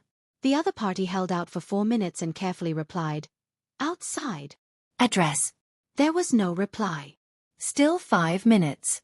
4 minutes later, Jiang Cheng shared his location. It was the location of a hotel. Wait for me. Qin Zhe ended the conversation and wanted to say hello to Wang Zijin. The little sister was really tired. She was snoring softly with her mouth slightly open, which was especially attractive. Qin Zhe stared at her for a moment. Driven by curiosity, he stretched out a finger and slowly put it into Wang Zijin's mouth. In her sleep, Wang Zijin murmured and frowned slightly. Then, his finger entered the warm mouth. It was moist and soft. Wang Zijin didn't wake up. She subconsciously sucked 2 mouthfuls. Qin Zhe thought of the suggestions he had made many times but was rejected. Women. After sending a message to Wang Zijin and briefly explaining the situation, Qin Zhe put on a mask and sunglasses and drove to Jiang Cheng's hiding place. 7 Days Express Hotel. Ru family, 7 days, and Enchanting were known as the three brothels in the pugilistic world. It was loved by a large number of young people. The number of young people who had shaken their beds here was enough to circle the earth 3 times. It was only 10 kilometers away from his house. It would take 20 minutes by bus. Qin entered the elevator. Awkwardly, he found that the elevator required a card to use. He sent a message to his cousin. "Come down, I'm downstairs." A few minutes later, the 17-year-old cousin came down from upstairs. His eyes flinched and he carefully called out, "Brother." Qin didn't say anything and slapped him. The sound of the slap attracted the attention of the hotel's receptionist. Young people nowadays only knew how to comfort others and didn't know how to deal with the aftermath. Jiang Cheng got up and shouted, "What right do you have to hit me?" Qin slapped him again. Jiang Cheng got up and ran, but he couldn't outrun Qin. His cousin kicked him in the butt and he fell flat on his face. Qin put his head under his armpit, dragged him into the car, and drove away. Jiang Cheng was just a teenager. After the beating, he curled up in his seat and sobbed softly. After calling his uncle, Qin glanced at his sobbing cousin and said, "Do you know why I hit you?" Not getting an answer, he continued, "You didn't do anything wrong, but you ran away. Your uncle taught me since I was young that men aren't afraid of doing wrong. But if a man doesn't take responsibility, then he's useless. The girl didn't run away. So why are you running away?" Actually, when high school students encountered such things, running away and following their hearts were 100% of the time. Jiang Cheng sobbed and said loudly, "Of course she doesn't have to run away. If she runs away, how can she take our family's money? Am I the only one in the wrong? I didn't force her. Why should she take our family's money?" That's true, but that's not the reason. If you want to be serious about this, then think about it. Why does a man have to buy a house and a car, pay a huge betrothal gift, and when they get divorced in the future, the family property has to be divided equally? Isn't marriage a matter between 2 people? Aren't 2 people supposed to live their lives together? Qin said. The teenager obviously didn't think about such problems and was speechless. "You're a man. Some responsibilities have to be shouldered by you. A woman can be unambitious as long as she marries a good husband. But a man can't. I'm very disappointed with what you've done. Auntie has spoiled you. But my family doesn't have that much money." Not having money is one thing. We can talk about it and discuss it. But if you're afraid to admit your responsibility and run away from home, you'll seem like a failure. Besides, don't you have me? Jiang Cheng suddenly cried. "I ran away because I didn't want you to pay. I was the one who told her that my cousin was Qin. I was the one who bragged every day. When her parents found out, they asked for 5 million. Qin was stunned and scolded. "Then all the more we should talk. You should have called me long ago. Is running away useful? You can run away for a while, but you can't run away forever. Your parents are in a terrible fix at home and have to clean up your mess. Are you going to hide in the hotel with a clear conscience?" After scolding with sharp words, his tone suddenly became gentle. "Don't worry. I'm here." Jiang Cheng was crying. Cousin, I was wrong." It wasn't easy to make a pretentious and rebellious teenager say, "I was wrong." Qin thought that the old man's tricks were indeed dirty. Chapter 647. Qin had been tricked by his father since he was a child, so he was very familiar with the trick of giving a carrot after a stick. For example, when he was in elementary school, Qin fought with a female classmate and lost. The teacher called both parents to the school. In the teacher's office, Qin, who lost to the female classmate, was beaten by his father again. The scene was so shocking that the other party's parents couldn't help but feel pity. In the end, it was the teacher who saved Qin. In fact, the old man was very measured. Although it looked like he was beating him up with great momentum, it would only hurt and not hurt him. "Do you know why I beat you?" The old man asked the same question at that time. "It's not because you fought, but because you fought with a girl." The old man lectured him for 10 minutes. In modern words, men should f*ck other men. Only sissies can f*ck women.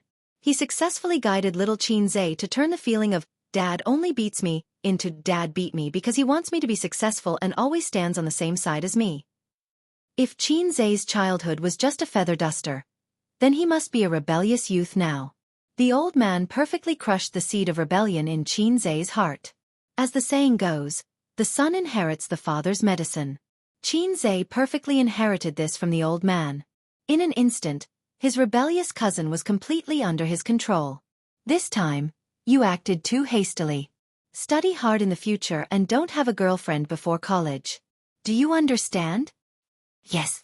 When you go home, apologize to mom and dad. Qin Zhe saw that he was silent and shouted, Do you understand? Yes. Jiang Cheng was already very obedient. The car turned the traffic light and drove into the neighborhood. Qin Zhe dragged his cousin in the direction of his aunt's house and asked curiously, Your girlfriend? You two fell in love after a long time, right? Jiang Cheng said, I don't know. Don't know. This was already the answer. Children who fell in love early, as long as their parents interfered, would almost only end up breaking up. Some particularly rebellious children might resist and intensify the family relationship to the freezing point. But the problem now was not that the parents forced them to break up, but that the girl asked for a huge compensation.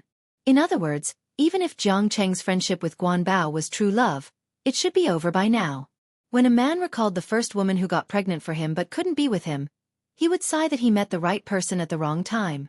If it was Jiang Cheng, he would probably sigh and lament that an embryo almost caused him to go bankrupt. She took the elevator upstairs. She was still at the door when she heard the quarrel inside. The corridor was quiet. No one was there to watch the show. This was the good thing about a big city. The indifference between neighbors was actually a good thing at this moment. If this happened in a small county or village, and their dirty linen was aired in public, they would be done for. Your glorious deeds can be passed down for years to come. 5 million, not a cent less. Otherwise, we'll go to school. A man shouted. Stop pretending. Do you think your family doesn't have money? If you don't have money, then sell the house. My daughter has suffered so much. If you don't get satisfactory compensation, I'm not done with you. Following that, a woman's voice continued to clamor. Jiang Cheng's face darkened as he clenched his fists tightly. Look at the trouble you've caused, Qin Zhe scolded. My parents don't need to pay. I can lend them money myself, Jiang Cheng said. How much money can you borrow? Qin Zhe snorted. I can borrow tens of thousands. So much. Qin Zhe didn't believe it. For a child who didn't always have a stack of $100 bills in his wallet, borrowing tens of thousands was as difficult as an adult borrowing hundreds of thousands. Jack Ma will lend it to me, Jiang Cheng said confidently. I can only apply for spending and borrowing. Qin Zhe, idiot, you're still half a year away from 18 years old. It would be strange if Jack Ma lent it to you. No, the key isn't whether Jack Ma will lend it to you or not. The key is that Jack Ma's loan business has become so popular. This isn't good. You have to know that when you stare at Jack Ma is also staring at you. Cut the crap. Open the door. Qin Zhe slapped the back of his head. Aren't you relatives of Qin Zhe? Aren't you his aunt? This little bit of money. Accompanied by the sound of the door opening, the voice stopped abruptly. The living room of his aunt's house was facing the door. When Qin Zhe saw the people in the house, they also saw Qin Zhe and Jiang Cheng, who had his head lowered. There were 5 people in the house. His aunt and uncle, a middle-aged couple, and a little girl with red and swollen eyes. The little girl was quite delicate and pretty. She had an oval face, fair and clean, and a slender figure. Red guy, you dare to come back. The middle-aged man was furious and glared at Jiang Cheng. He looked fierce, but his heart was civilized. Sure enough, there was a fine tradition of Shanghai men arguing with women. Qin Zhe was a little disappointed. He was looking forward to the middle-aged man teaching Jiang Cheng a lesson. He would conveniently push Jiang Cheng out. This way, he could turn the initiative into passivity and even turn the tables. In fact, Shanghai people didn't like to use force to solve problems. It didn't mean that they were weak, but that their methods were different. Many times, blindly attacking would not only ruin a good game of chess, but also make oneself unreasonable. For example, in the current situation, if both sides called their friends to fight, the problem would be easily solved. Qin Zhe took off his mask and sunglasses, revealing his face, and said, "Why don't we all sit down and talk?" Seeing that it was him, the middle-aged couple's eyes lit up. The little girl also looked timidly at Qin Zhe. There's nothing to talk about. My daughter is only 17 years old. How do you expect her to behave? It's already very rational of us to sit here and talk calmly with your family about what your son has done. The woman said. The man then continued, abortion fees, nutrition fees, mental damage fees. Do you think it'll cost you more than 5 million? Besides, you don't lack money. The last sentence was directed at Qin 5 million is indeed a drop in the bucket for me, Qin said. Right. That's right. The sooner we settle this, the easier it will be for both sides. My daughter is being bullied by your son. The couple's eyes lit up. 5 million and a house. Shanghai people valued 3 things the most: a house, social security, and a job. Shanghai people could be said to be one of the most independent groups of people in the country. The importance of reincarnation. The couple had discussed it beforehand. Although they hated each other, at this point, there was no need to be angry. In terms of resolving this matter, if both sides' children were already adults and went to university, the best choice would be to get engaged. Qin was a thick thigh. Only by doing this would they be able to hold on to him. However, the 2 children were not adults, and their futures were too uncertain. Getting engaged would not work, and they might even lose everything in the end. For example, in a few years, their daughter would fall in love with someone else, or Zhang Cheng would fall in love with someone else. At that time, it would be too late to bring up the old scores. It was better to take this opportunity to ask for a huge sum of compensation. What are you talking about? 5 million. What kind of wife can't I buy with 5 million? The little aunt said angrily. Don't even think about it. The little uncle's face was ashen. Ace, you go back first. We'll settle this matter ourselves. The woman snorted. Fine, it doesn't matter who gives it. Your family can pay for it. The little uncle snorted coldly. He was a small businessman. Of course he could take out 5 million. However, if he was injured, his business would not be able to continue. How would he survive? The little uncle would definitely not compromise with their method of extortion. At most, everyone would have to work together for a long time. The middle-aged woman said fiercely, Then I'll go to your company and school every day to cause trouble. This meant that she wanted to rely on his family.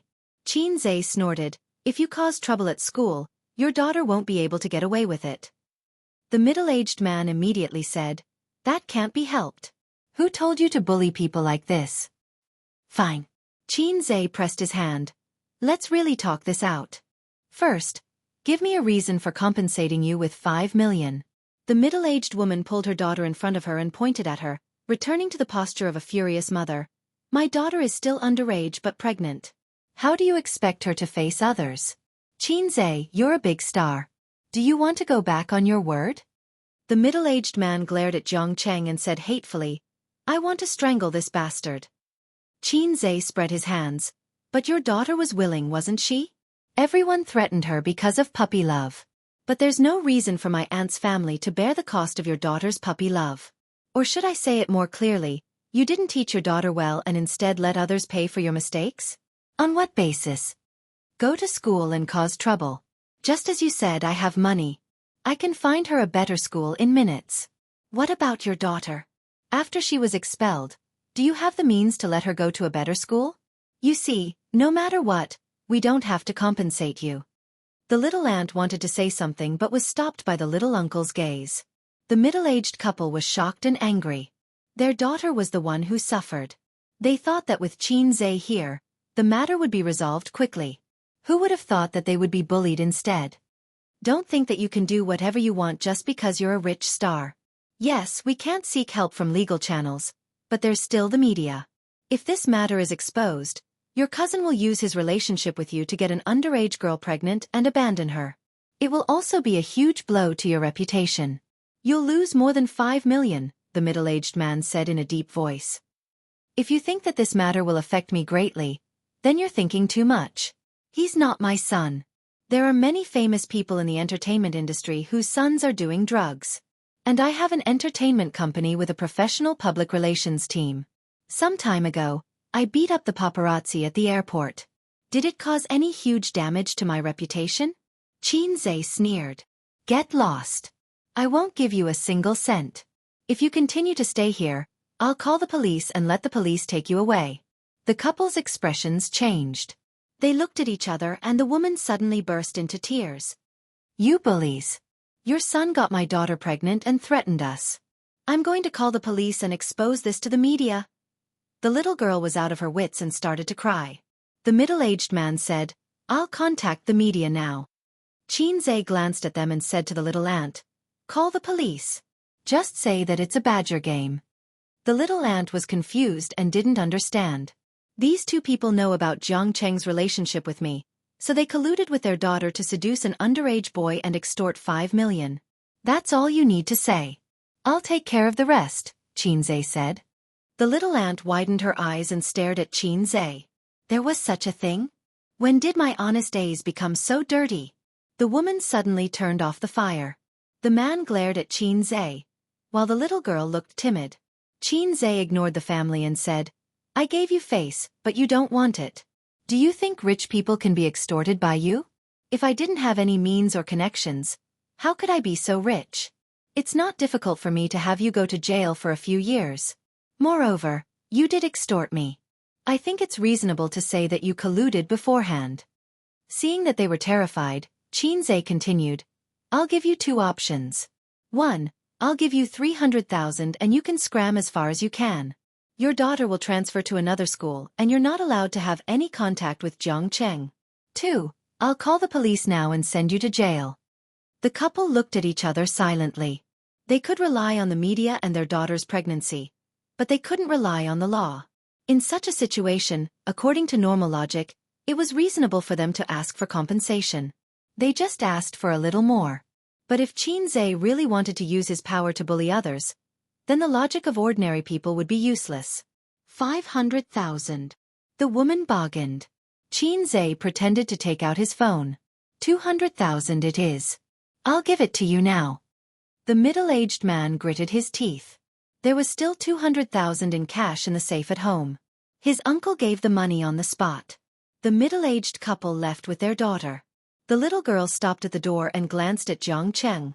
Jiang Cheng ignored her. Love was a matter between two people. If there was a problem, both of them should be responsible. But in this matter, he seemed to have become the biggest villain. In the young man's heart, he was betrayed by love. The heavy sound of the door closing highlighted the middle-aged couple's unwillingness and anger. Jiang Cheng said loudly, "Cousin, why should we give them money? Call the police and put them in jail." He felt that his cousin's previous method was better. Qinze suddenly felt a surge of anger, and he slapped him to the ground.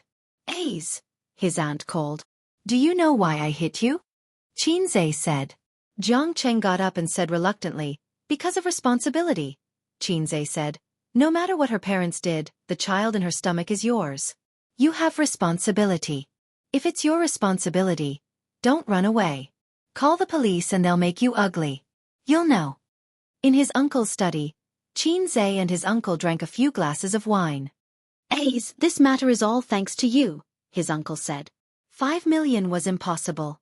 It was impossible in this lifetime. But if Qinze didn't come out to deal with it, their family would have a headache for a while. "It's what I should do," Qinze said. His father only had 2 aunts. When he was in trouble, if he could count on relatives, only relatives within 3 generations would help. He couldn't count on any further. "Your aunt spoils him too much," his uncle complained. Qinze thought to himself, "You don't know how to teach your son either. When he was still in primary school, I said that I would throw him to Big Brother to teach, but your aunt didn't agree." His uncle sighed. "Qinze. How could she agree? My nephew's example is right here. He does things as he pleases. He doesn't study hard. He only wants to play and enjoy. He hasn't encountered any setbacks," Qinze analyzed. "Yes," his uncle agreed. "He'll be fine in a few years. Society will teach him to work hard," Qinze said. At Jiang Cheng's age, his personality and thinking were already set. Normal education couldn't change him. But there were 2 ways to change him: the military and society. The former was hard education. Even a rock could be ground into powder. The latter was soft education. It could make you understand yourself correctly and work hard. Chapter 648. But who knows what kind of trouble he has caused in the past few years. I really want to beat this bastard to death. The uncle gritted his teeth. Well, I think you should teach him more about responsibility. Qin suggested. Although this cousin of his gave the elders a headache, he wouldn't cause any big trouble. This was purely an accident. If Jiang Cheng was a teenager with a bad character, Qin wouldn't beat him or scold him. He would only draw a clear line. And if there was no embryo, it wouldn't be a big deal. Lu Xun once said, "My biggest wish in life is to sleep with more women." Looking at the thousands of years of China's history, the most miserable were the two generations. 80-90. Let's not talk about the past, they got married early.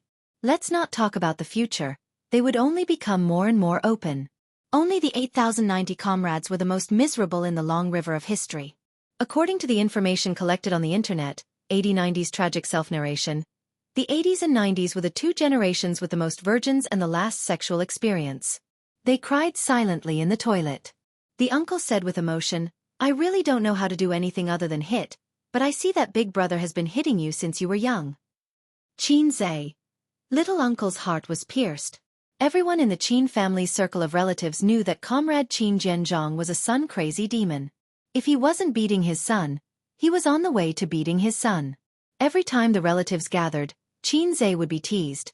"Did you get spanked by dad today?" But that was when he was young. As he grew older, the number of times the old man hit him decreased exponentially. Now if the old man still dared to hit him, Qin dared to say, "If you hit me, I will give your daughter an injection." But when he was a child, he did tremble under his father's crotch and tried his best to grow into a straight white poplar tree according to his father's ideas. Filial sons were born under the rod. This sentence made sense, but the price he paid was a little tragic. Qin's interest in chatting was summed up by his uncle's words. He waved goodbye dispiritedly. "Cheng, send your cousin downstairs," Little Aunt ordered. Jiang Cheng replied with an "oh," and silently followed Qin out. The two cousins entered the elevator in silence, and Jiang Cheng pressed the button for basement 1. "When did you get together with that little girl?" Qin asked. Jiang Cheng turned his head and looked at him carefully. He silently took a step back. "I'm asking you a question. I won't hit you." Qin rolled his eyes. "Cousin, it's not sex, it's love. Your words are so vulgar." Young boys and girls were like this. They saw love as a beautiful thing and could not accept explicit words like lover, slut, and cock tyrant. In the adult world, this was called fun. Her husband laughed lewdly. "Little slut, I'll make you cry and call me daddy tonight." His wife laughed. "Come on, let's be merry. I love chicken crispy." If the young boys and girls heard these words, their mentality would collapse. After being glared at by Qin, he shrank his head and continued, "At the end of last semester, we signed up for the class teacher's holiday training class together. During the summer vacation, we started to get familiar with each other. We often took the subway home together. From time to time, I would treat her to food and milk. Her family is not very rich." Qin understood and nodded. "After a while, a tortoise fell in love with a green bean. She became your girlfriend and drank your milk." Jiang Cheng argued, "It's not a tortoise falling in love with a green bean. We were in love at that time." Qin chuckled and said, "Even after enrolling in the training class, your grades are still trash. Did your uncle report your class teacher?" When Qin was in high school, it was basic for teachers to open private classes. If there was a demand, there would be a market. All parents in the world wanted their children to become dragons and phoenixes, even if their children were bad students. In these years, the act of teachers opening private classes was prohibited. It was still the same sentence. If there was a demand, there would be a market. Private classes still existed, but there were fewer of them. They were low-key and hidden. I've improved from 30th place to 25th place." Jiang Cheng was unconvinced. Qin looked at him from the corner of his eyes. "Grade. Jiang Cheng. Class." Qin sighed in exasperation. "Trash, at least you have half of my Qin clan's bloodline. How can you be so useless? Your uncle is a university professor, your mother graduated from university, your cousin is a top student at Fudan University, and your cousin. I don't need to emphasize this." Jiang Cheng said weakly, "You worked so hard to get into a garbage university?" "Garbage university?" What the F***ck? For a Shanghai local, the difficulty of getting into a university was many times higher than that of students from other provinces. Qin Zhe slapped him against the wall of the car. He couldn't even buckle down. It's fine if your dad stabbed me in the heart, but a little puppy like you also came? Qin Zhe hated little puppies the most. They looked delicate and weak on the surface, but they were harder than anyone else. You said you wouldn't hit me. Jiang Cheng felt wronged. I'm too lazy to talk nonsense with you. Qin Zhe paused and went straight to the point. What I want to know is when you broke in. Jiang Cheng thought about it and understood. His face showed a man's pride. Cousin, in fact, getting a girlfriend is very simple. Take the initiative, spend some money, give some care and love, and it's easy to get a girl. Qin Zhe said angrily, you shut up. I don't know how to fall in love. Do I need you? I had a girlfriend in junior high school, but I'm smarter than you. I didn't cause any trouble. Jiang Cheng was stunned. He didn't know why his cousin was suddenly angry. We were honest with each other at the end of August. Jiang Cheng answered truthfully. Qin Zhe thought about it. It started at the end of August. She was pregnant at the end of October. 2 months. In other words, they had an embryo in September. So fast. Was it because puberty was easy to be frightened? Why didn't Su Yu's stomach improve? Was it because she was too old? Although her skin was as delicate as a young girl's, and her figure was very slim, it didn't change the fact that she was older than the girl next door. But Qin Zhe's good Chinese medicine knowledge told him that it wasn't because of age. At this moment, the Edo 48 hands flashed through Qin Zhe's mind. Bang! Qin Zhe once again slapped him against the wall of the sedan. He got up again and looked at his cousin with grievance. He didn't know why he was hit again. What's there to be proud of? Qin Zhe snorted. Jiang Cheng had an idea. His resentment retreated, and he showed a gossipy expression. Cousin, you're going to have a baby with Zijin? Jiang Cheng knew about Wang Zijin's existence. Although he didn't talk much with Wang Zijin, he had been in the Qin family for 2 years. Later, he heard his mother and father gossiping and found out that the dignified and generous sister was his cousin's girlfriend. Qin Zhe warned, don't talk nonsense. Otherwise, I'll break your legs. Oh. Jiang Cheng said, does cousin have a boyfriend? Qin Zhe said, just take it that she does. Jiang Cheng's face suddenly became excited. Who is it? Who is cousin? It's none of your business. The boys in my class like her a lot. They always say that they won't marry anyone but her. They also think that they have a chance because she doesn't have a boyfriend. They also say that she's one of the few female celebrities in the entertainment industry who doesn't have unspoken rules. Jiang Cheng chattered on excitedly. He was obviously very interested in his future cousin-in-law. He cared more about Qin Zhe's love life than he did about it. Although Qin Baobao had a bad attitude towards him and often played with him when they were young, Qin Baobao had been a top student since she was young. She was pretty, smart, and had good grades. Therefore, Jiang Cheng worshipped his cousin very much due to the influence of these deep-rooted beliefs. She abused him thousands of times, but he treated her like his first love. On the other hand, he only had a vague idea of his cousin's net worth, wealth, and ability. But his cousin had been a salted fish for so many years. The image of a salted fish trembling under his uncle's crotch had long been imprinted in Jiang Cheng's heart. As for my cousin-in-law, it has nothing to do with you. How can it have nothing to do with me? I'm your only cousin. Whether my cousin's wife is good or not is related to whether I can ask for more red packets from him. A good cousin-in-law and a bad cousin-in-law have a huge difference in benefits. Just as Jiang Cheng finished speaking, he was slapped to the wall by his cousin again. Qin Zhe said, a good cousin won't be stingy with his slaps. A good cousin-in-law should be like that. Jiang Cheng. Ding, the elevator door opened. Study hard. Don't be a person who muddles through life. Now you're using your parents' money to pick up girls. You have to rely on yourself in the future. Women in society are very caring. They like small animals, such as BMWs, Hummers, Jaguars, and Land Rovers.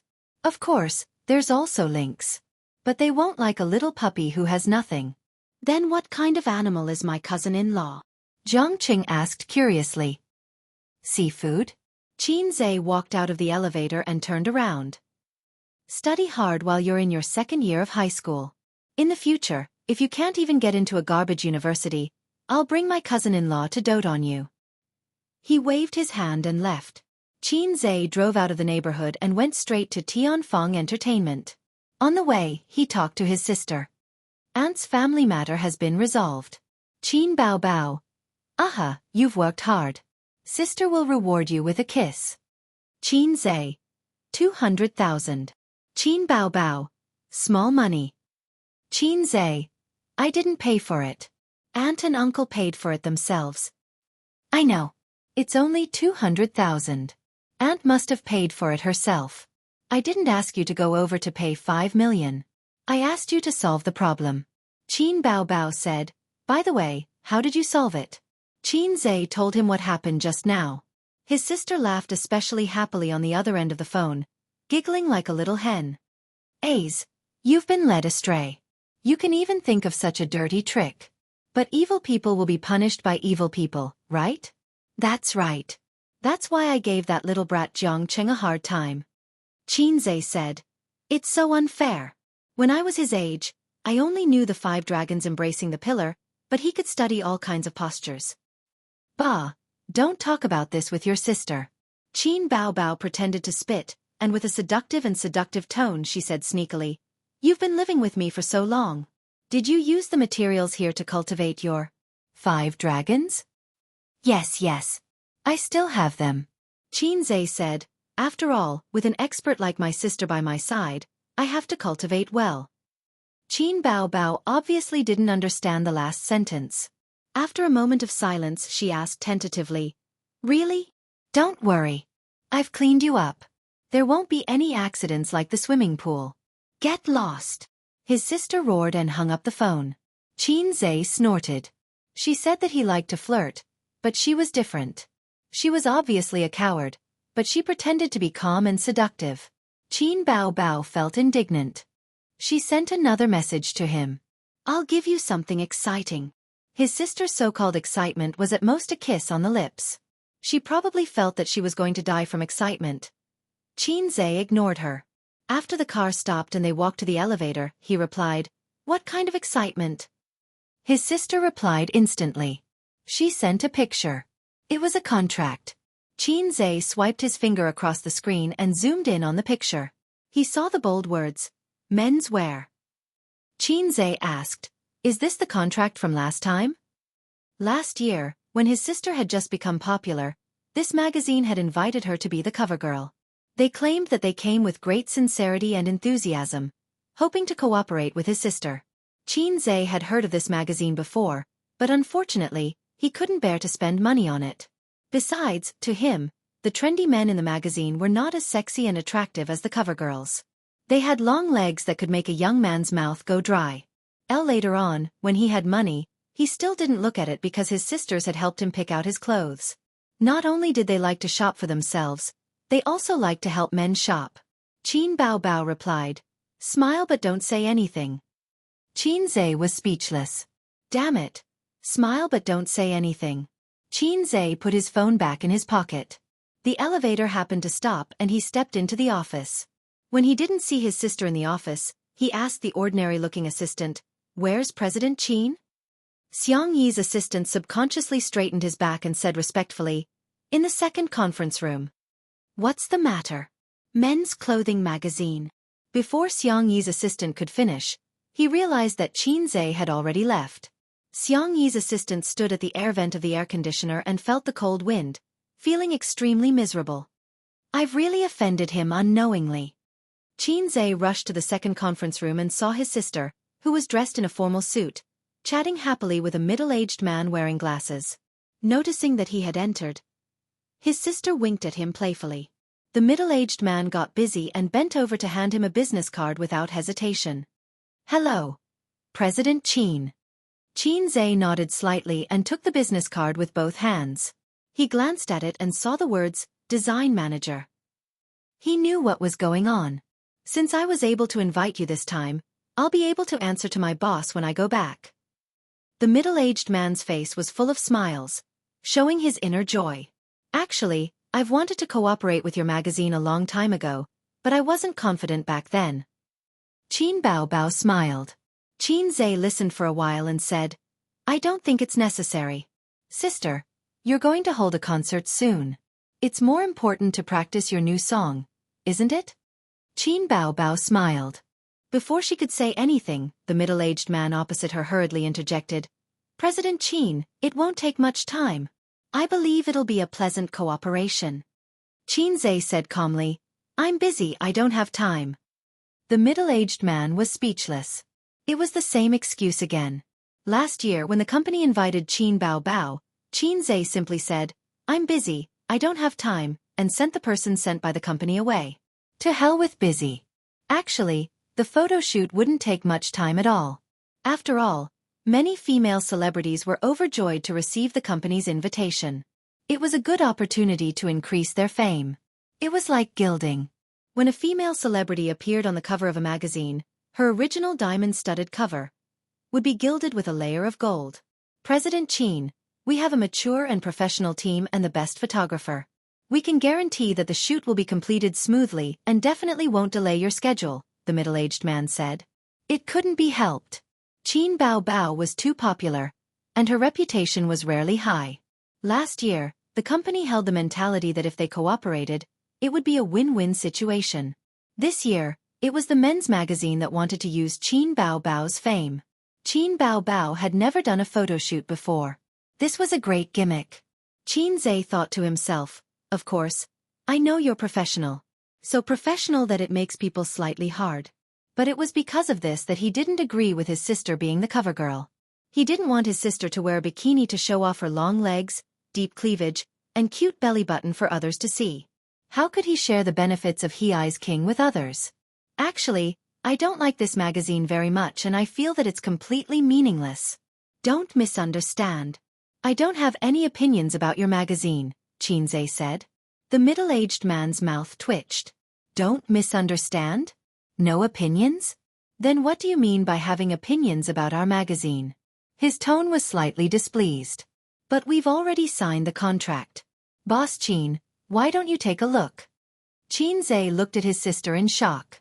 He knew that his sister also didn't like wearing revealing clothes in front of outsiders. She signed the contract. Just to provoke him? Qin Bao Bao smiled slyly and opened the contract to show him her beautiful handwriting. Are you surprised? Is it exciting? Qin Zhe. Damn it. I don't care if you've signed the contract or not. Qin Zhe said with a dark expression. I have money. What's the big deal about liquidated damages? He glared at her and got up to leave. Hey! Qin Bao Bao panicked when she saw his terrible expression. She got up and grabbed his right hand. Take a look at the contract first. Qin Zhe. Let go of my ex-girlfriend. The middle-aged man. Qin Bao Bao said in a soft voice. Sister was just joking. Aze, take a look at the contract. She had to act like an elder sister in front of others. Otherwise, she would have been hung up by now. Qin Zhe opened the contract in confusion and read 10 lines at a glance. He glared at his sister and said angrily, Then I won't object. Chapter 649. Qin Zhe felt that he had overreacted. It was mainly because of the anger from his aunt's family. It made him irritable.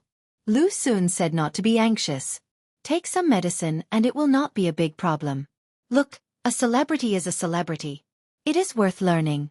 He spent a few minutes going through the contract and knew why his sister agreed to do the photo shoot. It was because the client had the right to choose the clothing requirements. That meant his sister could choose not to wear a bikini, show her cleavage, or stick out her white butt.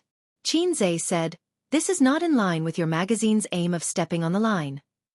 The cover of the men's magazine was more than enough to be the cover of a movie in Hong Kong in the 90s.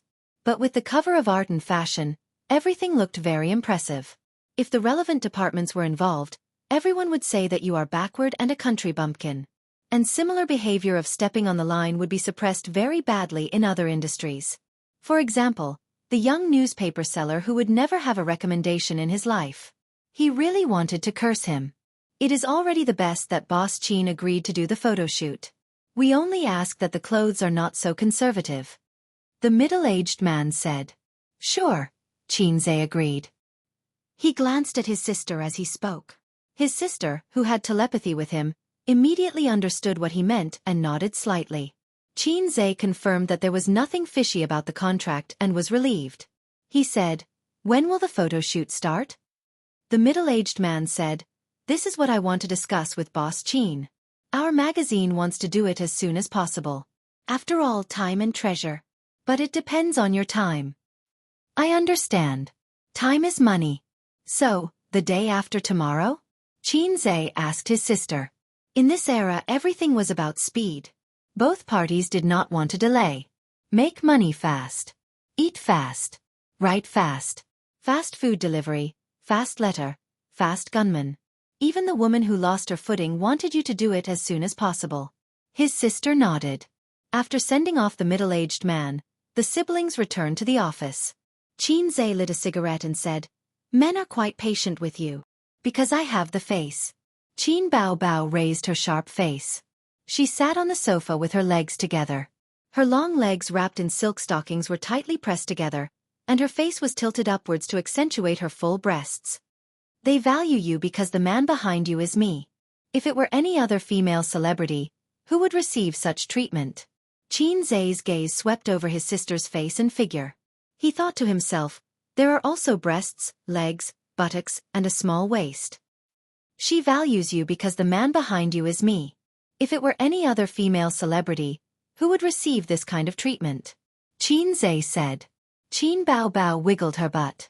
Qin Zhe blew out a mouthful of smoke at his sister. Seeing her frowning and waving her hands, he snorted. "Are you happy to be mischievous? Why didn't you say so earlier?" Qin Bao Bao retorted, "That's my own business. It's none of your business." Qin Zhe said, "I don't care. I just don't want you to be scolded by Dad." Qin Bao Bao pursed her lips and moved her butt to his side. "I don't believe you." His sister's gaze seemed to be bewitching and teasing. Under her thick eyelashes, her eyes were sparkling. "It's up to you to believe it or not." "I don't believe it." "All right, it's indeed because of her own displeasure." Qin Zhe said, "In any case, I'm the one who slapped her until she grew up." Qin Bao Bao only rolled her eyes at him when he said that he didn't respect his sister, but it was the truth. At first, she was very resistant to being spanked. Later on, she got used to it and even felt quite good. Thus, in the countless times they had sex over the years, she had always been half reluctant. "By the way, there's something you need to deal with." Qin Bao Bao got up and walked to her desk. Her skirt wrapped around her round buttocks. There was a saying that a person's life was like a beautiful woman's buttocks. They were in pairs, beautiful and happy. But a third party must be strictly prevented. The two deputy managers of the Public Relations Department had some conflicts a few days ago. Now they are like fire and water. It has greatly affected the work of the department. Qin Bao Bao pushed a notebook to him. On it was the personnel list of the Public Relations Department. The names of the two deputy managers were circled in bright red. The manager of the Public Relations Department wants to dismiss one of them. The company has a rule that the transfer of the middle and senior management needs to be approved by the general manager, and the resignation and dismissal need to be approved by me. Qin Bao Bao said, "So I have a headache. Which one of them should I dismiss?" Qin Zhe held a cigarette between his fingers and tapped on the coffee table. He looked at his sister strangely and asked, "Did he come forward to mediate?" Qin Bao Bao looked helpless. "The manager of the Public Relations Department has mediated many times. I also came forward to talk to them once. But no matter how good it is on the surface, they still fight behind their backs." "What's the situation?" "This is also what the manager of the Public Relations Department told me." Qin Bao Bao looked hesitant, as if she was organizing her words. "Actually, the conflict happened because of a woman. Love rivals fighting each other." Qin Zhe understood. Femme fatale. He had a foxy face at home, so he knew best. "That's not it," Qin Bao Bao said awkwardly, as if she found it hard to say. "Say it clearly." Qin Zhe frowned. A few minutes later, Qin Zhe learned the general situation from his sister.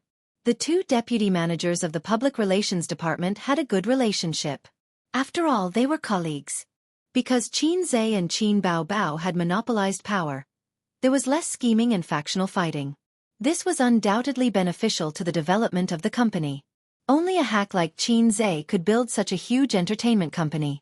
The two managers did break up because of a woman, and it was not a good woman, but, in ancient words, a goddess. Tianfeng Entertainment's benefits were very generous. Every month, there was a large amount of departmental activity funds for staff dinners, singing, and some indescribable activities. The two managers met a beautiful goddess in one of the activities, and happily became kindred spirits. For a long time, when they entered the club, they would order 18, not Android 18. Both of them were very satisfied with 18. Normally, the strongest relationship between men was nothing more than going through windows together, carrying guns together, and protecting each other when they lost their footing together. The bad thing was that one of the guys was selfish. No one knew what he painted for 18, but she was willing to give up her job and become his mistress. The boat of friendship capsized just like that. The two managers began to find trouble with each other at work, scheming against each other. Because of personal grudges, their work was affected. Qin Zhe said in his heart, "This is a bit different from my understanding of femme fatale." "What do you mean?" he asked. "I read their work reports. The two of them are 50-50. They can fire anyone."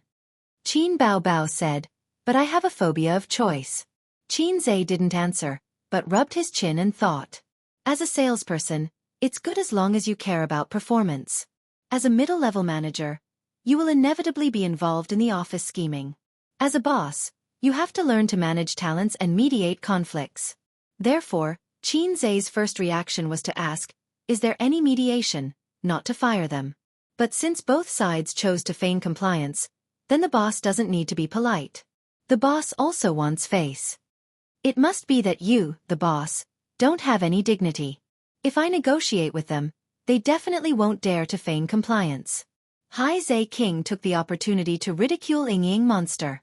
Ying Monster glanced at him coldly, and Salted Fish Zhe immediately laughed and said, "Not giving you face is not giving me face, so they must be fired." Qin Bao smiled and hummed. It was indeed because she was not dignified enough. If Qin Zhe talked to them, no one would dare to feign compliance based on the reputation accumulated by the fast gunman in Jianghu. Qin Bao couldn't do it. Although she sang well and worked hard, Qin Zhe's light was too dazzling, and she herself was not very serious. It was easy to leave the impression of a vase, who became famous by relying on her younger brother and appearance. "Then I'll leave this matter to you." Qin Bao took the opportunity to shift the responsibility. In terms of company management, 10 Qin Baos were not Su Yu's opponent. She also didn't have the consciousness of working hard. As long as the normal operation was stable, it would be fine. She didn't have to worry about expanding the territory. The most miserable should be Wang Zijin. She started from scratch like Qin Bao, but she couldn't get help from Qin Zhe in daily management and operation because Qin Zhe himself was also a layman in internet technology. For this reason, she had to ask Su Yu for advice. "Don't be so troublesome. You can call the manager of the public relations department and dismiss the one who keeps a mistress," Qin Zhe said. "Oh." Qin Bao sat up straight and asked shamelessly, "Why?" The business ability of the two deputy managers was not much different. She had been struggling. Now that her younger brother was so decisive, there must be a reason. Qin Zhe said, "It's immoral to lock the shared bicycle, so the reason is a matter of character." Of course, you can listen to this answer and don't say it. Qin Bao.